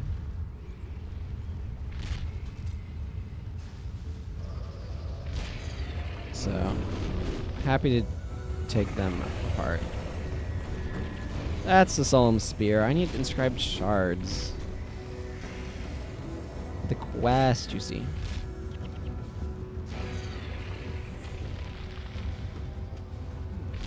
The quest. Okay, well, we've aggroed these guys, so I guess we're going to take these guys out, too. Yeah, there's the Cavalier using We Shall Return. We Shall Return chains are really annoying.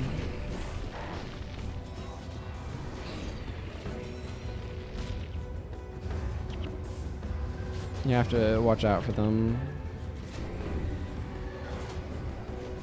Shield absorption does help, but not when you're being hit for some. Ooh, another mummy wrapping.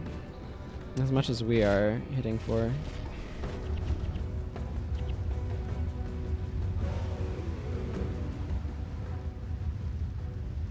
I wonder if it's just a bunch of groups up here that we need to take out.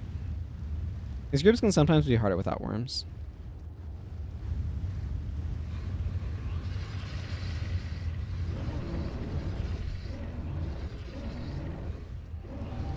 Okay, once worms are no longer obscuring my vision.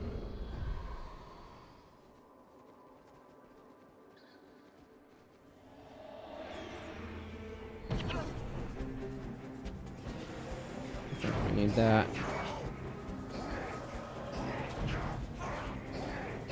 Yeah, this Cavalier needs to go down.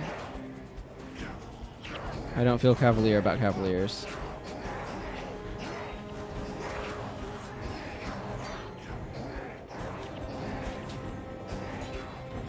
These guys are wielding some distracting blow. Got it, got it. That makes sense.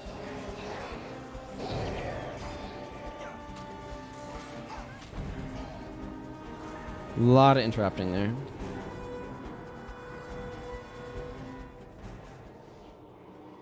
I can understand. Frozen soil is a good solution. I don't know if I have it currently available to me or not. I'd have to check my list. I don't really need sandstorm happening.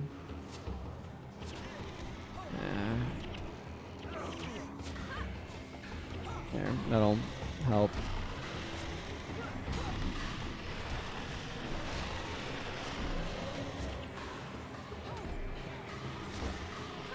Oh, vocal minority. Okay, this is awful.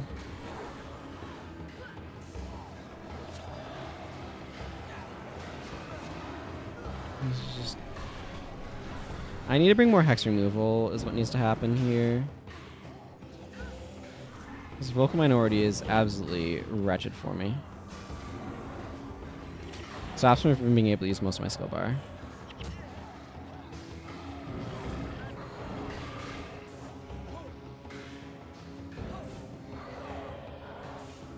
Okay, I shouldn't stand in the Well of Darknesses. They give you 50% chance to miss while you're hexed. Which means this to say it's not helpful.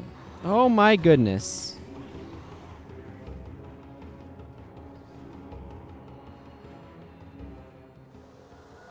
Vocal minority is so obnoxious.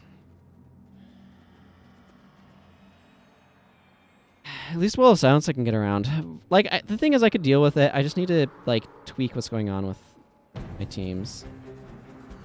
What the heck? Where did these guys come from?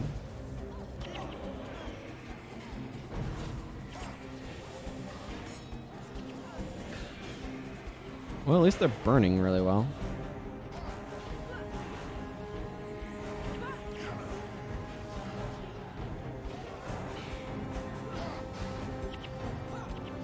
Immune to spells, Obsidian Spirit. I mean, that's possible.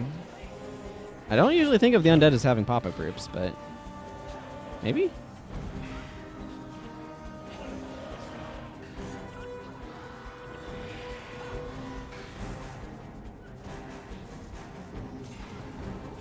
I don't need that leg. Just gonna fill up inventory space.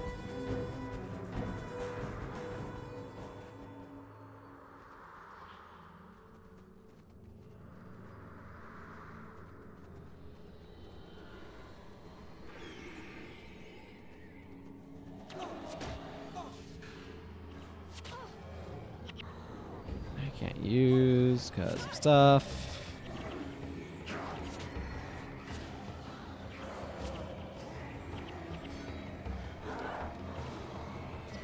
Focal minority. Doot doot doot doot doot. I have no skill bar. Yeah, I just need to bring more hex removal apparently against these undead. I could switch Dunkor around, but he's definitely making use of energy drain as like a key part of his having energy strategy, so I'm not particularly excited about the idea of switching him to a different skill, but he has no hex removal right now, so I can at least do something about that.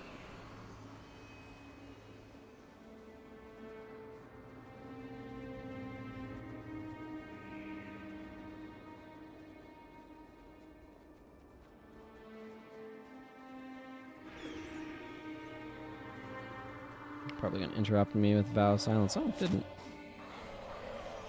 I'm surprised.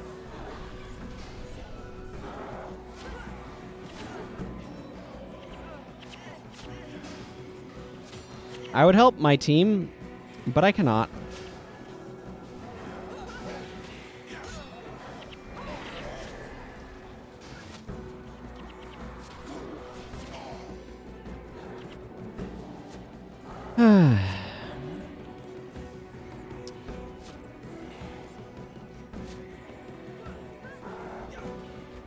Spirit of Quicksands are so obnoxious as well.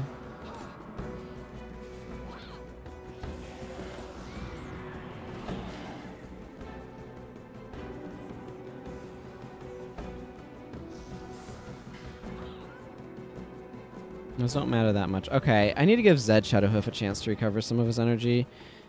It's just absolutely gone. I would give him, like, Glowstone. If I had access to Glowstone right now, but I don't.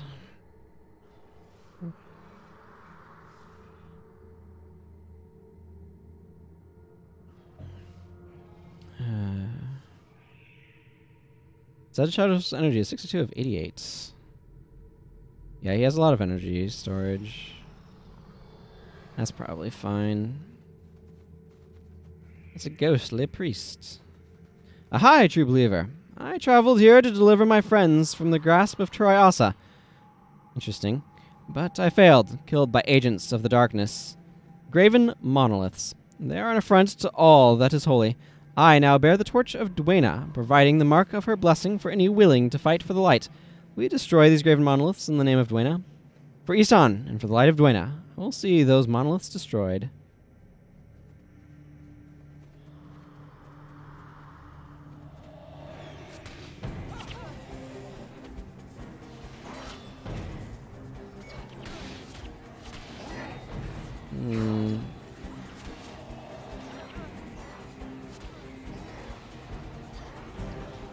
Yeah, that'll help, at least for the moment.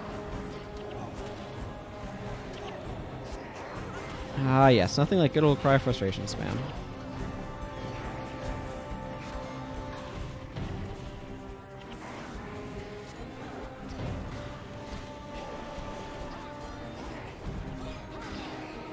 What is going wrong here? Oh, I figured it out. Cry of Frustration spam. That is what's going wrong here. Okay, well, we're about to resurrect on top of this location, so that's great. I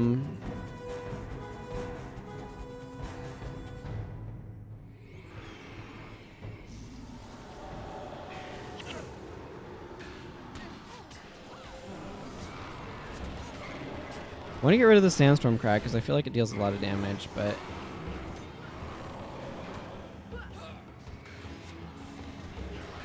Those other things are too. This small army of Mesmers needs to go down. That's what really needs to happen. Actually, that's a large army of Mesmers. Let me rephrase that.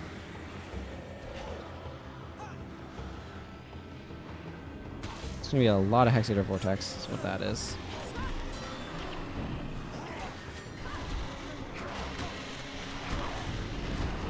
And of course there's Acolytes over there too. Oh, this is awful. This is the sort of garbage you have to deal with sometimes in these areas, though.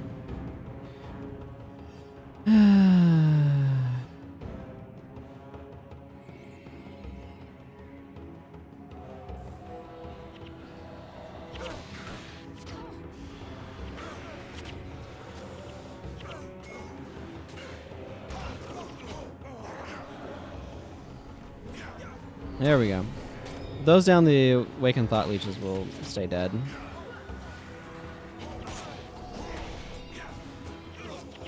Ow. And again, the Cry for Frustration spam. Didn't... Oh, there's 2 freaking Acolytes!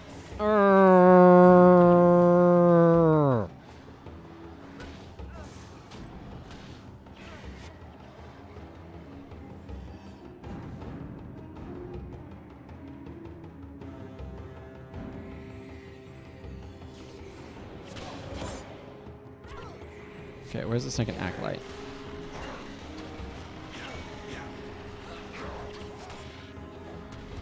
Okay, are there any more Acolytes? No, it looks like it's just Awakened Thought Leeches and Grey Giants. Like, at this point, it's not too hard to wrap things up with Milani.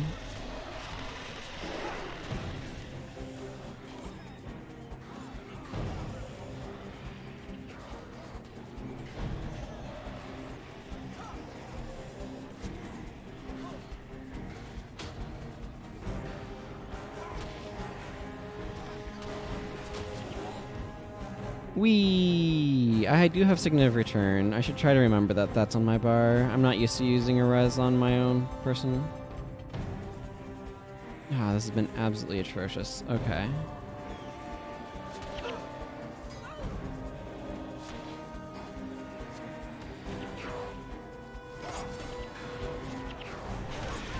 Vow of Silence. Okay, yeah, I accept this as a reason.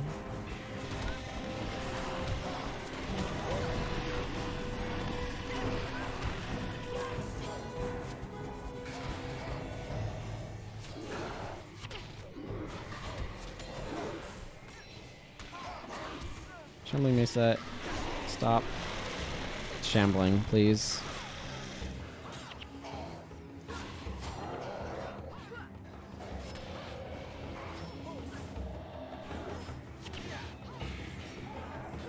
Okay, and can, like, somebody please heal Milani?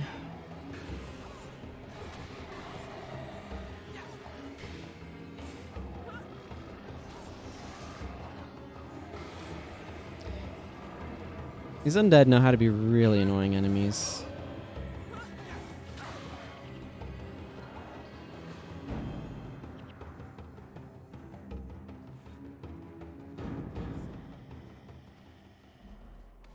Really annoying enemies.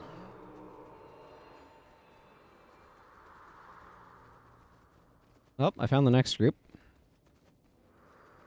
Over here, there's a Cavalier. Cavaliers, again, high priority target. They have multiple resurrection skills. Always happy to see only one.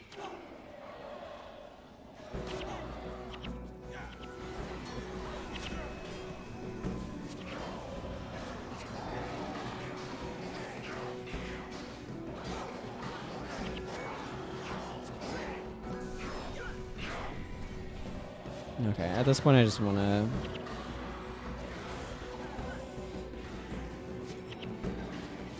load whatever's in kind of like the lead position up with as much like hexes and stuff as I can manage.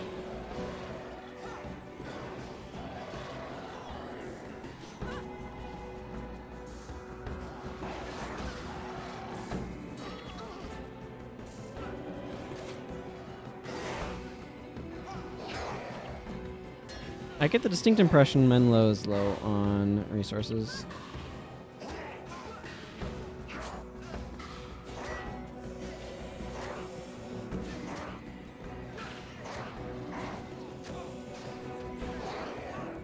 Well, Conjure Phantasm did the trick.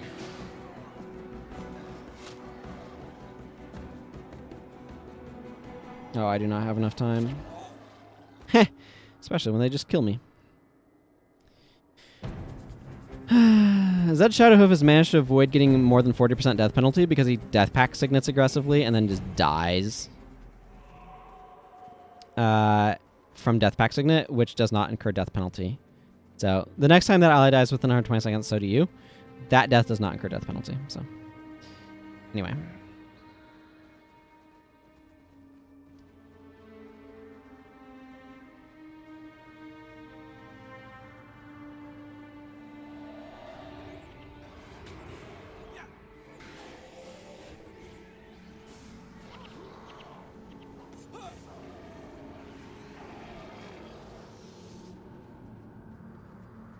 These Graven Monoliths may drop something I need, plus they'll give me some Lightbringer points, which doesn't hurt.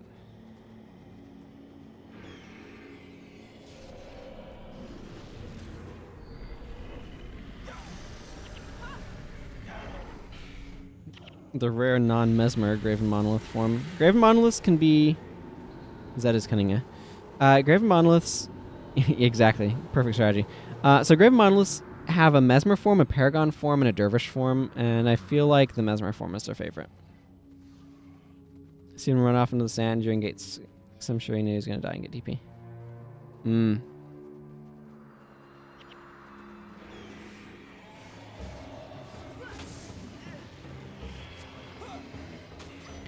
Acolytes. Multiple Acolytes. One of the things going on in my backline right now is the Grey Giants use Choking Gas, which interrupts spells. And is therefore very rude. Grey Giants are just obnoxious all around, quite frankly.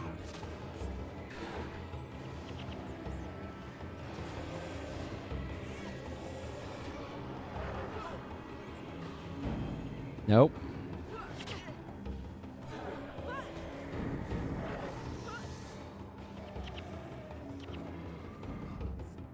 Ah, finished. Excellent. I can tell Palawa Joko.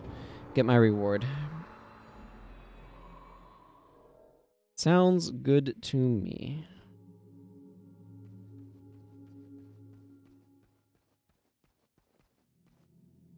Excellent. I shall make sure that the vanquished stay that way. The fact that those slaves broke their bonds is an outrage, but they won't be bothering anyone again. Thank you, Joko. Solemn Spear. Ooh, some silk. I'm gonna go with my linen. Sentries, you say. Is a rune trader over here. Endu. I don't think Sentries is worth anything. Yeah, it's well in a stance. It's not terrible, but most people are going to find that a little underwhelming.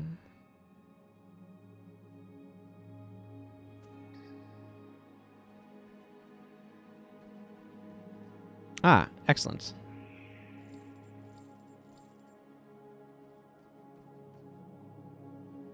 Yeah, I feel like I would rather sell this off and trade these in for a 15 over a 50 axe. Now I need to figure out where that NPC was. 1 second.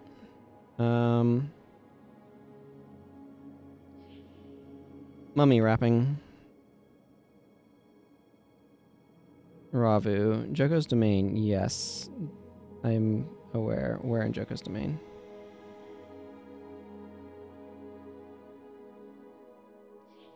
Okay, just north of Remains of Salaja.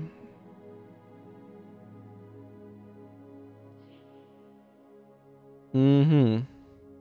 Yeah, drop a nice ol' Chaos Storm on them. Disrupt their positioning. Make them run all over the place. Do I even have Chaos Storm on this character? No, I don't. Be a good choice, though, if I did. Would be a good choice if I did.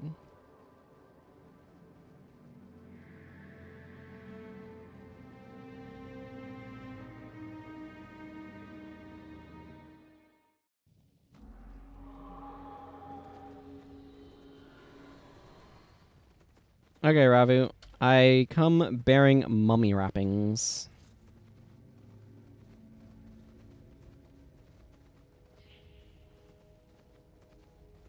Yes, I want a winged axe for cost to wield. Thank you. Should I salvage off this defense mod to put on this thing?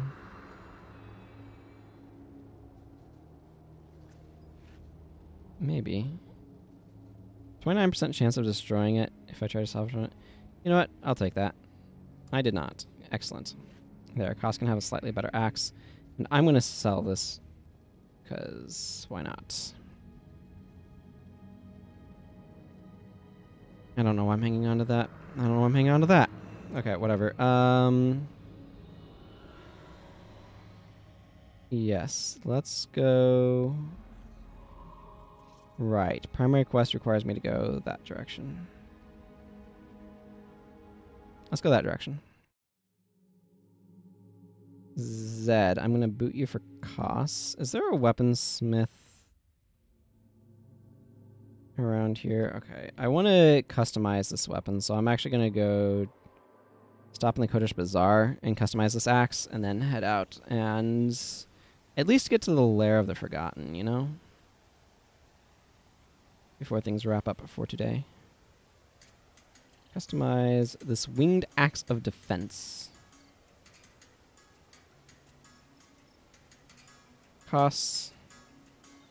I have good news for you. You get an axe that doesn't suck. Congratulations, you now have a winged axe of defense. It's actually pretty nice looking. Now that I've seen it in not just image format. Okay. Those can be sold.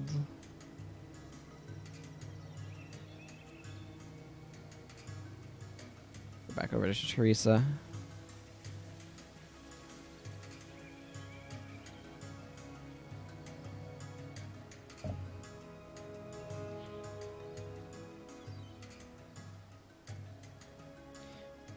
I want to identify this war axe.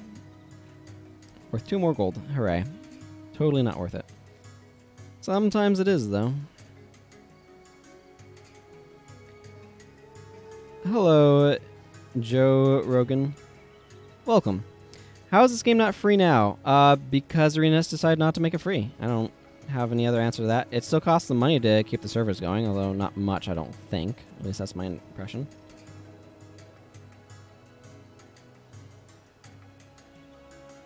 This game doesn't have a lot of microtransactions in it. There are some options for that. The biggest ones being like additional Xunlai storage panes, or Xunlai or Zunlai, or however you want to pronounce X and X, and character slots. But there's not a whole lot of like ongoing microtransaction type stuff, which is usually how MMOs go free to play. Is they're supported by recurring like microtransaction stuff that people are buying, and Arena's not developing any of those for this game and doesn't have any like sitting around that people would necessarily purchase. So I definitely will agree that they should make a version that's not quite so expensive for people to purchase. I do think it would be reasonable for the game to go on a little bit of a discount, like just indefinitely.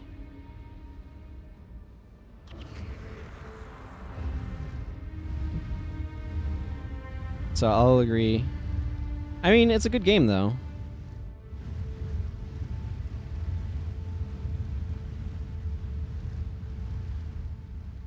But yeah, I agree. $40 is... I mean, I don't know that they do want to revive the game. $40 is way too much for buying it.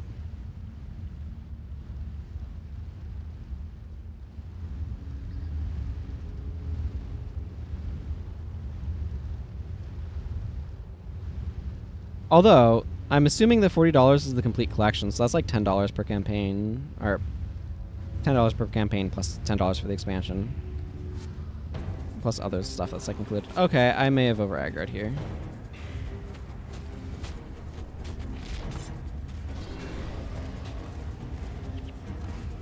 Like, that's the thing that's really easy to forget. Is that, like, it's technically not a game, it's like 4 games. Or 3 games and an expansion pack for any of them. Or all of them, depending upon how you want to measure that. But yeah, like if they put the complete collection at like $15, I'm sure they'd be able to sell a heck of a lot more copies.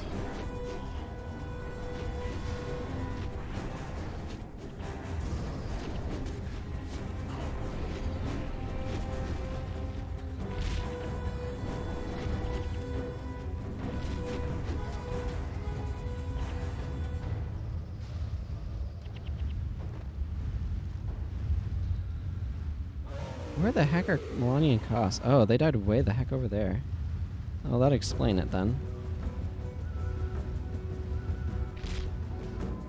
If I were to pick one to make free, it'd be Nightfall, not Prophecies. Nightfall's a much better new user experience, I think.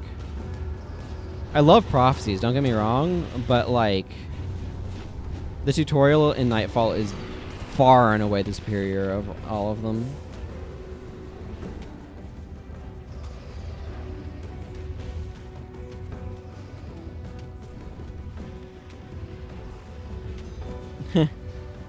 Yeah, Guild Wars 2 arguably does have a much better business model.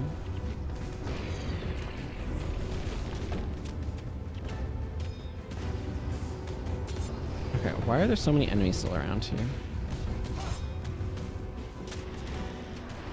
I just don't think they're thinking about how to move more copies of Guild Wars 1. I think it's not a bad idea for them to do so, though. I won't disagree with that. It's a fantastic game, and Guild Wars 2 is not the same game by any stretch of the imagination. The Guild Wars 2 is not a proper sequel.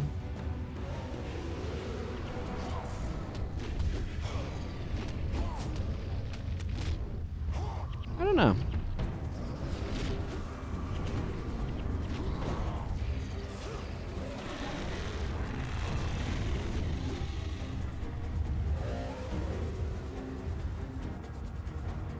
I've not been paying a whole lot of attention to... Guild Wars 2 is distinctly not a game I enjoy. It's a game I find boring, and I'm very sad that I find it boring. But yeah, like, I'll agree. Guild Wars 1 is a way better game than Guild Wars 2 in terms of, like... Their environment artists are really good, and they had solid stylization. Like... I love the character creator for Guild Wars 2. And it has some neat customization options, but I feel Guild Wars 2's customization options are a little too flexible. Like being able to just re-dye your character freely. Like all of that sort of stuff is like very non-committal. And as a result, you don't build investment in your characters the same way. Guild Wars 2, you're running around going, why am I doing this? Yeah. Yeah, I'm definitely not running like as much stuff as could be done to make the visuals even better.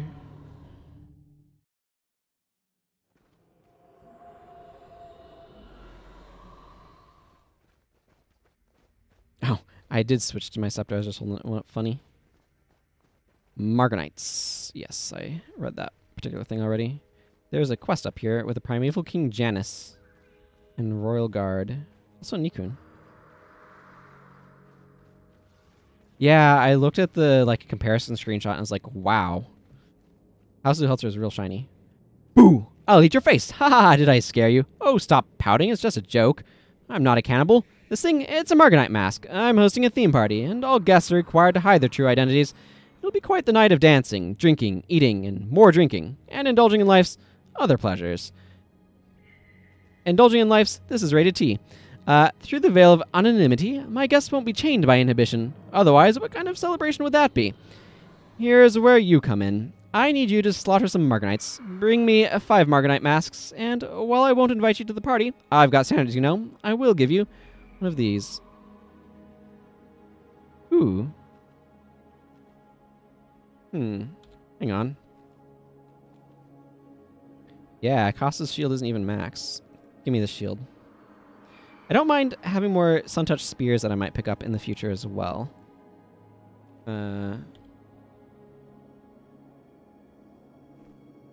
Yeah, this is decidedly a non-max shield. So, very happy to give him this lovely adamantine shield.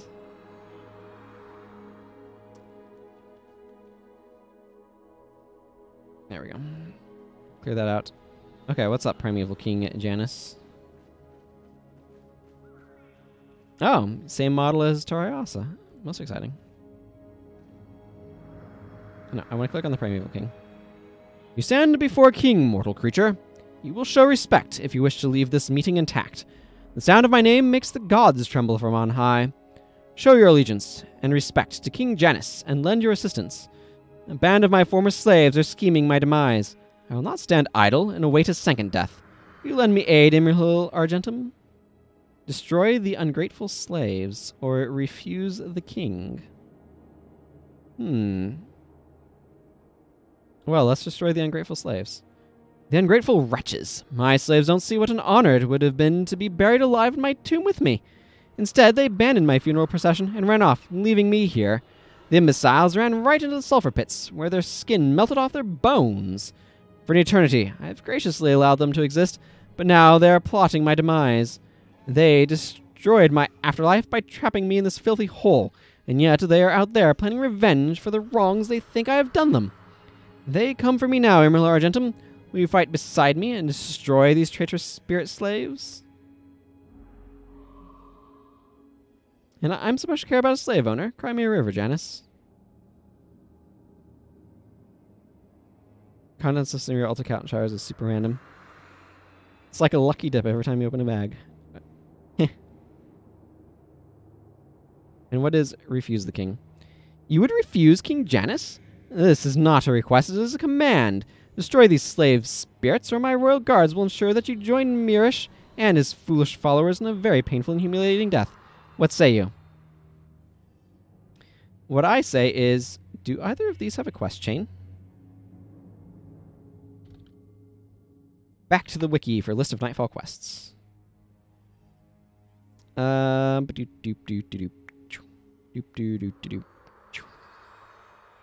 Let's see. This is...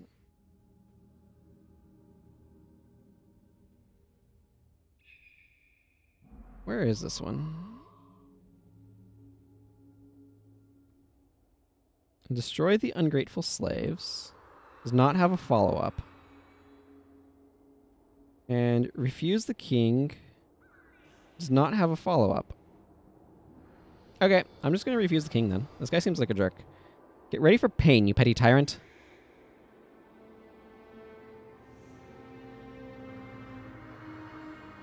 None dare refuse the King Janus. Guards, destroy these fools.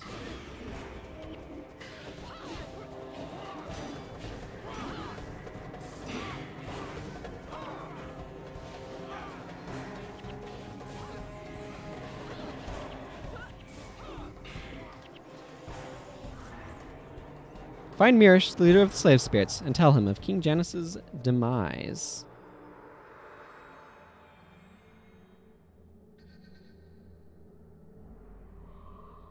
Completed Winds of Change hard mode, but didn't complete prophecies yet. Random. Yeah, I've had some random stuff like that myself, actually.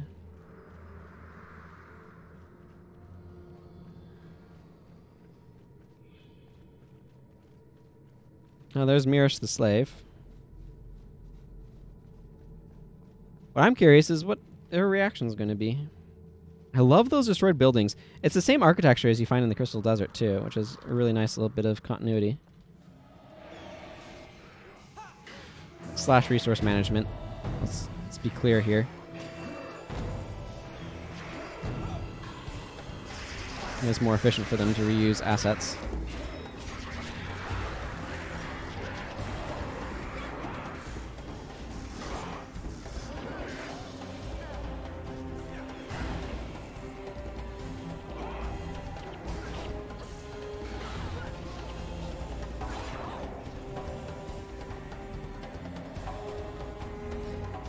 Yeah, though I've had characters that have like completed certain content, not others, and it can all be very strange. Hello, Mirish. Perhaps there is some good left in this world, for you turned down Janus at great risk to your life. That vile beast deserves whatever awaits him in the depths of the underworld.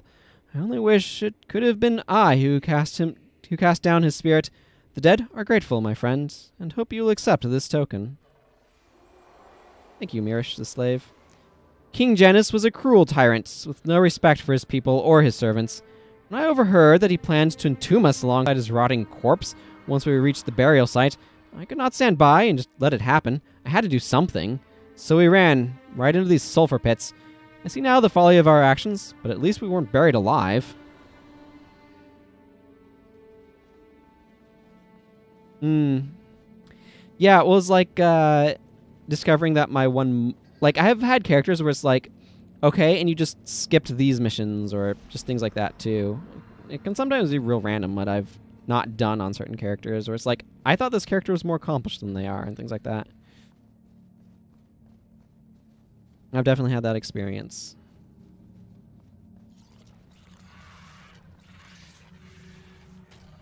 My intention here is to finish Horde of Darkness. Ugh, these Dune Beetle lances are kind of nasty looking.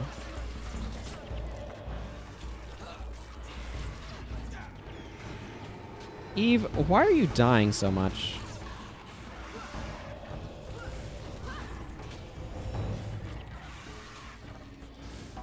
I don't remember.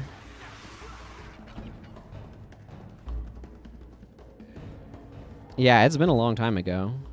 Obviously. Everything that has happened in this game that wasn't... Okay, that's not true. Most of the things that have happened in this game were a long time ago. There is, of course, the anniversary stuff. That's not from a long time ago, but...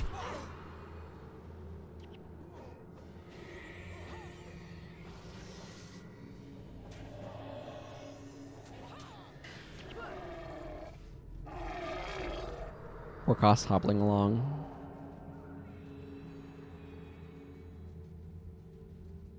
But yeah, I'd have to check updates to see what it says for when that came about. 'Cause I don't specifically remember.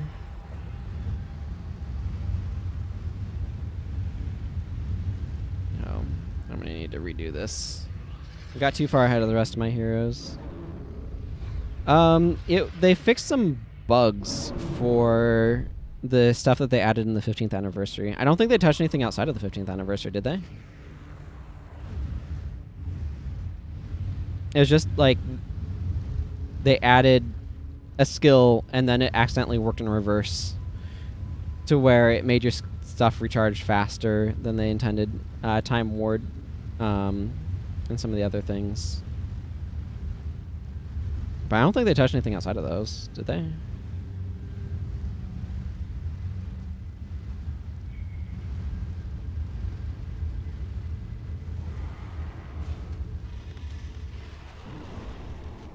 Yeah, I don't think they nerfed...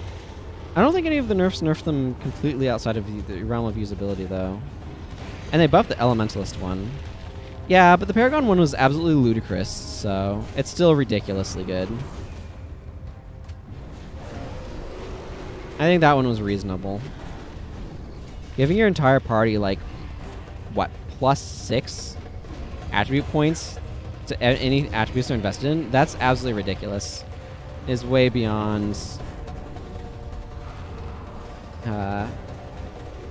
what's reasonable. That was a reasonable nerf, in my opinion.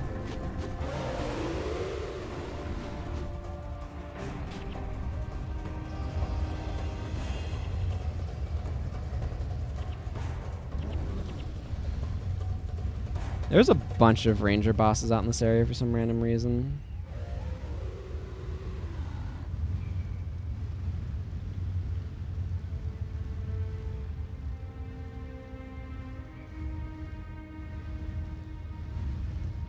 Back in Precon's days, maybe.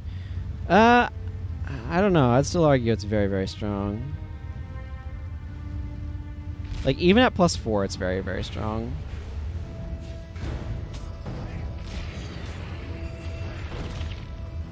But then I don't like the full party con sets from a design standpoint. I think it warps the design in unhealthy ways.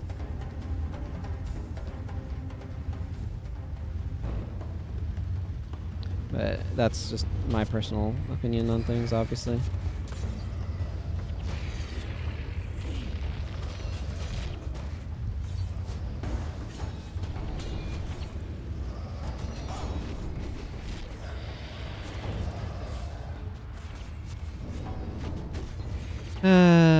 Worms are just so much just fighting massive hordes of undead.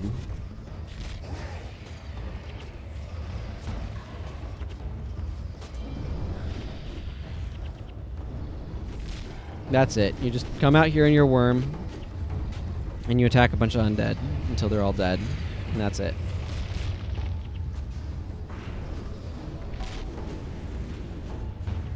Okay, there's the... Go culprit the Cavalier.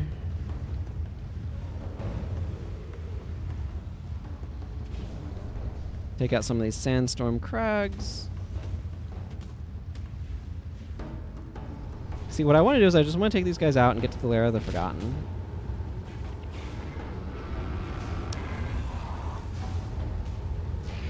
Okay, well that smash missed.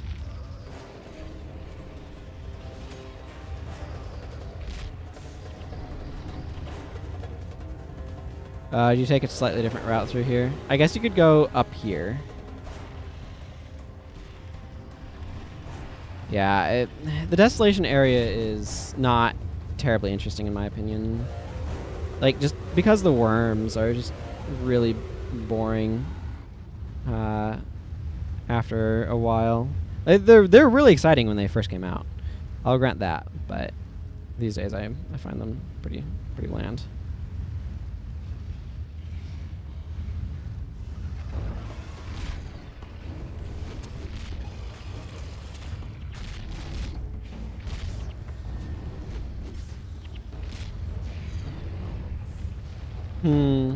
I haven't seen any of these areas in GW2.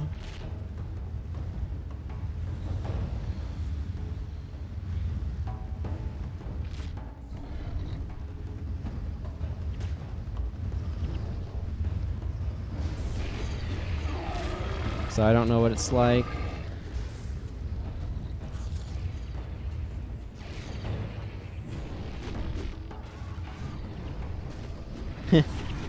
I'm only wanting to learn anything about those areas whenever the heck it is Wooden Potatoes finally reappears. And I hope things are going better for him, but because it sounded like things were not in a great spot. But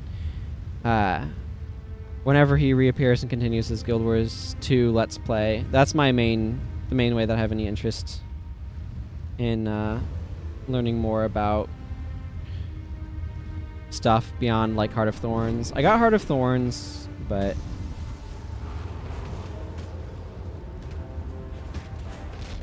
I just have found that I just don't find Guild Wars 2 to be a fun game to play. I don't hate it, it's just boring.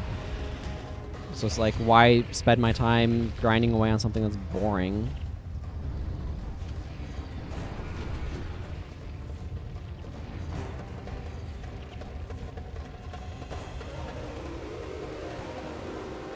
I didn't understand the ending of Heart of Thorns. I'm pretty sure I finished on at least one of my characters, but I couldn't tell you what the heck happened or what it meant.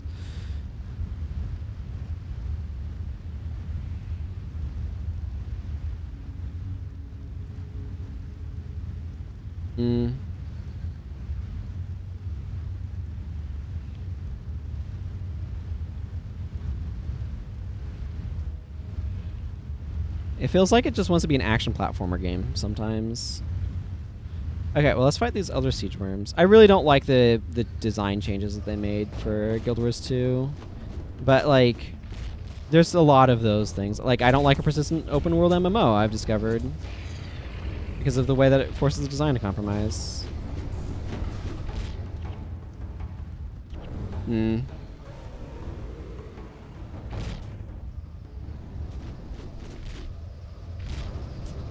These guys use Junundu's skills. Hooray! We've now unlocked Junundu Siege. Elite skill. Spit a projectile at target foe. It strikes for 400 earth damage. It strikes for 400 earth damage and knocks down target foe if it hits. This skill cannot be used on nearby foes, and is also not area of effect, despite the fact that it really feels like it ought to be. I really wish Junundu Siege was area of effect. It really genuinely quite feels like it's supposed to be. There is a ranger boss down here, by the way, and then there's another one there, and there's like another one out here too. There's just like 3 ranger bosses in this map for some random reason. But the boss that spawns here doesn't spawn with this quest active, so. Now we need to go destroy the Horde of Darkness. They're only vulnerable to Junundu Siege because reasons? I don't know how that works. Are they immune to everything but earth damage, or is it this specific skill? Has anybody ever tested that? Has anybody ever tried dealing, like, using stoning against the Horde of Darkness, or are they just always in locations where that's impossible to even try? I'd be genuinely curious about how it's set up. Because I don't think anything else that you do as a Junundu deals earth damage. So the fact that this deals earth damage feels like it's probably significant. If anybody's wondering why I'm going up this way, it's because it's really close to an outpost that I want to go grab.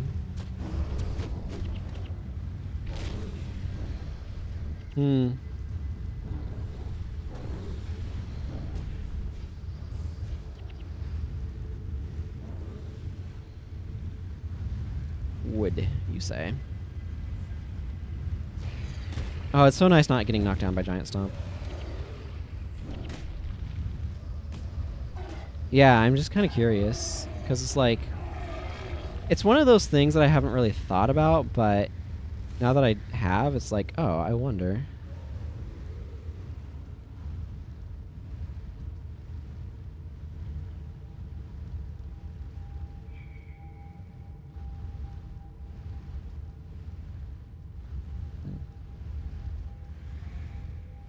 If you do not find my guide, you can forget about the money, says Curator Ruras. Are you kidding me? If we go out there, we'll never come back either. We'll never come back either. Yeah, what he said.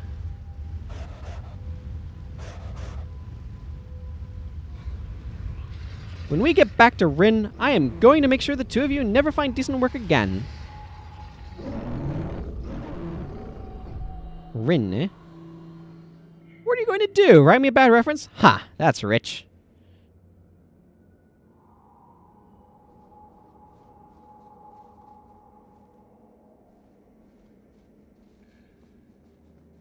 Good day, stranger. I am Curator Ruras of the Ascalon Athenaeum in Rin. I'm on an expedition to bring back valuable antiquities and artifacts from Milona. But alas, the guide I hired, a man by the name of Kane, ran off the other day and hasn't returned. If you're looking for work, I will pay you to find him for me.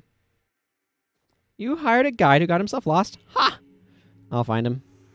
Wayward guide.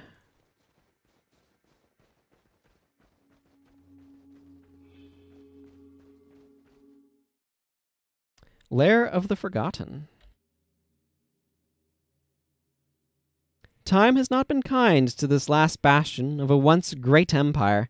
The erosion caused by the outward creep of the Realm of Torment has eaten away at the very foundations of this forgotten citadel, dropping much of it into a vast sinkhole. It is said the lone living witness to the Margonite assault on the gates of heaven and Abaddon's defeat at the hands of the 5 true gods still resides here, but all but abandoned to the mists of time. I fear the power is rising in the Crystal Desert. I feel Palawa Joko's fingers in the sand, counting the hours we have left on this world.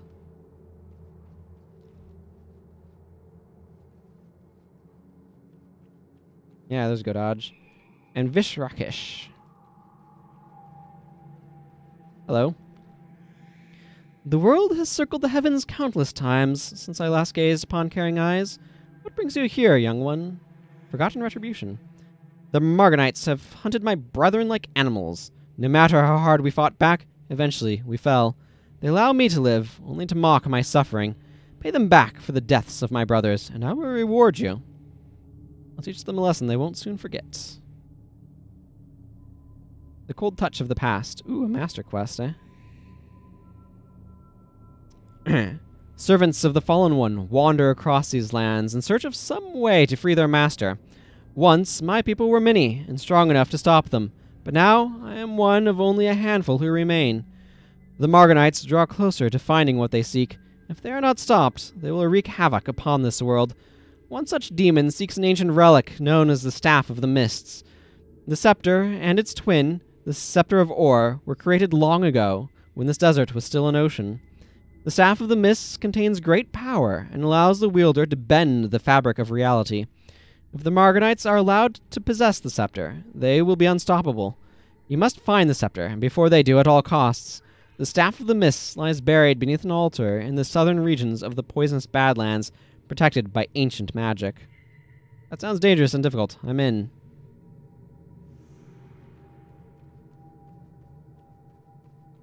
There's a bunch of dynastic spirits. I just want to go talk to... Ooh, there is a rare scroll trader over there. The Poisoned Outcrops. I want to go talk to Kodash and see what skills are available here. 1 hero skill points. Paragon skills. Purifying Finale. I believe there's a spot where I could capture that. Oh my. Mind Rack, Illusion of Haste. Mantra of Flame. Drain Delusions is a reasonable skill as well. There's a bunch of potential options here.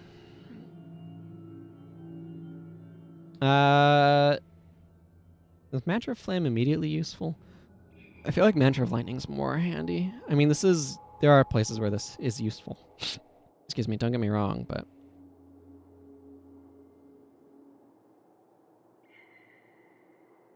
I'm going to grab Mind Rack for now. Alright, well, I think that's where things are going to end for today. So I'm going to go ahead and wrap stuff up here. I will be... Because, I mean, this is a little bit beyond my normal ending time. I will be back next week on Tuesday. That's when things will continue.